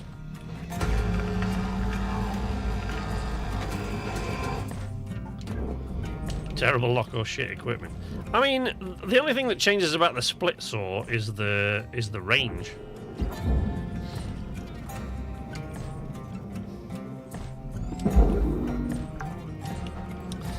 So I'll tell you what we will do now then.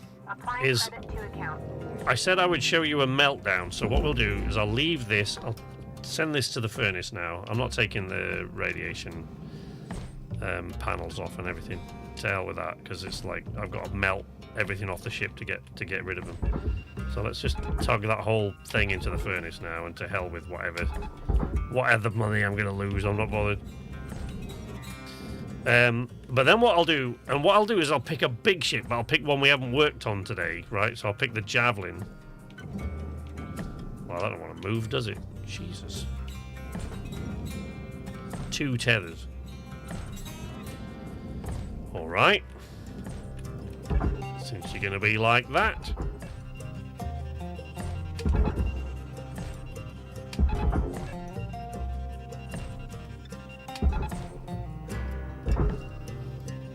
Jesus. Tether supplies are dropping. Thank you. Oh my god. Sometimes you just want to do this. But the problem is there's about 15 layers of stuff to cut through. So you have to do that about 7 or 8 times to actually sever it from the rest of the ship so that it will get pulled into the... 5 minutes left, Cutter, okay? There you go, that did it. Now it goes. Right, let's send that into the other furnace.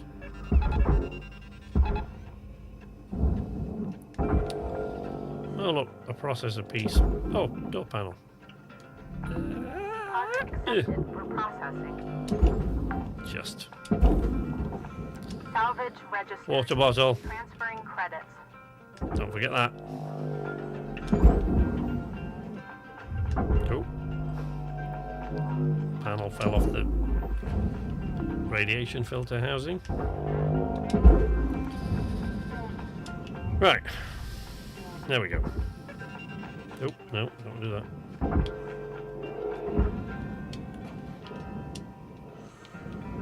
Could also just be a skill issue. Well, I mean, look, you see how rusty I am?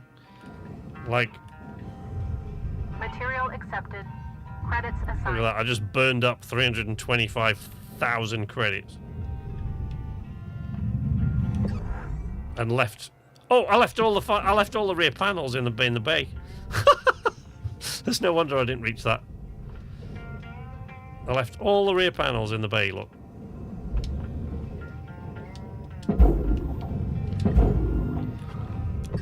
Wow. I just completely forgot they were there. Jesus, look, that's just the rudder. You see how heavy it is?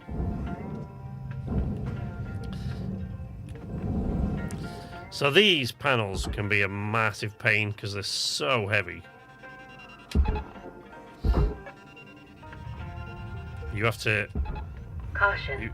No tethers. Oh. Please refill supplies. Oh, right, and of course... Okay.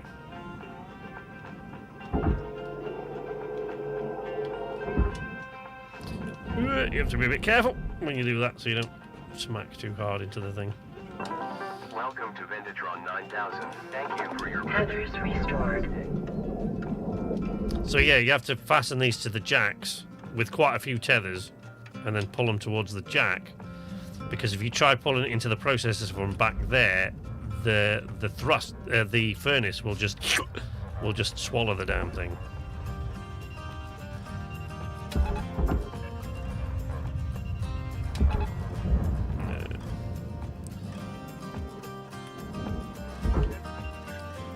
And then the rudder, which weighs a ton.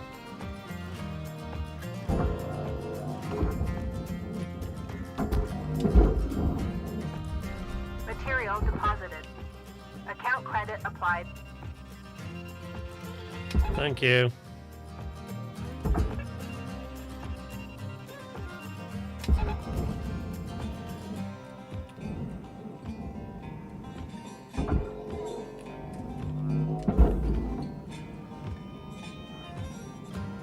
I can't move that rudder without tethers. Look.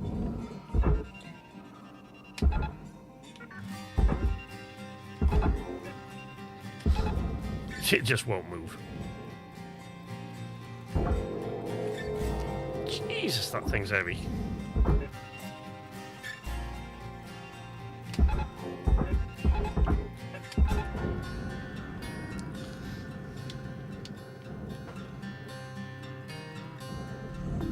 Object accepted for processing. Credits deposited. I don't know what they make those rudders out of, but they don't half weigh a ton. There you go. All right, Cutter. Time to wrap it up, okay? 1 minute left. Yes, I'm just trying to get this last panel in because it's massive. It's worth a fortune. Come on, stupid thing. Hello? Processor deposit accepted. There you go. Should have used a bunch more tethers, though. Oh no, I lost the lights.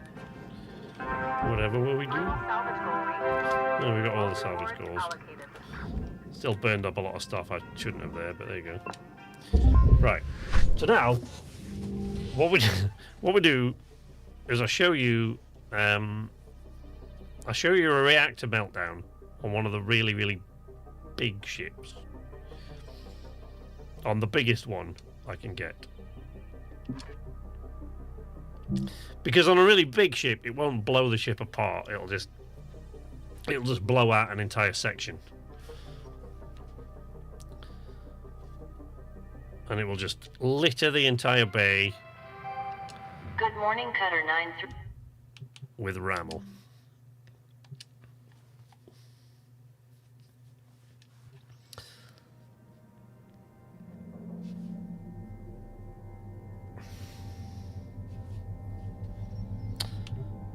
So we're going to free play. I wonder what the ship is in the race this week. Oh, that's a heavy cargo gecko in the race.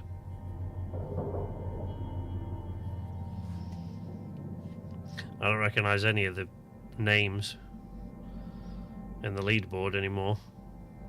Used to be the same ones. You could see at the top of the leaderboard in the race, you could see Goaf, Cirilla, Goaf, and Clowns. You could quite often see in the top three. I can't see any of them there anymore. But yeah, you could quite often see the same people. But I would, there's only got the top 11 there, but I would quite regularly come in the top 20 in the race. Which is unusual for me in any game. I'm not usually that good at anything. I definitely wouldn't do that these days. But let's pick something really nice and big. Oh, not a Stargazer though. Let's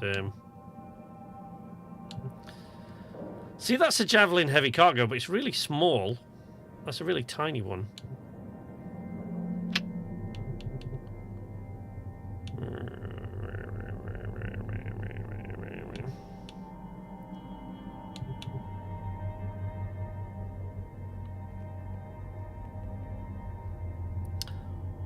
I guess I could. Oh no, let's. Yeah, hang on. Let's do the Javelin, the tanker.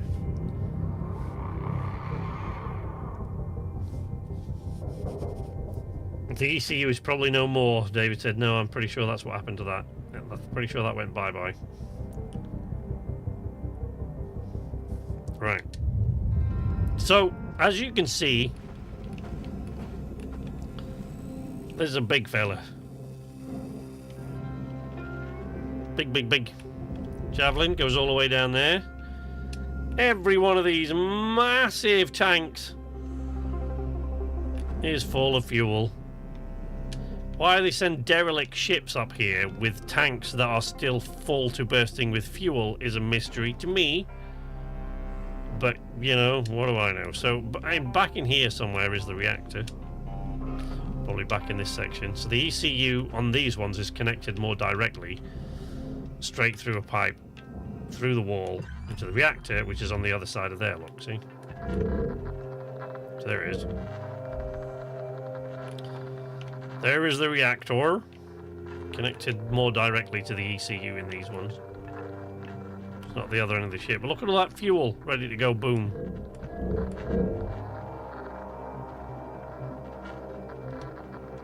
Ridiculous. Right.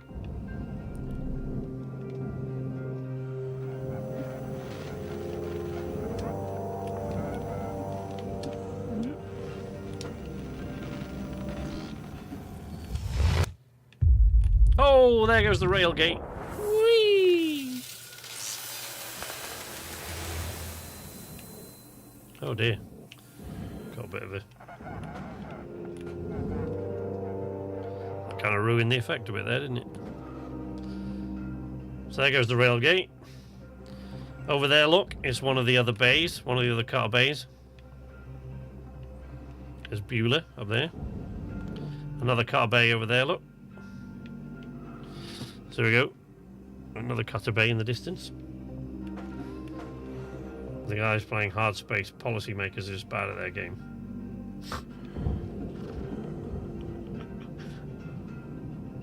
Right. And of course in this one, now with these big ships, a lot of these, so you've got these sections here, look. Although that one looks... Oh yeah, no, that one, you can cut through that one with the cutter, that's weird. But you can hear it overheating, look. There you go. The cutter overheated. So you can cut through them with the cutter. And then there are some cut points you can't, for which you need demo charges. But since I can't cut through that one with the cutter, I'll need demo charges anyway.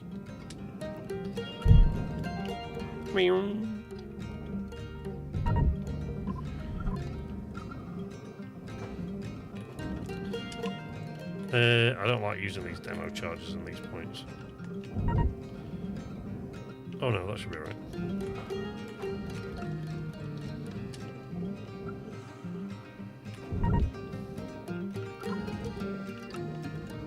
Yeah. So normally you can't cut through these anyway. The cutter is not, like your split saw, stuff like that is not, it's not sufficient to cut through these things. But in this one, I guess it probably is. I don't know what the split saw will do to it.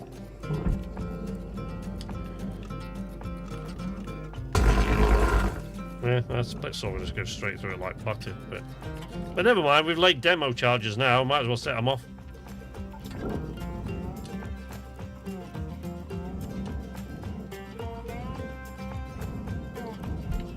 Huh? Shit. Dropped under the jack.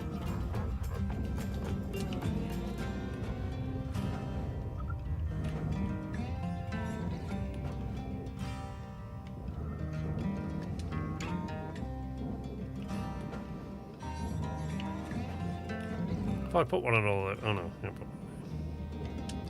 we haven't put it there. There's a chord in that music that had real fistful of dollars vibes.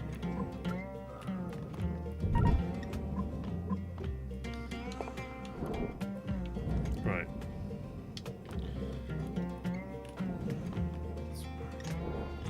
Blow those. Bing, bing, bing, bing, bing, bing, bing, bing.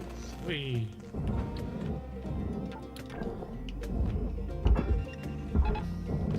So, god damn, those things are heavy. These ion rings are insanely heavy things. Oh, and there's a cut point, so that probably doesn't help, does it? There you go. But they are very, very heavy things, these ion rings. They don't move very easily. So I'm going to leave all these fuel lines attached.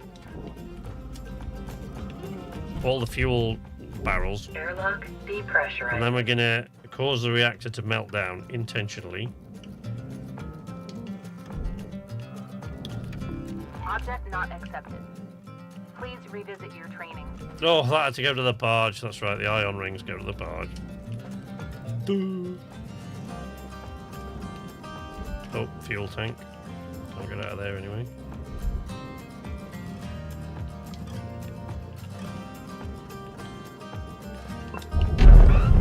Oops.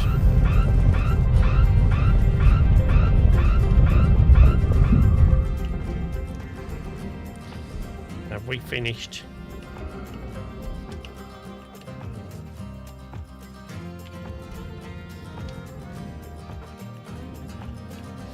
These can be fun to take apart sometimes. These, the ones with the smaller fuel canisters on the side, can be a lot of fun. The slightly smaller ones, these are massive, but... So. Let's go and cause this reactor to blow, shall we?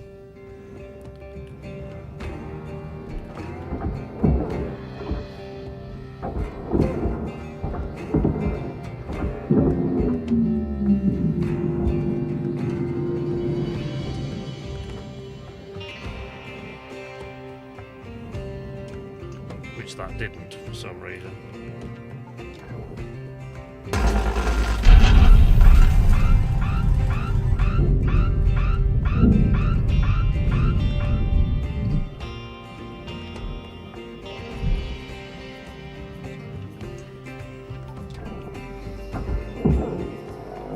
I think we'll have to disconnect it.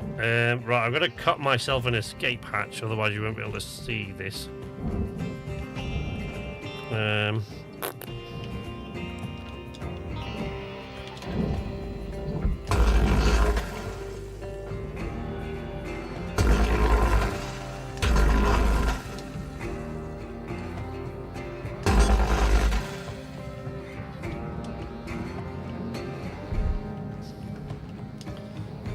Now this will lessen the explosion somewhat, but I do want to cut this. I'm going to turn that off because otherwise this panel won't separate.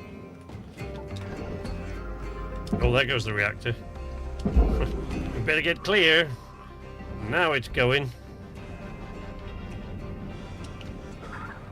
Reactor meltdown triggered. Action urgently required. No, it's fine. Don't worry about it. We're just here for the firework display. We're just here for the show. Oh my God, that's quite a long meltdown. Because the reactor's still mostly intact, so it's going to take a minute. But it will probably start arcing in a minute as it gets, so it'll start arcing and it may well ignite the fuel lines, which will speed things along, but it might not. We'll see.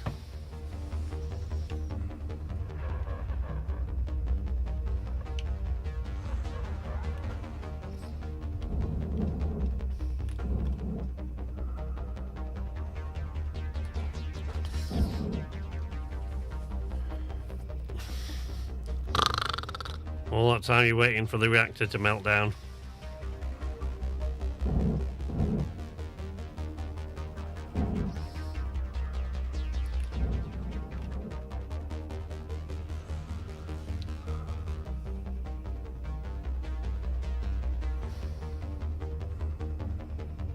You never thought watching a nuclear reactor explode would be so dull, would you? But trust me, it'll go. When it goes, you'll know about it. It's not a small boom. It won't take out the entire bay or anything, it'll just blow off the back end of the ship. Probably will ignite some of these fuel pods, which will turn most... If it ignites these fuel pods... Oh, shit. If it ignites these fuel pods, it will turn most of the ship into confetti. Reactor dangerously unstable. Prepare for explosive blast. Okay, we are prepared for the explosive blast.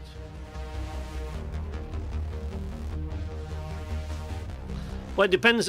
Depending on the state of the reactor, depends how much time you get, and what else is connected. Because I already disconnected the things from the ECU, so that'll won't melt down as fast. If I'd cut through the line, it would have gone faster. But I wanted to make sure I had plenty of time to get to a safe distance. Oh, I didn't even ignite any of the fuel pods. That's really boring. Explosive activity observed. Explosive activity was observed, but it was not very interesting. So what about if we cut through the fuel pods? Oh, look, even that didn't take any of the other fuel pods with it. What happened to the chain reactions in this game? They used to be awesome. That's boring. Salvage destroyed. Please avoid damaging valuables. Oh, that was a bit better.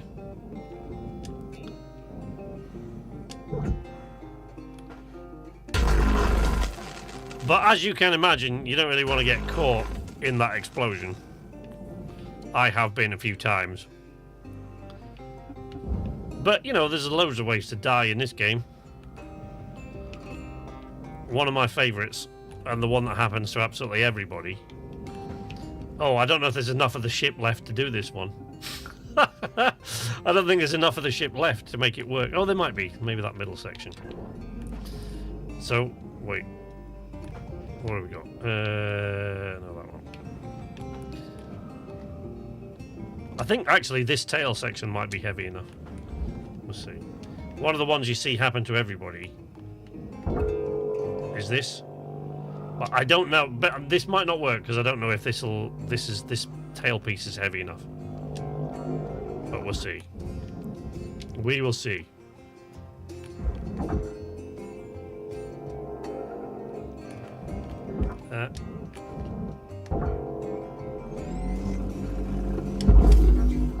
No. No, it wasn't heavy enough. But as you can see, this is quite a nasty cleanup thing we got going on here. I wonder if this one will do it. Yep. Ow. Now, I wasn't close enough to the back there, but when you do that with a heavy piece, so generally you pick up one of these pieces, right, and you'll shoot it like down to the barge. Boom, no problem, right? But quite often if you pick up a panel that you are absolutely certain is disconnected, you're sure it's disconnected, but you're not paying any attention to the outline. So like if it's disconnected, the outline is blue. If it isn't, the outline is yellow. And if you don't pay enough attention, Processing valuable deposits. you're using the repulse function on your there you go. You use the repulse function on your grappler, Applying and what happens is that you end up way out here away from the bay. Warning. Work bay limits are out of bounds. Please turn back. I mean, it's pretty out here and everything, but... Oh, what? I didn't even... Oh, that's boring. They seem to have calmed a lot of this stuff down. It's really dull. Oh, no, that's not heavy enough either. This must be, surely. Different ways to die. This is certainly something I had to see for a bit. Hey, Vlad, how you doing, buddy? So this will be probably extremely high-speed blunt force trauma. No, it won't. It didn't work. Yeah, see? The thing is, the problem with free play as well, because like I was doing the Please pay attention. Please pay attention. Have you seen the state of this ship? I've blown it to smithereens, lady.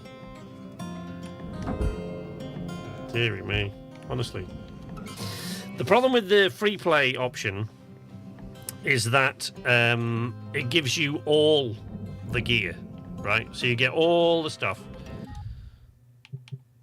Abandon the shift, yeah. It gives you all the gear, so you get all the high-end gear, which also includes all the shock absorbent stuff on your suit and everything. So the higher you get and the more equipment, the more difficult it is to die. Let's see.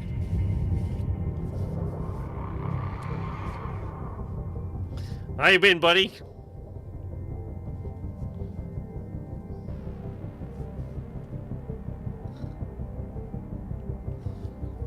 Oh, come on.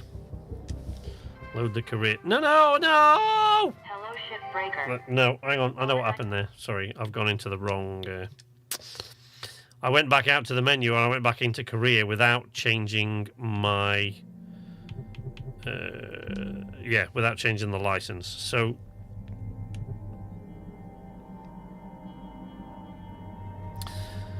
So, you see, like... Actually, on the Xbox, I've got a no revival playthrough as well, but here it will tell you, or it should do, how many lives you've used up. I thought it did somewhere, I can't remember. So with the limited one, you get 30 revives for the entire thing. Which is more than enough. Like, I mean, I can't even begin to imagine how clumsy you've got to be to burn through 30 clones in your career in this. I don't...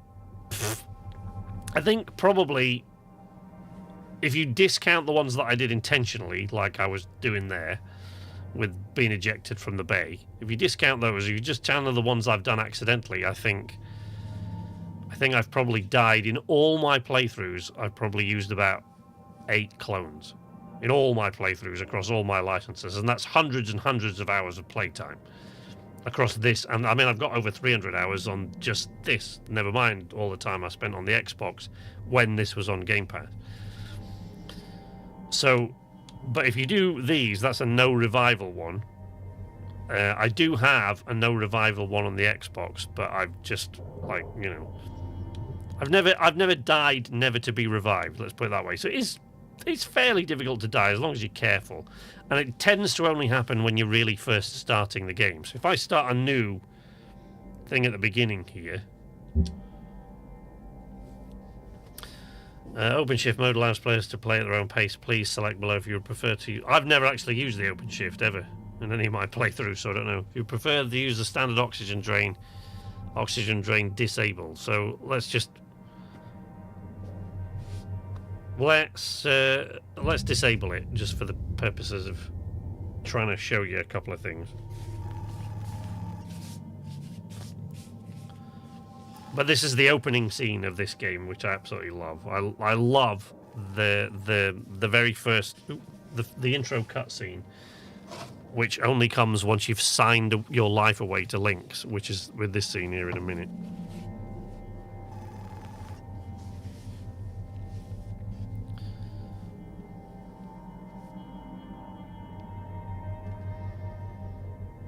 I finally got to a point in my life where I could finish KCD 1.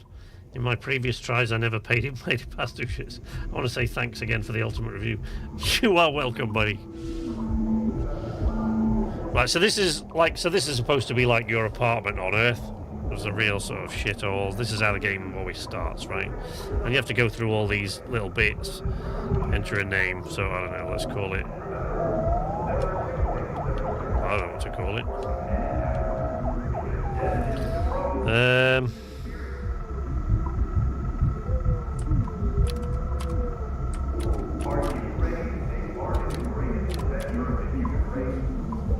Call it that. Meal preference: chicken, plastic-free, vegetarian, entimatarian. Oh, okay.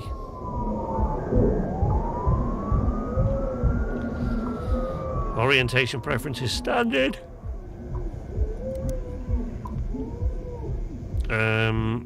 Just give me a plastic-free meal, thanks. Standard orientation. Pick that one, that's fine. But I love these. I have no criminal record in the Terran or Martian zones.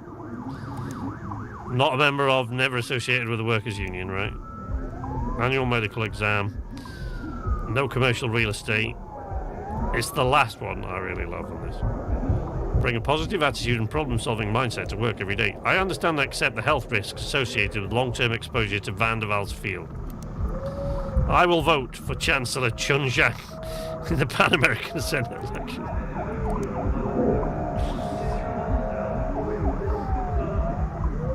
So you know, you can read through the agreement. It's long, but then this cutscene I absolutely love. This is one of my favorite. This is my favorite opening scene of any game, and it's not, you know, it's not complicated. It's not really beautiful or anything like that in terms of its graphical fidelity, but it's emotionally charged.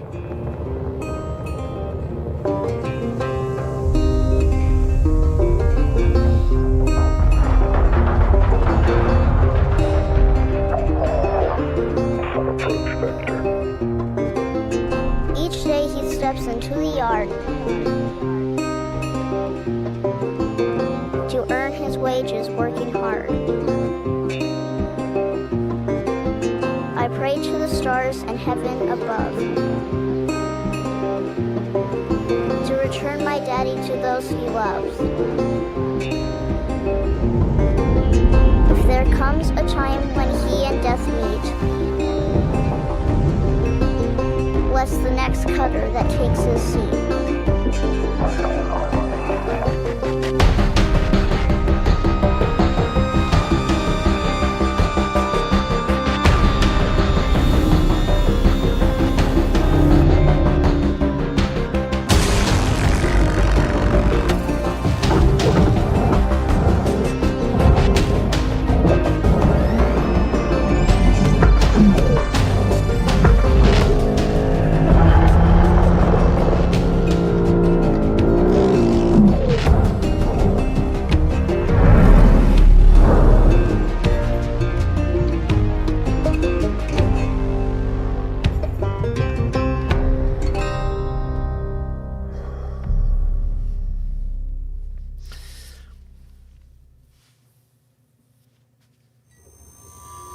Hello, Cutter 9346-52. Your automated Lynx onboarding experience will now begin. Please observe this important message. No. Space. Boundless promise. I'm not Limitless listening. resources. No. A brighter future.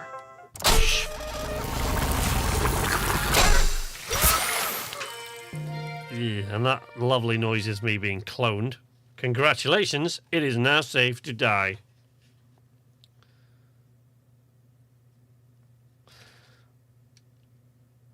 Good night, Connor. Talk to you later, buddy. Thanks for joining us. It's been good to have you with us. So these are all your fees that you've racked up before you start work, right? Which comes to, I used to be just over $1 billion. I think now it's like $1.5 billion or something.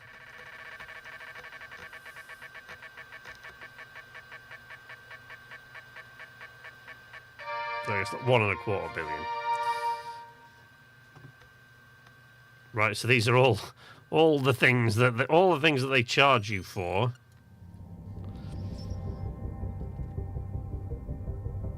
Now, it's a very long time since I started this again. I have done so many times, but it's a long time since I did. So I haven't worked with the basic tools in a long time, and I do remember it being horrible to use the basic tools. Lynx mandates a maximum of 8 hours of sleep. Any extra sleep time will be docked from the next pay cycle.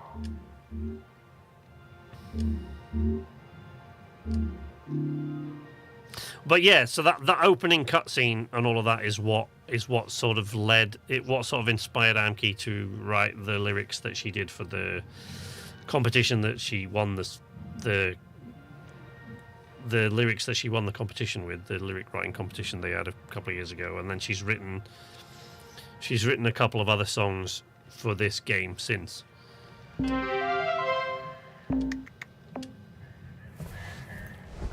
Hey, Cutter. Welcome aboard. The name's Weaver. I'm the foreman for yourself and a couple of other shipbreakers in this region. And welcome to your new home. But, you know, I don't want to listen to Weaver go through all that all over again. I've listened to it enough times already. This is officially called a ready-made long-term employee habitation something or other. Around here, Oh my god. we just call it your hab. All right, let's start a new shift and pick your first ship to work on. Good. Goodness sake.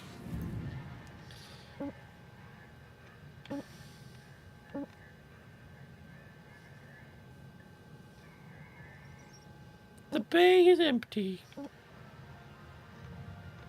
Look at these. Hazard level 2. Bless. It's cute. It's cute.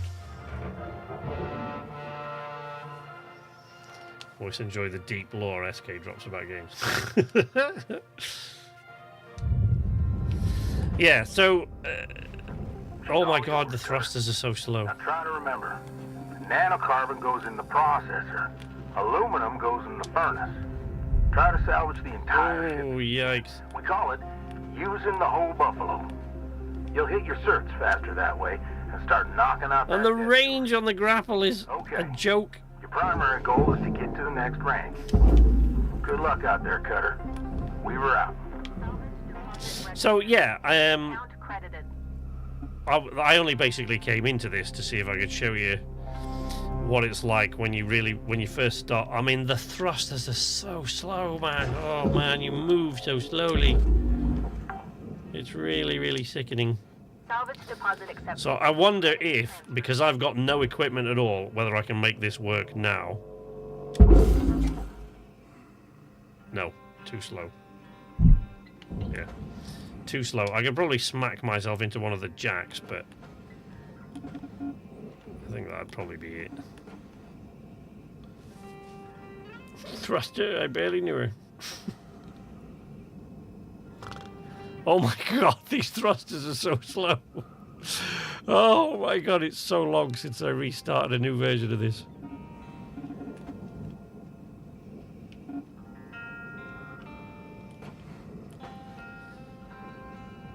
Oh my god.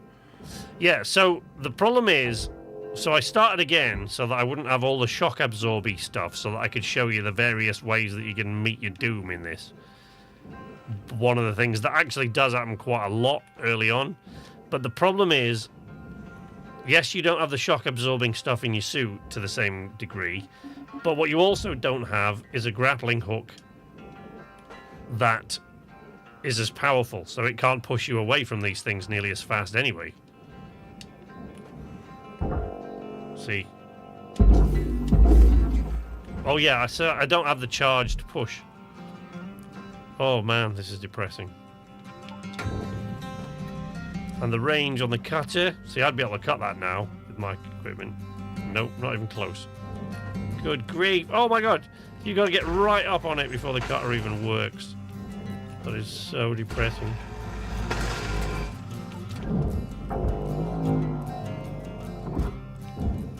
Right, but that charged push that I use all the time, you don't even have that when you start. You've got to just...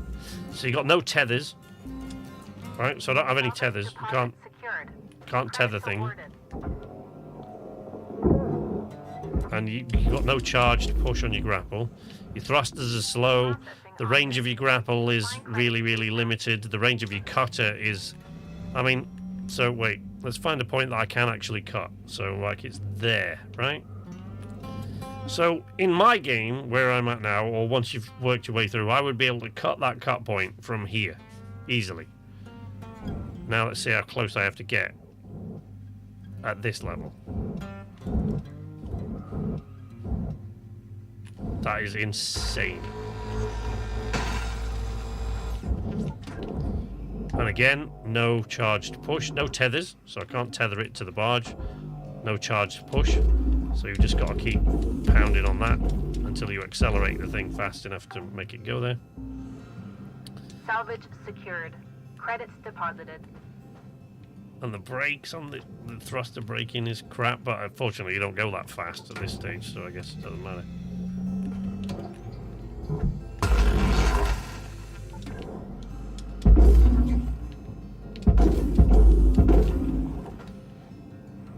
Wow. Slow. Salvage secured. Account credit applied. They've changed this up a bit though. I don't know whether I might, maybe I think what I might have done is that I think I have my game set to skip the training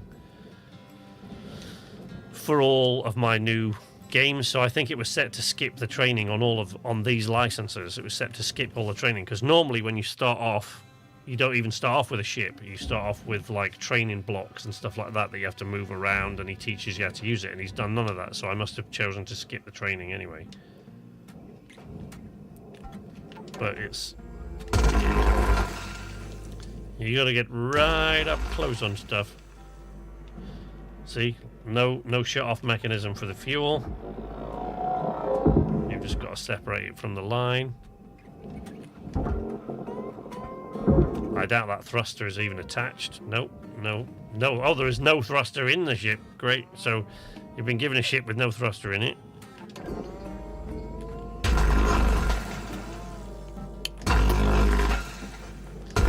Right, so nothing in the nose cone of the ship either, so you've got no coolant tanks. Sometimes you find the reactor in the nose cone in the crawl space.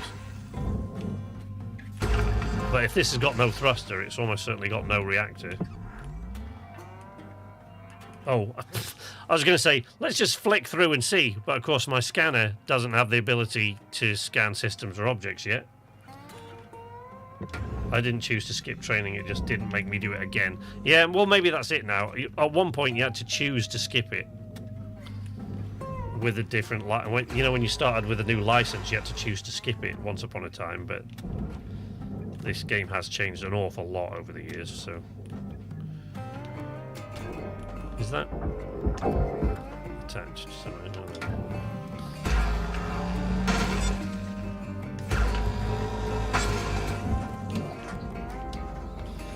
But yeah, it's frustrating to play without any of the tools that you used to after a while.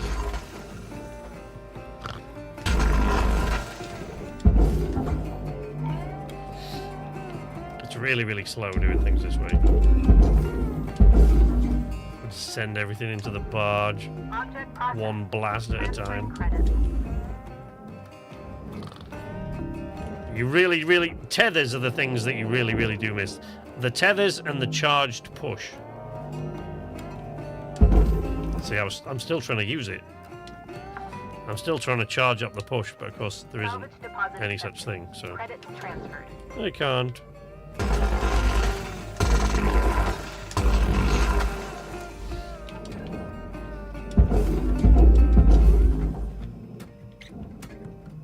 That's weird. Why is that?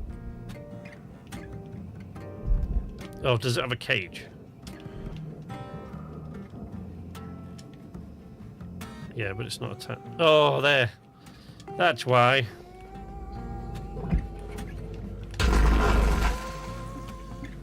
Stupid goddamn roll cage on it.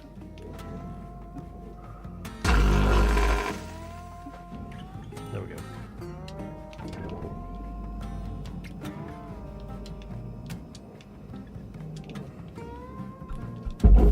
Yeah.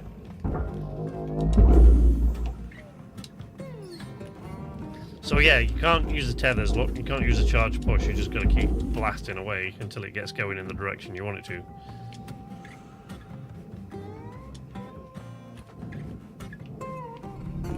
Processing valuable. I do like the fact, one of the things they changed is that the cockpit comes clean away now, so the frame comes clean away from the cockpit, which it didn't used to. You used to have to separate it all out and cut it into tiny bits to get it off, but now the whole nose cone comes away.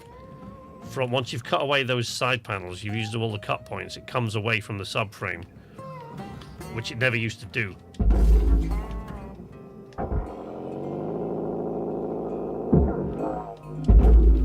Probably find some of my early... You can probably find quite a lot of my early Shipbreaker stuff from when I first used to make it, and you can see how the game used to be.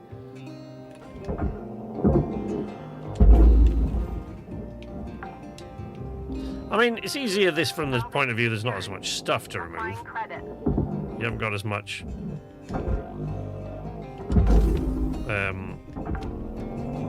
at this stage at least, there isn't as much hazardous stuff to get rid of. Applying credit.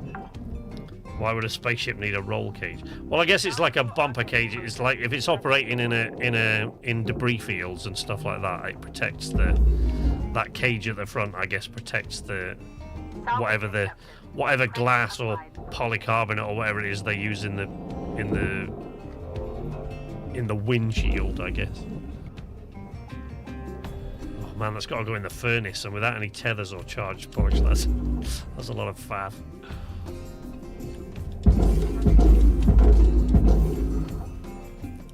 Okay.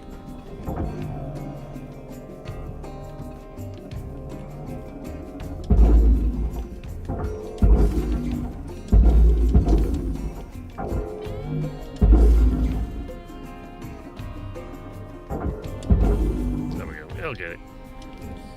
It'll get it. Process. Transferring credit.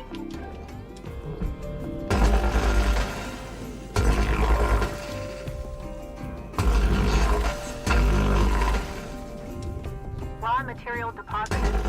Transferring credit. Thank you.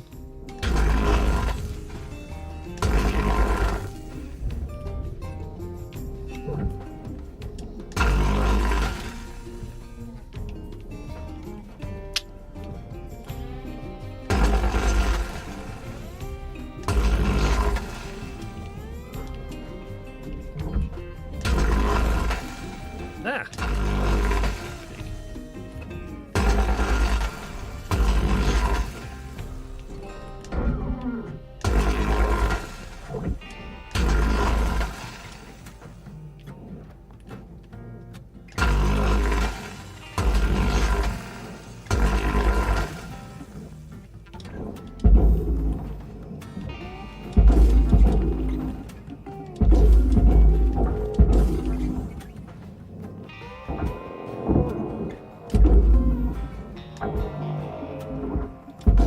Salvage registered. Transferring credit. Deposit accepted for processing. Simpler times.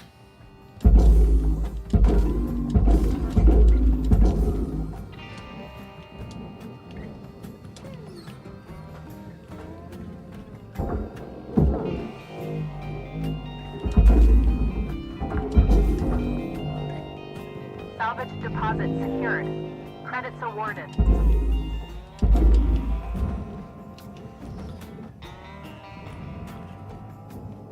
Well, off, great stream as always, SK. See you next time. Thank you, David. Credits deposited. Good to see you back, buddy. Thank you for joining us. It's funny you say there's not much hazardous while you're dislodging those lockers, because I smashed myself in the face with one of those. Yeah, that is easily done. Very, very easy to smash yourself in the face with a lot of this debris. You get carried away. I get careless all the time, and I just pull stuff like... Salvage secured. These things are a pig, like these asteroid chunks, because they're so heavy. And quite often, especially the bigger ones. Oops. That's not good.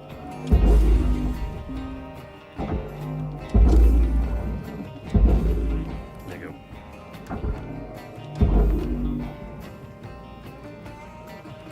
But yeah, it is quite easy to sort of accidentally smack yourself in the face with stuff.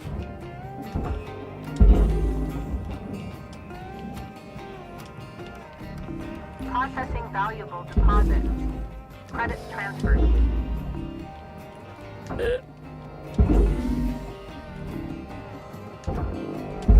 God damn, it's a pain in the arse without that force push of the tethers. You forget. You forget what a pain in the arse all this used to be.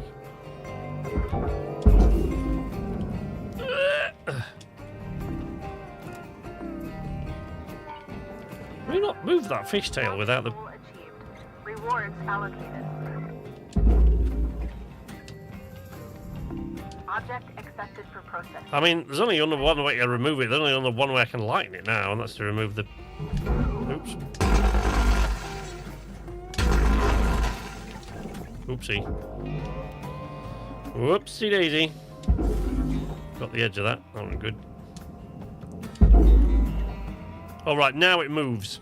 See, it wouldn't before. It was heavier than me. all I had to do was take off that thruster cap. Keep going. Valuable There you go, baby. accepted for processing. Salvage deposit registered. Account credited.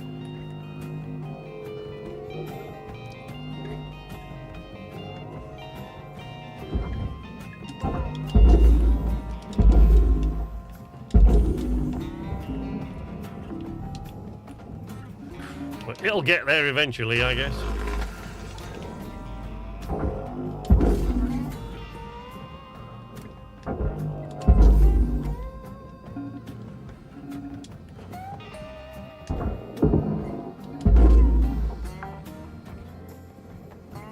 Salvage secured. Account credit applied.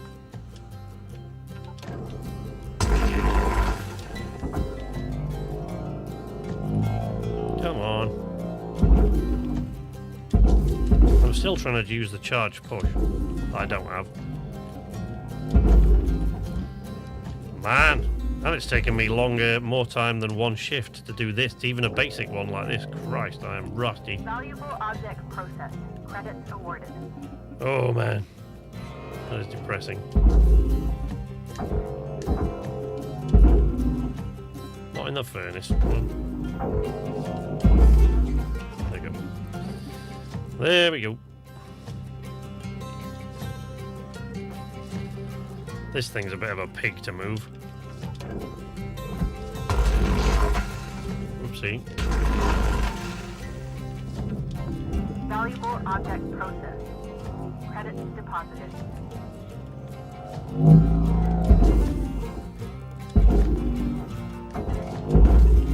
Oops.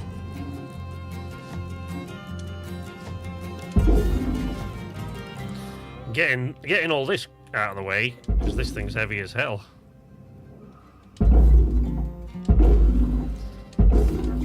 Well, that's not too bad to get it moving towards the furnace, though. It's moving, look. It's going. Applying credits to account. It's going.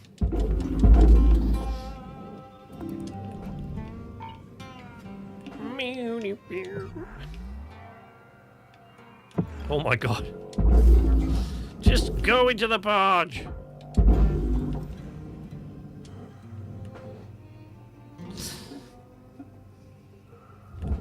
Raw material accepted. Is that actually locked in now? It looks like it is. I wasn't looking at the thing. Salvage goal obtained. Additional rewards assigned. Oh no, did I not clear level 5? What did I leave out here?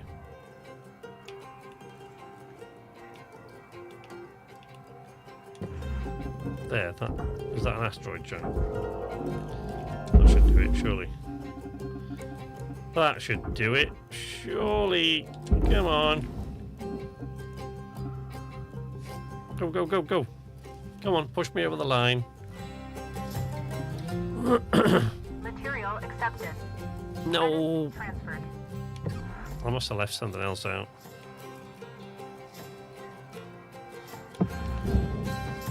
Are all those things in the barge? What's that? It's a fuel tank that's still not in there.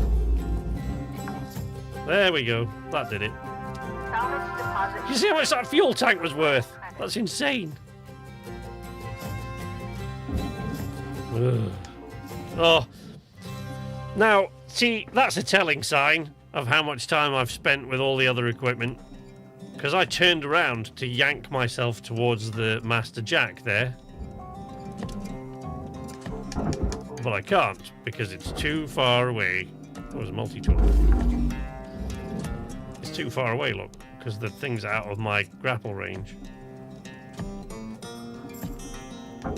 There we go. And the brakes, Jesus. Ugh. Good Lord. Phrasing, what did I say? What did I say? I don't, you know what? I don't need to know. It's cool. Oh man, I get so wrapped up when I start playing that. Even I just came back in. I thought I'm not gonna listen to what Weaver's got to say here. Well, all right, I listened to it, but I'm not gonna play the game. All right, I'll play a bit, but then I'm not going to do the whole ship. All right, I'll finish off the whole ship. Yeah, we'll just let it go. I think that's best. Don't you, Dwight? Yeah, I just get so wrapped up in it. It's crazy. So, yes, we've got the deadweights, the massively long deadweights highlight reel coming up. Then, there'll be Hopeless the Adventure. There'll be another episode of that at some point. But there's another video I want to clear up and get out of the way that's going to take a while, but I need to get it off, all the stuff that I got for it off the hard drive. But this year, for anybody that didn't catch it near the beginning, that one of the things that's going to happen this year, starting this year, is that there probably, there's no definite plans, but there are probably going to be longer breaks between content from time to time, simply because the voiceover work has dried up now to the point where I'm nearly 52 years old, but I've not an enviable time to start looking for work elsewhere, but the voiceover work's dried up now to the point where I have to try to sort of make that money somewhere else. And unfortunately that's going to mean taking longer breaks between content sometimes. But other than that, this channel is now going to be focused on live streaming, deadweight stuff, live streaming, and then just whatever else doesn't belong on the other channel and what else I feel like making that goes here. That might be a review here and there. It might be an essay video here and there. It might be, I don't know, YouTube shorts of it could be a lot of things. I don't know. You know what I'm like. I'm like, oh, I'll make this kind of content for a minute, and then it doesn't last. But that's what's happening. So what I really, really need to do this year before I do anything else, because I've been talking about it for too long and I can't really avoid it anymore, I've got to get on with it now, is to rewrite. I've now actually figured out a way to do it. I figured a way round the problem that I created. When I wrote my first novel, I created an issue for myself that wasn't an issue at the time, but technology changed so fast that within just like 8, 9, 10 years from when I started writing it, from when 8, 9, 10 years, I mean, I finished it in like 6 months, but shortly after I finished the novel and did a couple of redrafts of it, I haven't touched it for years. I haven't been anywhere near it, but what I wanted to do was sort of put it on, self-publish it now on Amazon and just put it on there and just get on with something else so that it's done and it's out of the way. But one of the problems I created when I wrote it was that a lot of what moves the plot forward in the beginning is dependent on technology that no longer exists, that just isn't used anymore.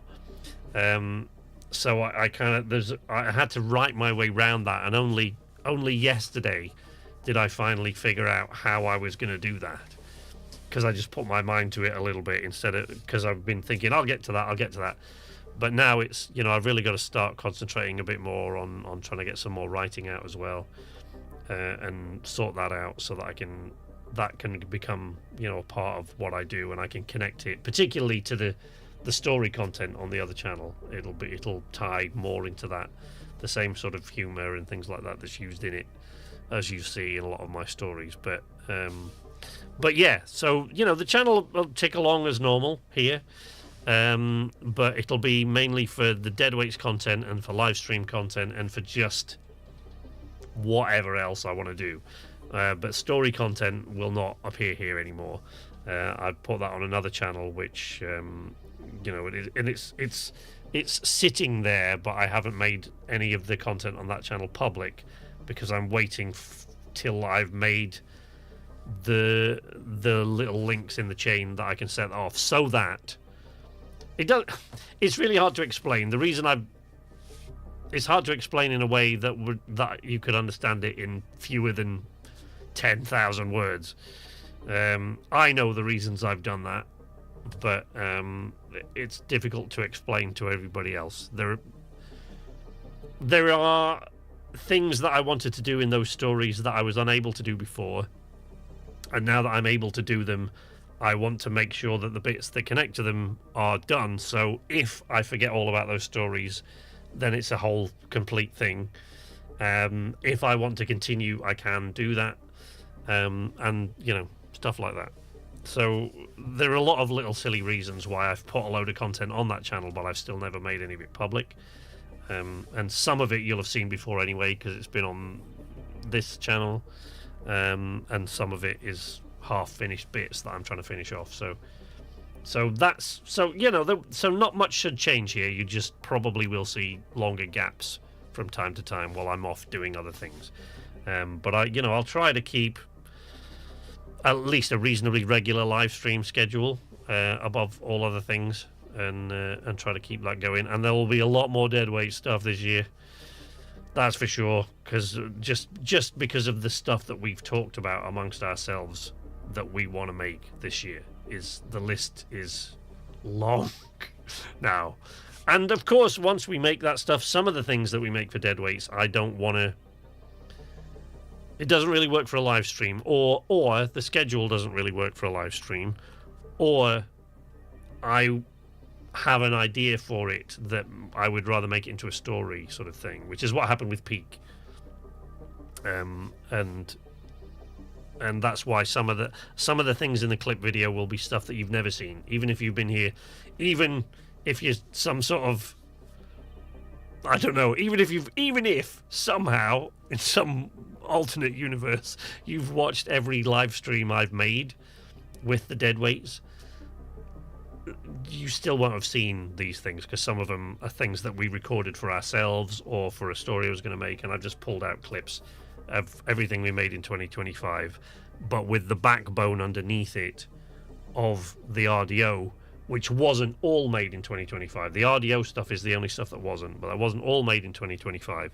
But as I explained earlier, really early on in the stream, the reason I did that is because unfortunately this year, for one reason or another, Richard hasn't been able to join us as often as I would have liked. And because this is like an introduction to the deadweights, if you don't know what the deadweights is all about, I wanted to make sure that all four of us are in as much of it as possible. And because Richard's been missing from a lot of it this year, I've used the stuff that we recorded in audio as like, underlying all the other clips, even though in the case of that one particular content there are some bits of it that were made the year before or even in 2023, but you'll see it soon enough. Be the longest goddamn clip video anybody's ever seen, that's for sure. Anyway, I'm gonna go now because I've overrun the end of the stream by like an hour and 15 minutes, which I suspected would probably be the case when I started playing this, as it usually is. I've seen very little of the RDO stuff, so I'm looking forward to that. Hopefully it'll have some Dave content. Does it have any Dave content? I don't think so. I don't think there's a lot of Dave content, because the thing is, as I said about a lot of these videos, like the Peak and RDO and the stuff like that we've recorded but haven't finished, so you haven't seen any of it yet. There are dozens and dozens of hours of it, and I'm not. Even though this clip video is going to be really long, it's only going to be really long because I've collected bits from everything we've done this year, underscored with the RDO stuff. So, I haven't pulled out every single thing that was even remotely funny, otherwise the video would be 5 hours long easy. I've just picked out bits and pieces here and there, but even then, even with the little bits I've got to pull stuff out so that this video isn't an hour long. So there'll be a lot of stuff in there, but I don't know if any of it will be the Dave stuff, because you guys have seen a lot of that before. We'll see, maybe, I don't know. Anyway, thank you very much for joining me. I actually really enjoyed myself, as I always do playing this game. I forget how much I enjoy it. I don't know what we'll be doing for the next live stream. I've no idea. I was planning this week at one point. I thought I was going to do Dave the Diver and tinker about with that. But since I didn't do that this week, I might. I can tell you that one of the things that put me off that is that as much as I like Dave the Diver and I was enjoying it, I haven't gotten to any point with any boss fights yet. And I only learned last night that there are boss fights in it from time to time. And you guys who know the game better might be able to talk me down from that ledge, but you know how much I despise boss fights. I hate them. So no matter how much I like a game, if it's got massive, ridiculous boss fights in it, it can make me put the game down real fast. So, and I just really wanted some comfort food. And there's, besides Outer Wilds and maybe Elite Dangerous, you know, they don't come. Elite Dangerous, I think the thing that, as comforting as it is for me to play that, the reason I don't is because it's too, like, when you've been away from Elite Dangerous for a while, there's just too much. It takes weeks to get back to where you were in terms of, but they were doable for inept me. What, the ones in Dave the Diver? Okay, right. Well, then maybe, you know, maybe we'll do it. So maybe you'll see Dave the Diver. But yeah, today I wanted some comfort food. So, you know, there's this and there's Outer Wilds.